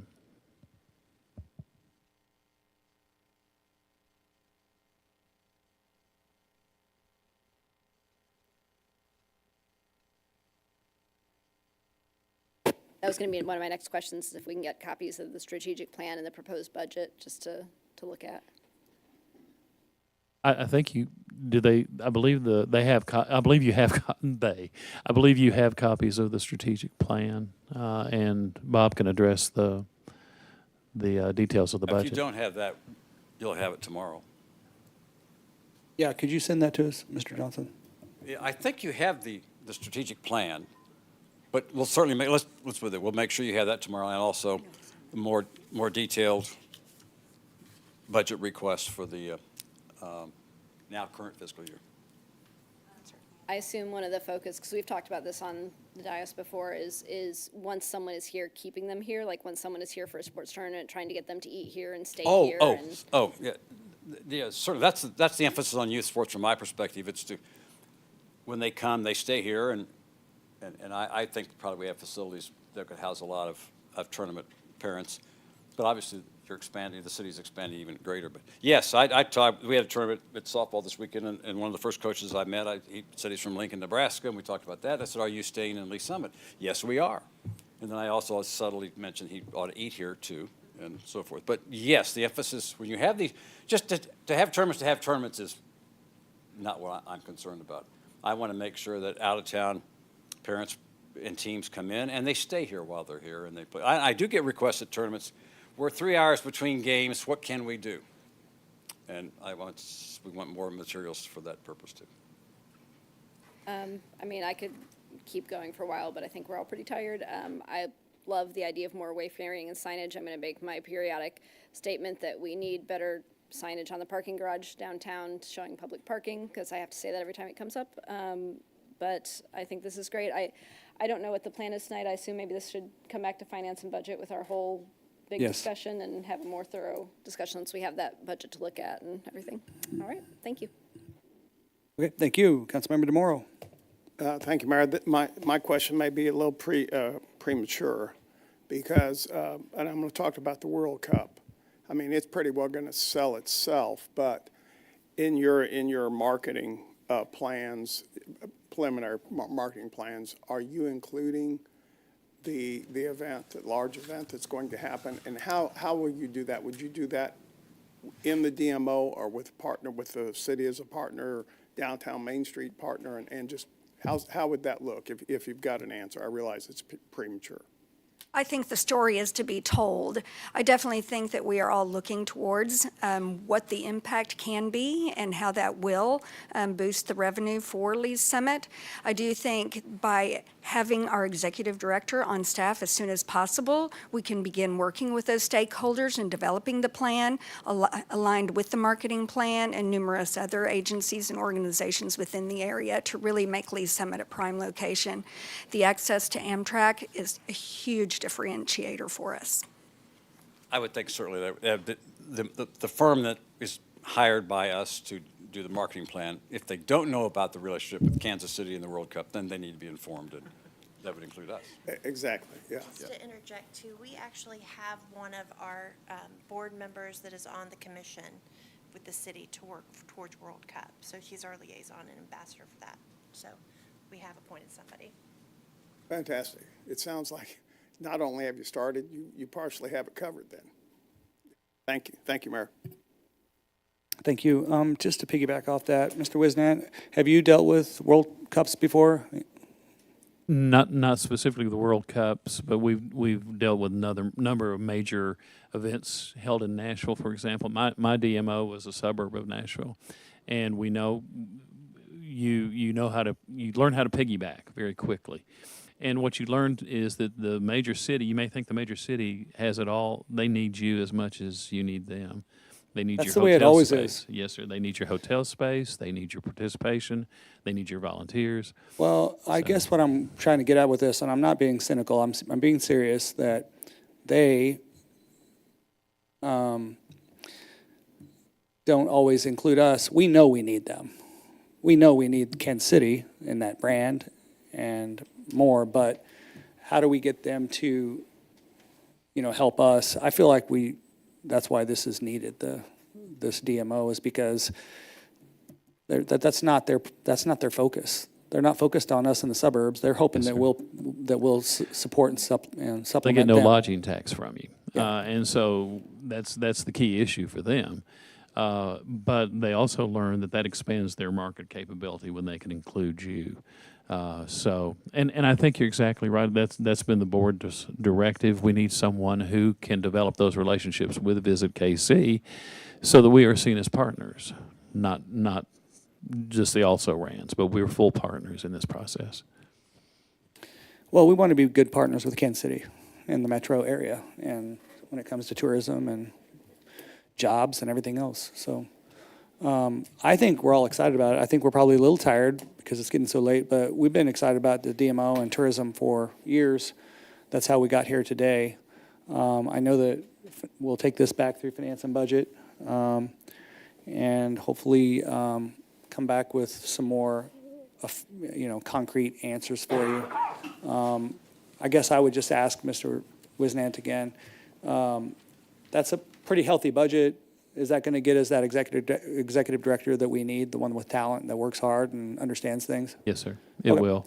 And it gives him or her a budget, especially a good startup budget for the mandate of the board and of the DMO, which is to market and sell.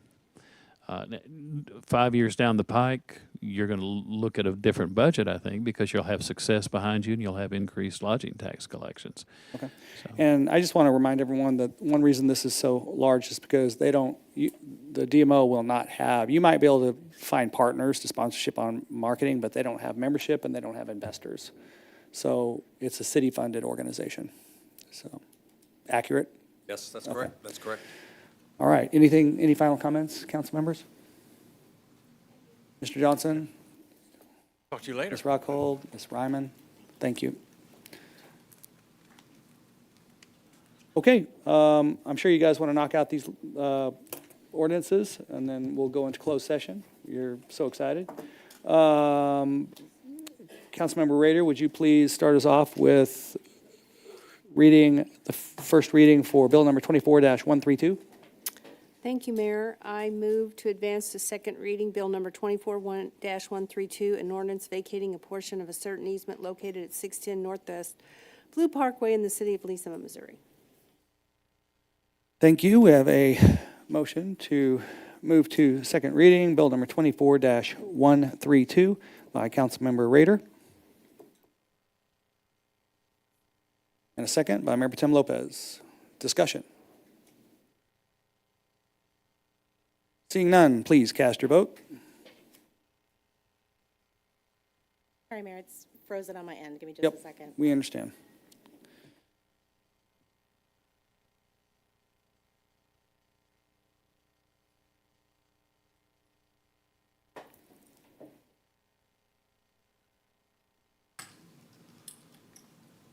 All right, I need 2 more votes.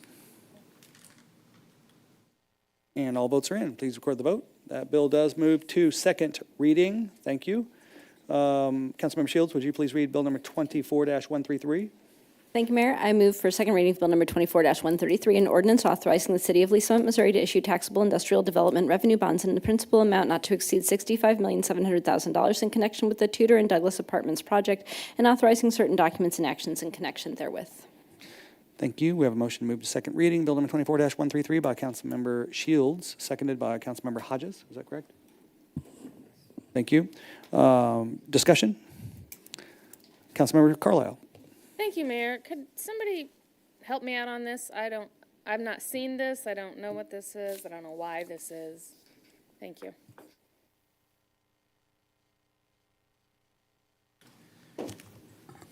Good evening, David Martin with Gilmore and Bell. We serve as bond counsel to the city on this transaction. These are the implementation documents for a transaction that was authorized at the end of 2022. It's for a multifamily apartment complex consisting of 8 4-story buildings with a total of 358 units, and it sits at the intersection of Tudor and Douglas at the southwest corner of that intersection. As I mentioned, the incentives have been approved in connection with the plan for industrial development a couple of years ago. It involves a 10-year abatement period and sales tax exemption on construction materials. Okay, so this means that the city is issuing bonds so that they can build this project? So the industrial development bonds are the mechanism for implementing Chapter 100. The incentives that are granted are not the financing itself, but the tax abatement and the sales tax exemption that goes along with the financing.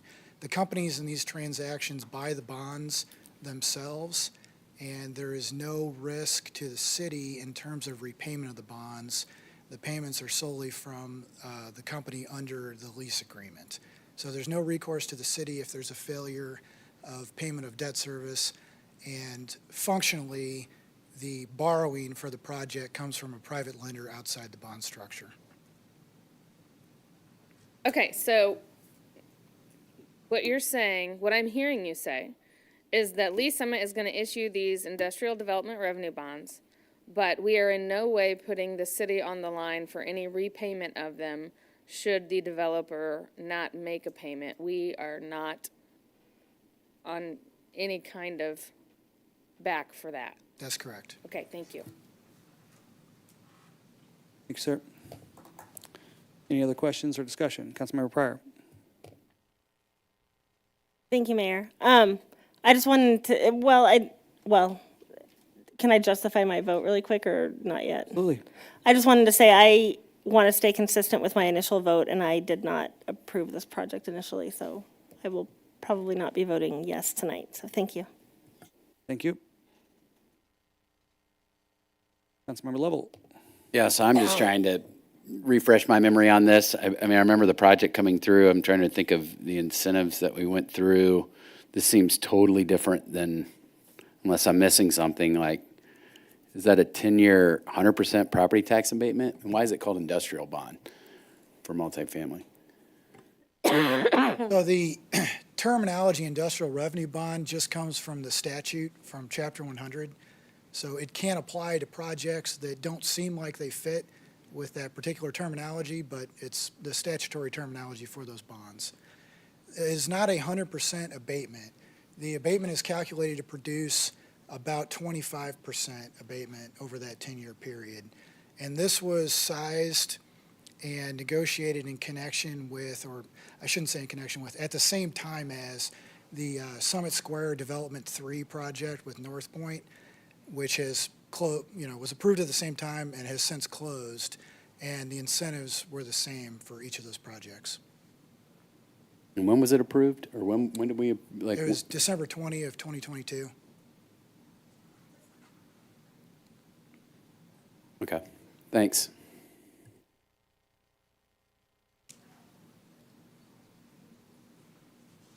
Councilmember Pryor.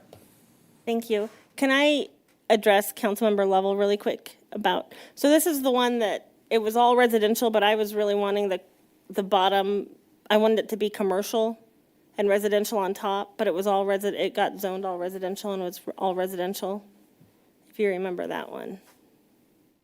I remember the project. Okay, Just okay. The mechanism we're using here, Yeah. it's just, remember it, but.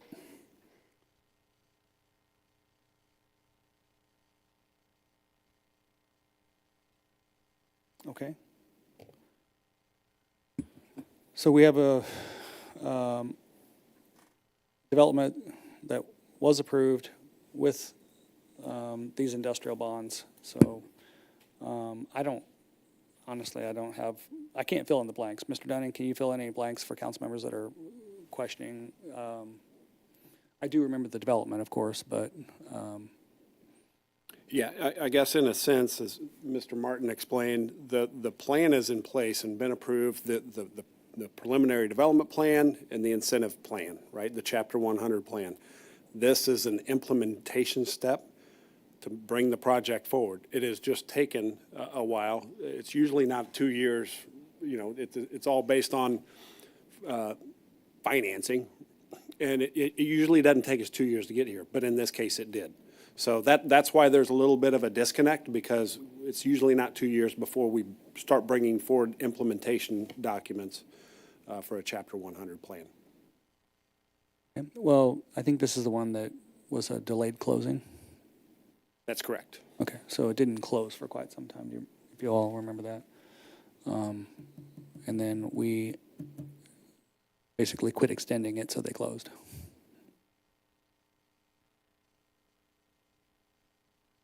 Okay.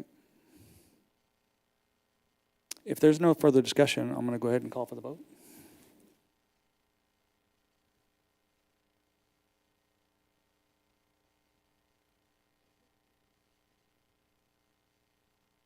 All votes are in. Please record the vote. It does pass 5-4. Councilmember DeMora, would you please read bill number 24-134 for second reading? Advance to second reading, bill number 24-134, an ordinance repealing ordinance number 9871 related to the schedule of fees and charges for the city of Lee Summit and establishing a new schedule of fees and charges. Thank you. We have a motion to move to second reading, bill number 24-134 by Councilmember DeMora, seconded by Councilmember Hodges. Discussion? Yes, Councilmember DeMora. Thank you, Mayor. Within the schedule of fees, there is, under the parks, there is a park impact fee number. To my best memory, we, as a council, never agreed on a number for the park impact fee, a number for residential and commercial. So by voting for this, are we going to have a further discussion of the park impact fee numbers? Let's have Mr. Snook, or I think that's probably most appropriate, come forward. Let's talk about these fees. I know that we've talked about them before, but I know that you also took this back to the park board for discussion, and this has been down a process and a timeline, so can you run through that for me, sir? Yep, Joe Snook, Administrator, Parks and Recreation. So we went back to the park board. They made a recommendation of a fee for residential development between $250 and $350 per bedroom, with a 4-bedroom max in any one living unit. There was a fee or recommendation of 20 cents to 30 cents per square foot for non-residential development. That was the recommendation that was provided to the Finance and Budget Committee. Finance and Budget Committee discussed it. I think there was general consensus, not unanimous consensus, to move it forward to the City Council for $250 per bedroom with a 4-bedroom max and 20 cents per square foot for the non-residential development.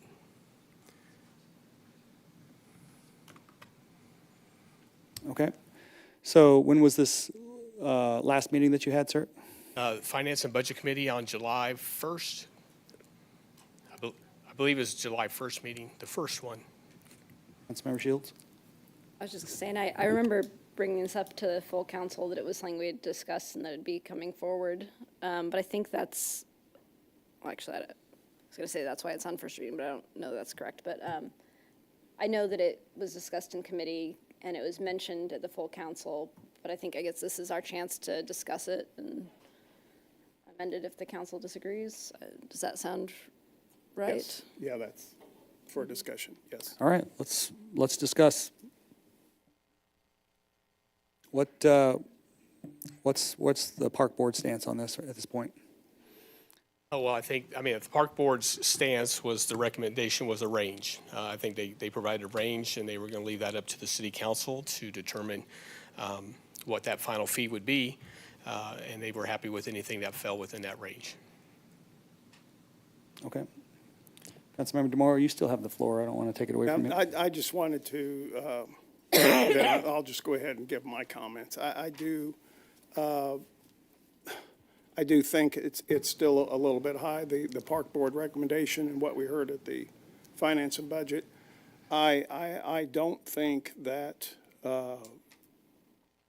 it should not be funded. I mean, but I still think that number is going to hurt people coming to this city. Attainable housing. I mean, we're working hard for attainable housing, and as I've said previously, and it was documented, that for every $1,000 increase, cuts out 40 potential homeowners. And I'm also fearful that if we make this fee too high, that the developers will quit providing amenities when they incur additional costs. In other words, it's going to cost them more to build a house. They're going to say, why are we doing all these amenities? Because this money is going to the Parks Department. So I'm worried that our subdivisions our developments may falter because of that, because that's a cost. And additional, I've said this before, the water tap fee and the sewer tap fee are going up. So it's just more on top of that house cost. And then the last thing that I find very interesting is that even though Mr. Bushak sent us an email about the potential for developers suing the city, so we have that hanging over our head, whether that happens or not. I think Mr. Rucker said that that's highly unlikely that will happen, but there's a lot going on. So I'm not in favor of that $2.50 I think that number should be smaller. I'd like to maybe throw out something in the range of 10% for commercial and $100 for a house. Thank you. All right, thank you. Mayor Pro Tem Lopez? Thanks, Mayor. Just to add more context, I think as a body, it was unanimous, the council, we approved to have the fees. I think that's public information. I think Finance Committee was asked to simply look at the proposed ranges that the Park Department Board had come up with. And Mr. Snook made a presentation to us on the Finance Committee with that information. Everything we as a collective body of council members had asked of Mr. Snook and the board, he went back and did his homework and did the research, the factual research, to give us the data.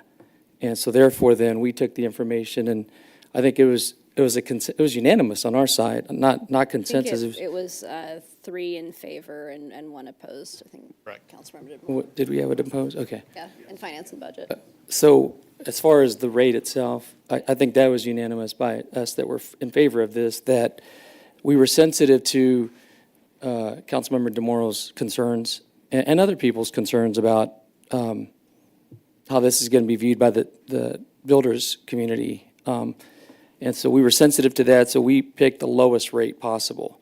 And that was our recommendation back to the park board, and that was supposed to be discussed here tonight. So we were sensitive to that, but compared to our peers in the area, I think some of the closest comparisons were Olathe and Shawnee on the Kansas side, and we were below where they're at.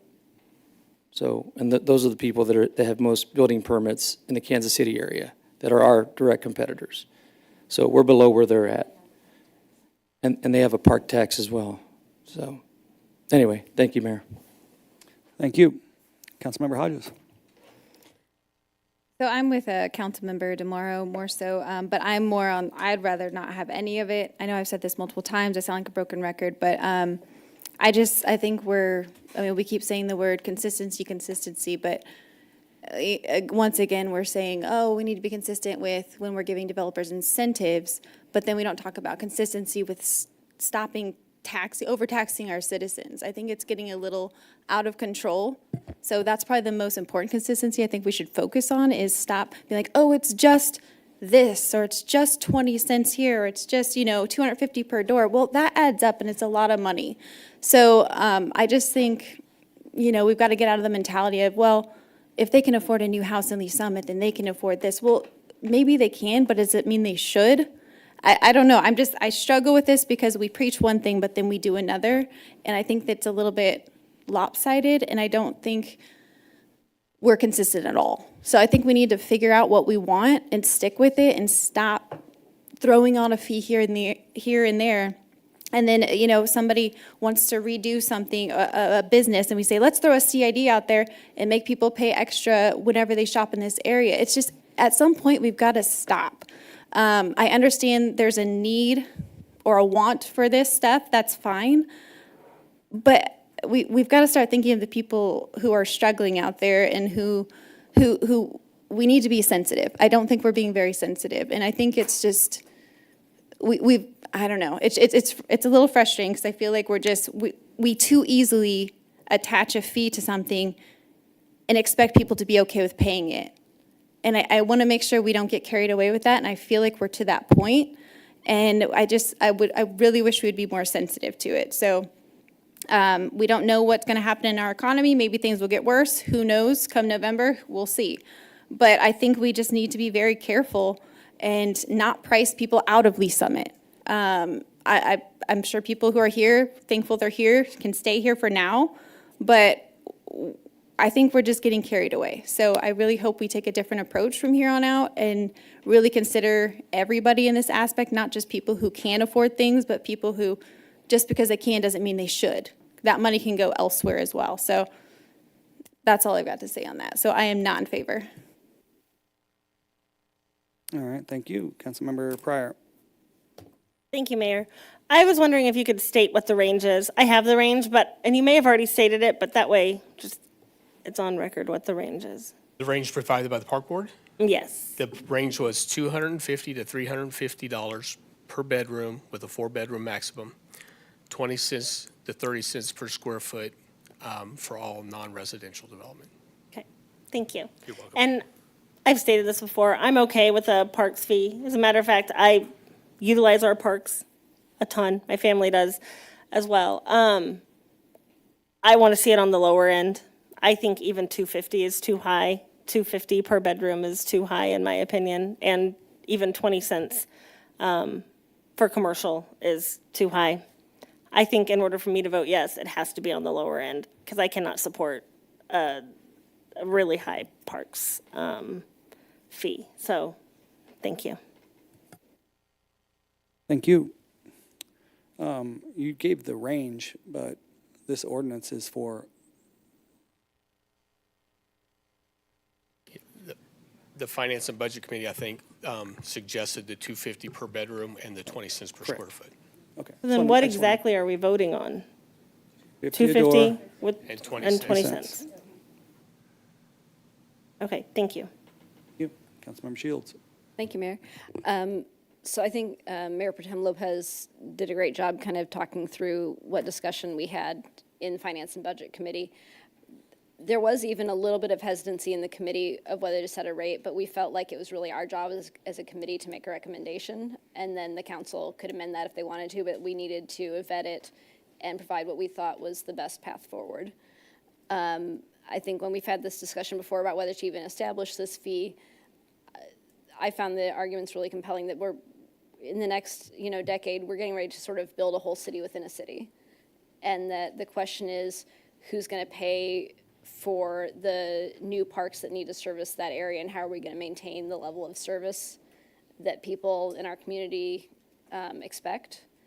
And kind of similar to how we do things like, sewer tap fees and things that you pay to add on to the infrastructure when you build something new. This is kind of a similar thought process that you're paying to add on to this park's infrastructure since we're adding so many new homes.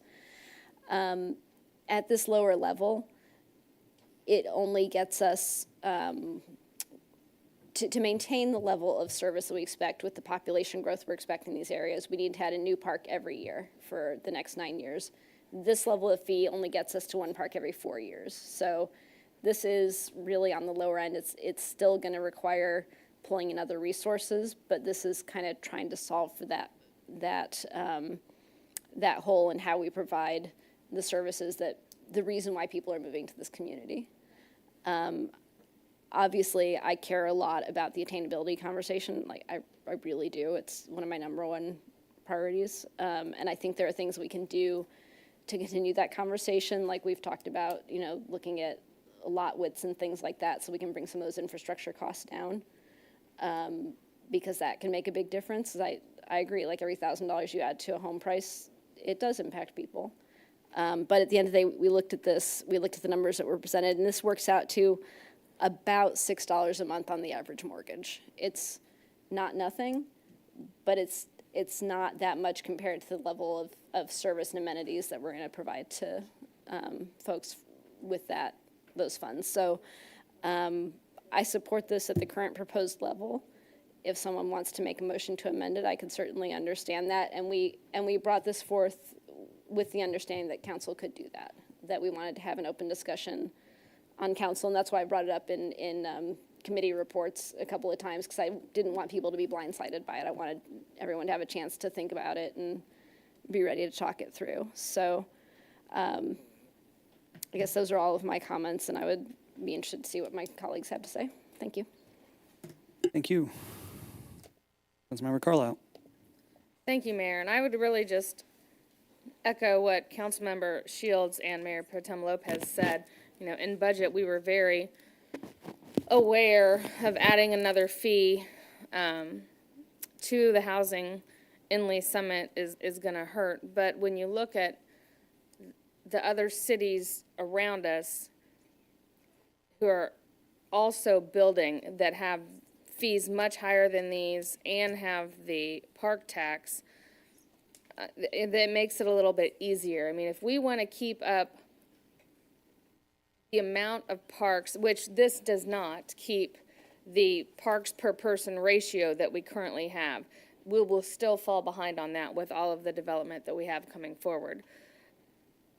With that being said, people move to Lee Summit because of these things, because of our great parks, because of our quality of life. And in order to keep those things up and keep people moving here, we need to do something to help keep the parks going. So I would echo what Councilmember Shields said. I'm going to support this fee as it stands. If somebody would like to make a motion to amend it and lower it, then I mean, I guess we can do that. But I think we're going to be right back here pretty soon having the same discussion again, or having the parks ask us, you know, for money coming from somewhere else to help them out, because it's just not going to keep up. So thank you. Thank you. Councilmember Rader. Thank you, Mayor. Well, I wasn't here when, of course, when the ordinance was voted in, or when they voted to do the fees. And so I probably would have, I know I would have been opposed to that. And the reason is because, yes, the attainable housing is a big deal, but also I've never felt like the fee was equitable. So basically, it's shouldered by the developers and the people that are coming into Lee Summit. And yet, everybody gets to enjoy the parks. And so I was hoping that there would be an alternative to putting it on new development. And again, making the fees continue to go up and up. I understand all the points and all the perspectives. But I would echo Councilmember DeMoro and Councilmember Hodges on, if we have to have the fees, then I would want them to be extremely low. I guess I could live with 10% and $100. That would be fine. Again, I'm still not in favor of it just because of the fact that it doesn't feel like it's fair. But if we must do it, then that would be, I could probably live with that. So, thank you, Mayor. Thank you. Councilmember Lovell. Mr. Snook, if I recall, it's not, like on the residential, if a developer builds an amenity in that housing development, like a park or whatever, that can be in lieu of the fee. Correct. There are a number of options available to reduce the fee or eliminate the fee. That park would need to be available for public use, not just for the subdivision use, but yes, they can build a park type amenities that we would agree to that would be comparable to the park amenities we would build, and they would get credit for that. And that could take the place of the entire fee, or it could take place part of the fee. It just depends on the. Has there ever been any thought that even if it was a private park for that neighborhood, that they could still, like, why does it necessarily have to be a public park? Because if it offsets the use of other parks and they're using it, Well, the intent would be. And then they have to maintain it and service it. Well, I believe the ordinance states that the park would be turned over to the city, and then we would maintain it, and then that would have to be a public park. Okay. Seems like, to me, that would be a healthy amendment to explore is, because listen, I get the extra fees and taxes and things like that. The one thing that I think of in this is that we require, it's one way, it's a great way, although I would be more supportive of allowing a developer to go in and build a residential development and build a really nice amenity and park for that neighborhood and not open it up to the parks and have to maintain it and get that off of there, because again, I think that offsets the use of the city's parks. But that's I guess a separate conversation. But we have a lot of requirements when someone comes into the city, like the types of materials they use, the design features, that all have a cost to it, and it's all about raising the level of amenities, services, and quality of development in life. And so I think on that residential side, I think that's accomplishing that, at least saying, hey, we want you to come in here, but there are some things, we're looking for from an amenity standpoint and park standpoint. The other thing is, I think what's most important is on the commercial side, because, we get into situations all the time where we're negotiating with a developer, or like we've got all this city within a city, and like, how are we gonna come up with a formula that says we've got to have X land donated to us, right? This gets us to the negotiation table with all the commercial development to know that there is at least a fee there that allows us either to purchase land or work with the developer to have land donated to us to do things. And I think it's a good negotiation tool. I think it helps keep our city, what we all talk about is a beautiful city with lots of great amenities and parks and things like that. I don't think it's too cumbersome. And so I will be supporting this. I would love to see an amendment actually on the housing, that if a developer does that, it doesn't have to be a public park, because I think that actually, again, I think it accomplishes what we're trying to accomplish. But I support these fees the way they are. Would not support an amendment for anything less. Thanks. Okay, thank you. Based on what Councilmember Lovell just said, though, couldn't a developer come forward, Mr. Dunning, with a variance if they're providing a park and ask to be, if they're going to build an entire park within their development, they could ask for a variance as far as paying the park impact fee? I would think that would be a waiver to the code, is what that would be, based on how we've written this, rather than a variance like what we see through. Waiver to the code. They could do that, though. But the council has that authority to waive code provisions. And they would- Only the council has that. Right, but they would be talking to Mr. Snook about this from the get-go. The developer would. Wouldn't that be the way it would work? Correct, and if they built the park, Yeah. they would get full credit for that based upon their investment. And then if that covered the amount of Right. impact fees, there would be no impact fees paid. So essentially, what Councilmember Lovell's suggesting, I mean, it's in play.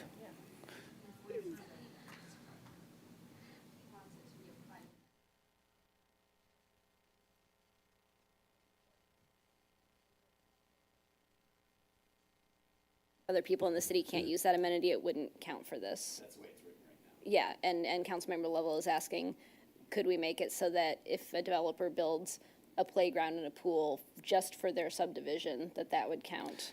And we're saying, as it's written right now, that's not a public improvement, so it wouldn't. We would need a whole lot more research on what kind of impact that would have on the park impact fee before I could vote on something like that, because it's, Essentially, every housing development has a park. And so park impact fee would not even be a thought. They So, say, we already built this stuff. let me get back control of the meeting then and try to, I don't like doing it this way, but we've been talking about this for how long, sir? For 18 months. Okay, and we followed a process, which is what we're good at. We've been methodical, we've been strategic, we've absolutely wore you out with best practices.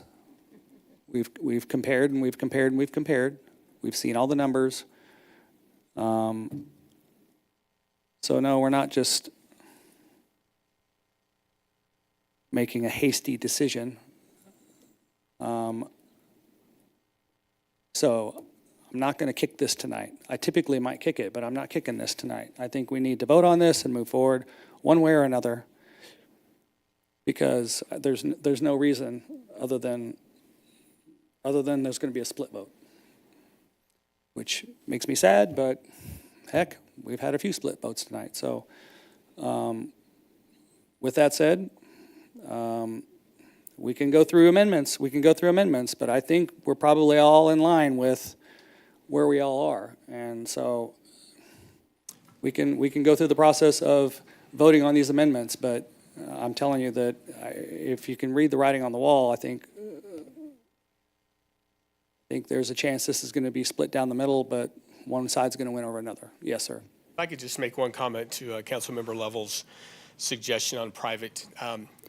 The purpose is because we have a lot of needs in our Parks Department, and one would be youth practice space. If a park is created in a neighborhood subdivision, we would not have access to those kind of spaces to be able to help serve our community. If that park space is a public space, then we have that access. We program in our parks. We do a lot of things in our parks. If it's not available to the public, then yes, it does serve a purpose and it does serve the neighborhood, but it doesn't serve the public at the level we would anticipate a public park to do. I just wanted to make that comment because that is something that came up several meetings ago, and I made similar comments. So I just wanted to repeat that. So I appreciate it. Understandable.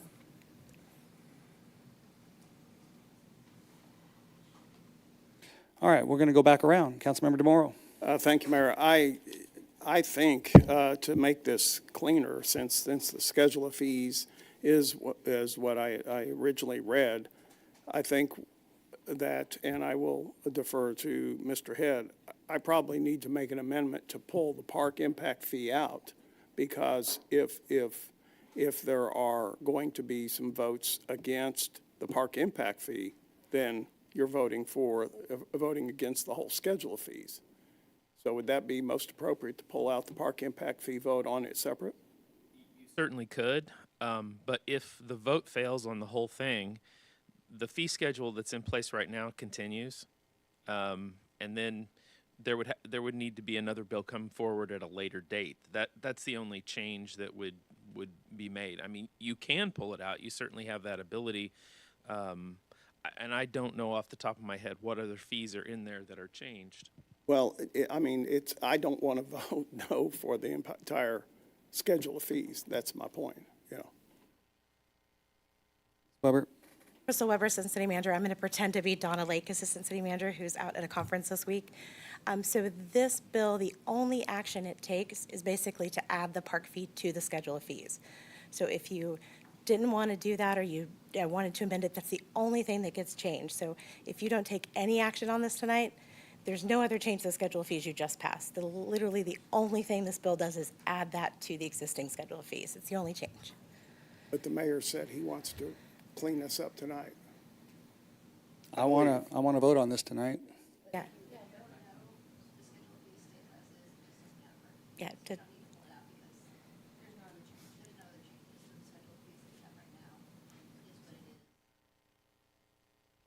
But I'm voting no for the schedule of fees, though, regardless, whether it comes out or not. You're voting no to the amended schedule of fees as presented, and the only amendment on the fee is that schedule, if that makes better sense. I know it's kind of a cumbersome way we have to do it. Well, what I read did not say anything about amending the bill.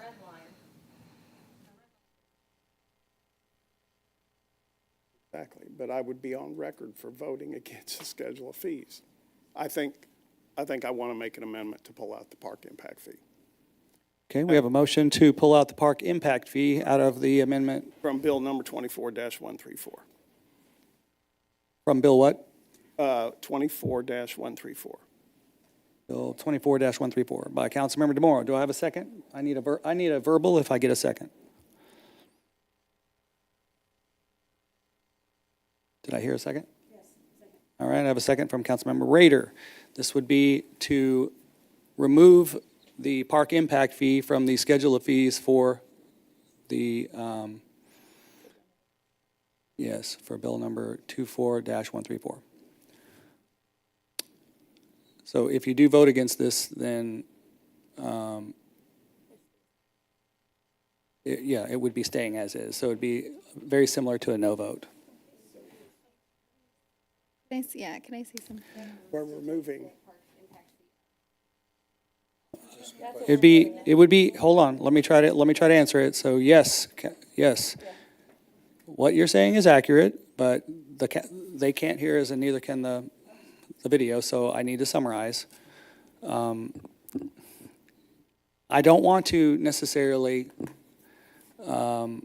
try to truly understand what the difference between voting no is and pulling this out, but for the most part, if you pull this out, you're going to be voting no probably on a park impact fee of any kind.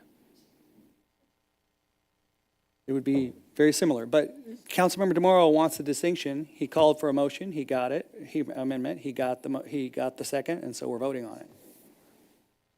That makes sense.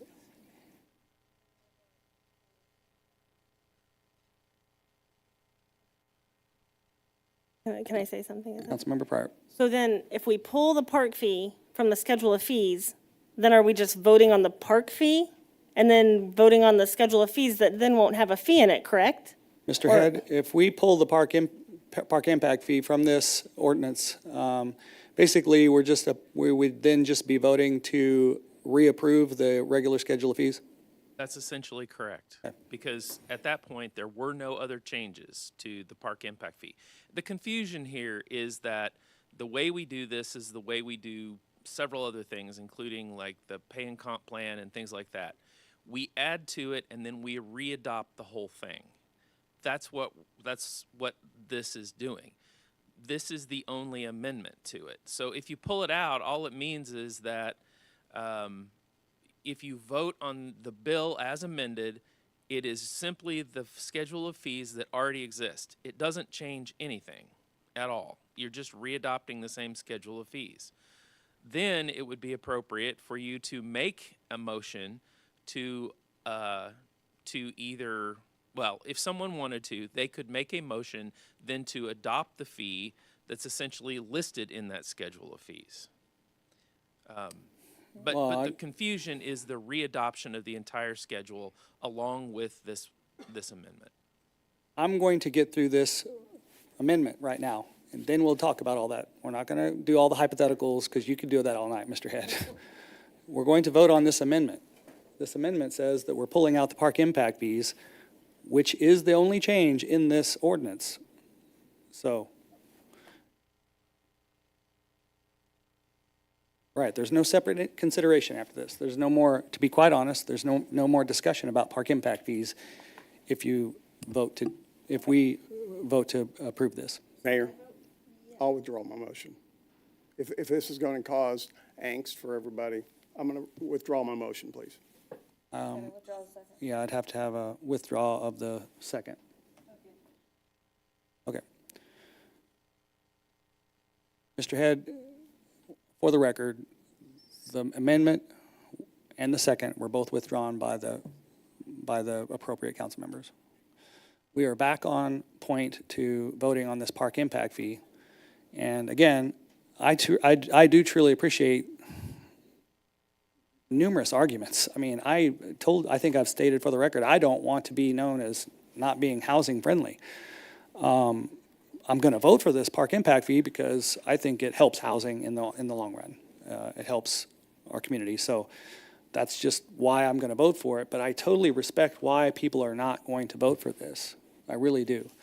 The amount, I feel like we've had plenty of time, and we've pushed on the park board, and we've pushed on the finance and budget, and we've pushed on Mr. Snook to show us a reasonable amount to propose for us to vote on, and I think it's in front of us, and I think we need to vote on it. Councilmember DeMoro? Okay, let me go to Councilmember Pryor. Thank you, sir. Councilmember Pryor? Thank you.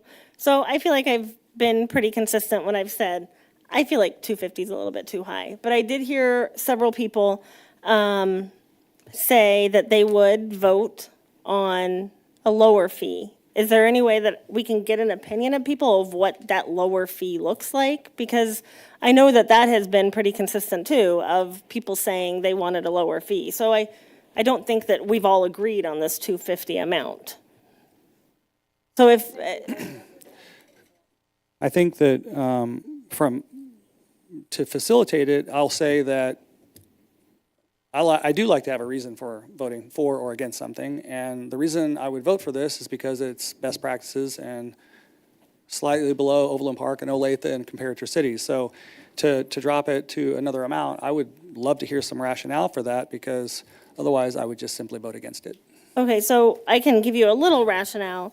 I did pull up, and I can't find the initial sheet that Mr. Reuter provided to us, but basically just comparing us with how much it costs to pull the permits and everything in other cities to build a home. And we are already, as it stands, significantly higher than a lot of other cities, and this fee puts us even higher. And it's not going to put us higher than Olathe. It's not going to put us higher than Overland Park. It's going to, according to what I'm looking at right now, it's going to put us at close to, okay, so yeah, it's going to put us at close to the same amount. I can't see. So my rationale to wanting it lower is the same thing. I've had the same rationale, sorry.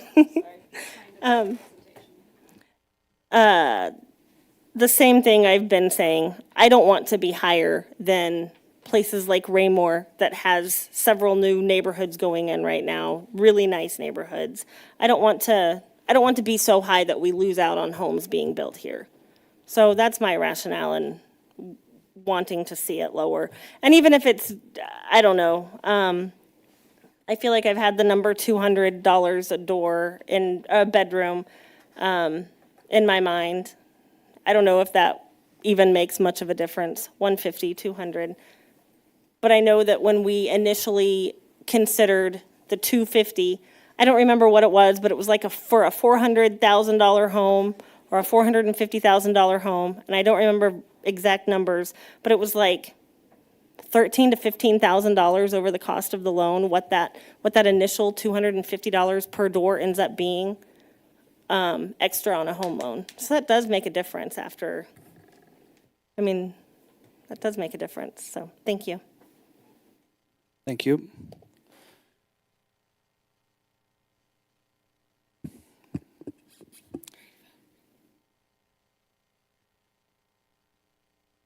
Sorry, but I'm gonna have to call for the vote. 1 second. Again, I think each of us respect each other's opinions on this. It's not been easy. So, that said, please cast your vote.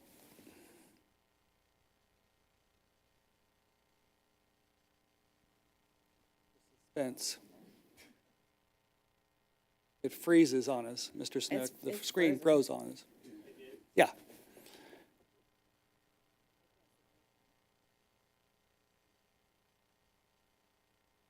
If Bob Johnson were here still, he'd say, I can count votes. Mayor, would you like me to take a voice vote? Yeah, I got nothing. Okay. Roll call vote, please.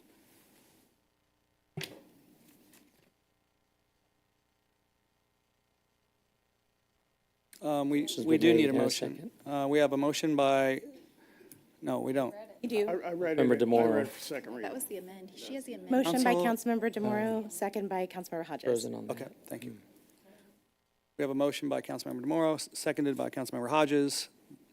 Don't look at your screen, that was for the amendment, if you're looking at your screen. Sorry, we've got,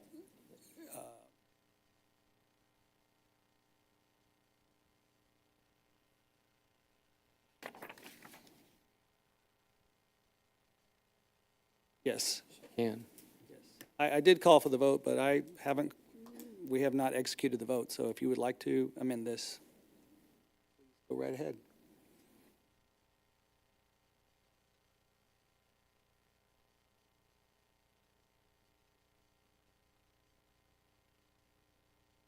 I move to amend the schedule of fees to show $200 per door. And then for commercial, 20 cents. Okay, we have a I mean, motion- per bedroom, sorry.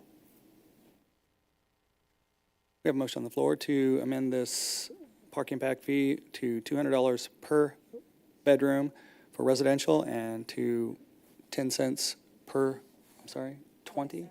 Oh, so you're sticking with 20 cents per square foot on commercial. All right. I'll second that. All right, we have a motion by Councilmember Pryor, a second by Councilmember Hodges. Discussion? Are you Councilmember, or Miss Councilmember? It appears to be working on my end. It should be, you should see a motion to amend. That's what I need to know, is you have it prepared for a motion to amend. All right, this is for the amendment to $200 from $250. Please cast your vote. Oh, my goodness.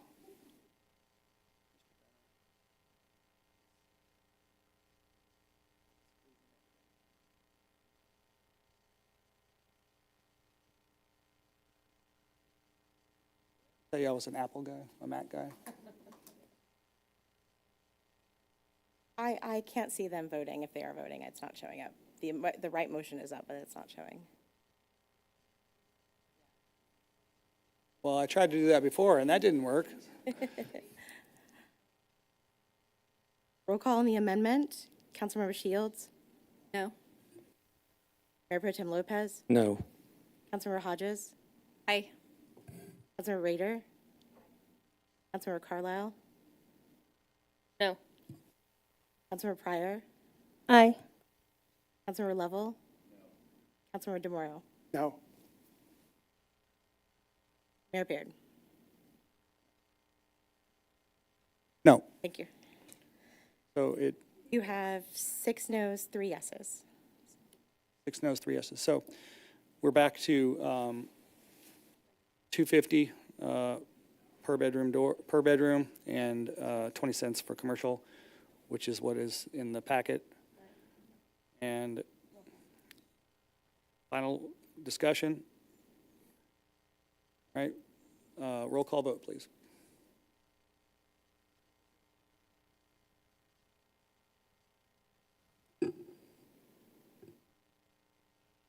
Councilmember DeMoro. No. Councilmember Lovell. Councilmember Pryor. No. Councilmember Carlisle. Aye. Councilmember Shields. Aye. Mayor Pro Tem Lopez. Aye. Councilmember Hodges. No. Rader. Beard. Oh, sorry, Mayor Beard. You're Aye. farther down the list, I didn't see you. Aye, I finally have to be the one that sucks.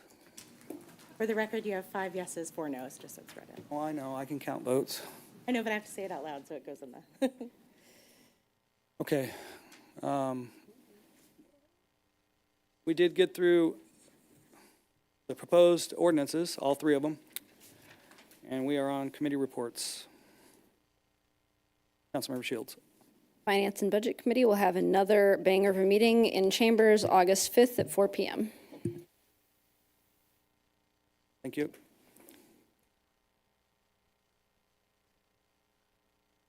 Okay, council comments. Councilmember Shields. Thank you, Mayor. So tonight we had an ordinance authorizing these development revenue bonds for a project that we'd already approved. And to my understanding, that this is just a simple implementation step, and it came very close to failing the vote. And I respect my council members, and I'm not, but I really do have to say, I feel like if we do things like this, we go down a really dangerous road. Because if you have a project that has gone through all the steps and jumped through all the hoops and gotten our approval, and then you turn around and say no on the matter of course approvals of paperwork without a reason, without that developer having changed a plan or messed something up or given us a reason to yank back these incentives, you may not like this project, but what about the next one that you do like?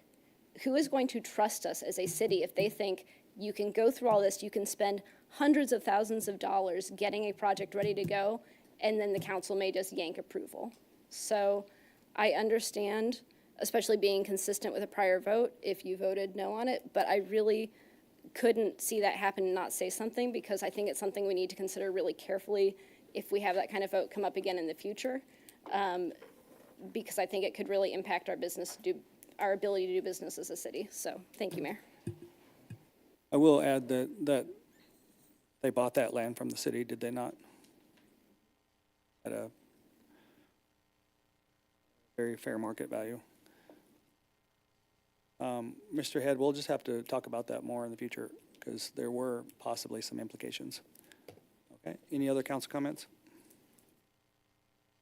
Councilmember Lovell? Yeah, just to piggyback off that, I mean, I think that was because time had passed so long since we approved it. It may have been, and I stayed consistent with my original vote, even though I may have thought differently, but I don't know, could have a better refresher than what we got for something like that posed so many questions and seemed so unique and different, because it was hard for me to recall us doing something like that. So I just, when something passes like that, I think good reminder of what we did 2 years ago.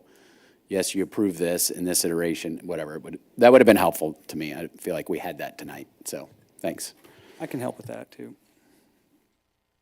I could have, ahead of time, prepped you all when we're reviewing the agendas and just say, too much time's passed. It might have helped with the park fees, even though we've talked about the park fees. It might have helped a little bit on that, too. Councilmember Pryor? Thank you. I wanted to clarify my no vote for the parks. I'm not against parks. I just didn't like the fee being so high. But also, if I could clarify too, we did have a different council at that point. I felt like a couple of us stayed consistent with our initial votes for that development, but we did have a different council. We have 2 new members that weren't here during the initial approval. But I also forgot to mention this during council roundtable. There in downtown, there are 3 new stores opening. Messner's Bee Farm, it's going to be right there on 3rd Street, which I'm super excited about that. They're going to have raw honey and a ton of stuff. And then right next door to Messner's is going to be a baby store. See, I just need to have another baby, yes. And then I saw, and I don't know what this is, but it's going to be like purple hippo? Yeah, purple hippopotamus. Another, see, yeah, another baby store, but yeah. Wow, so it's super exciting to see new stores coming in. Where's the baby boutiques coming in? One on 3rd Street and one right there next to Smoke. Okay, Yeah. good. Yep, thank you. Yep, thank you. Councilmember Hodges? So I just had a quick question. I was thinking as I was driving around earlier, I was thinking about when people come to us for like a CID for like a strip mall that kind of is dilapidated, is there not something that we can start putting in, not necessarily that everybody's building strip malls right now, but just in general for businesses to put something in saying after so many years, or here's the requirements for upkeep, so that way it's on them and it's not on us to have to incentivize. I get why we do, because we want things to look nice. But I guess my thing is, why should that be on us? It's their business. Is there not something we could put in there saying, hey, you want to come here, this is your business, you need to take care of it? So is that unreasonable to think that way? No, and I can share with you, it wasn't until 1999, I believe, before, that's when we put in place a property maintenance code that really addresses, peeling paint, just deterioration of properties. So part of that is we have tools in place now since 99. The other aspect to that is proactive code enforcement, which we've just recently cracked the door open on, right? So not responding to deteriorating structures unless we receive a complaint. We've recently just switched to be more of a proactive code enforcement. approach to that. So there's things, I always say, how can we turn the dials, right? We can continue to turn some dials to stay on top of maintenance type of conditions for properties such as that. Okay, so we could do that for commercial then, to where they're responsible and not necessarily being like, well, I'll just let it go Right. bad, and then I'll ask for incentive to help pay for something that they should just be responsible for. So I'm like, if we don't do that for homeowners and we're going around telling them what they need to do, I feel like it should be the same for businesses who probably have a lot more money to do so. Correct. Okay, thank you. If I can just, that's actually what we're doing at CDC, like from our last meeting, we talked a lot about the commercial upkeep and the codes that we have, where we can improve those, and things that we can be more proactive with, keeping commercial buildings in good standing. Yep. All right, staff roundtable. Quick item, downtown Lee Summit Main Street held their annual meeting last Wednesday, and we have 2 staff members that were recognized for their efforts. Glenda Masters, our cultural arts manager, was recognized as the downtown champion. That's a recognition for somebody that doesn't own a business in downtown Lee Summit, but consistently is supportive of their efforts. And then Crystal Weber, Assistant City Manager, was recognized with the President's Award, and that's an honor bestowed by the Downtown Main Street President for someone who has gone above and beyond. So congratulations to both of them for all their work with Downtown Main Street. That's it, Mayor. Thank you. All right, I wish I could say we were done, but I need someone to read us into closed session. Mayor, pursuant to Section 610021 of the revised statutes of the state of Missouri pertaining to legal actions, causes of action, or litigation involving the public governmental body, or any confidential or privileged communication between a public governmental body or its representatives and its attorneys, and pursuant to Section 610021 of the revised statutes of the state of Missouri pertaining to leasing, purchase, or sale of real estate by a public governmental body where public knowledge of the transaction might adversely affect the legal consideration. Therefore, I move for closed session. Second. Thank you. We have a motion moved into closed session by Councilmember DeMauro, seconded by Councilmember Hodges. Discussion. Can I get a roll call vote, please? Councilmember Carlisle? Aye. Councilmember Pryor? Aye. Councilmember Lovell? Aye. Councilmember DeMauro? Aye. Councilmember Rader? Aye. Councilmember Hodges? Aye. Mayor Pro Tem Lopez? Aye. Councilmember Shields? No, because it's 11 o'clock, but here. Mayor Beard? Aye. Thank you all. Councilmember Shields? Do you want that to be a no or a yes?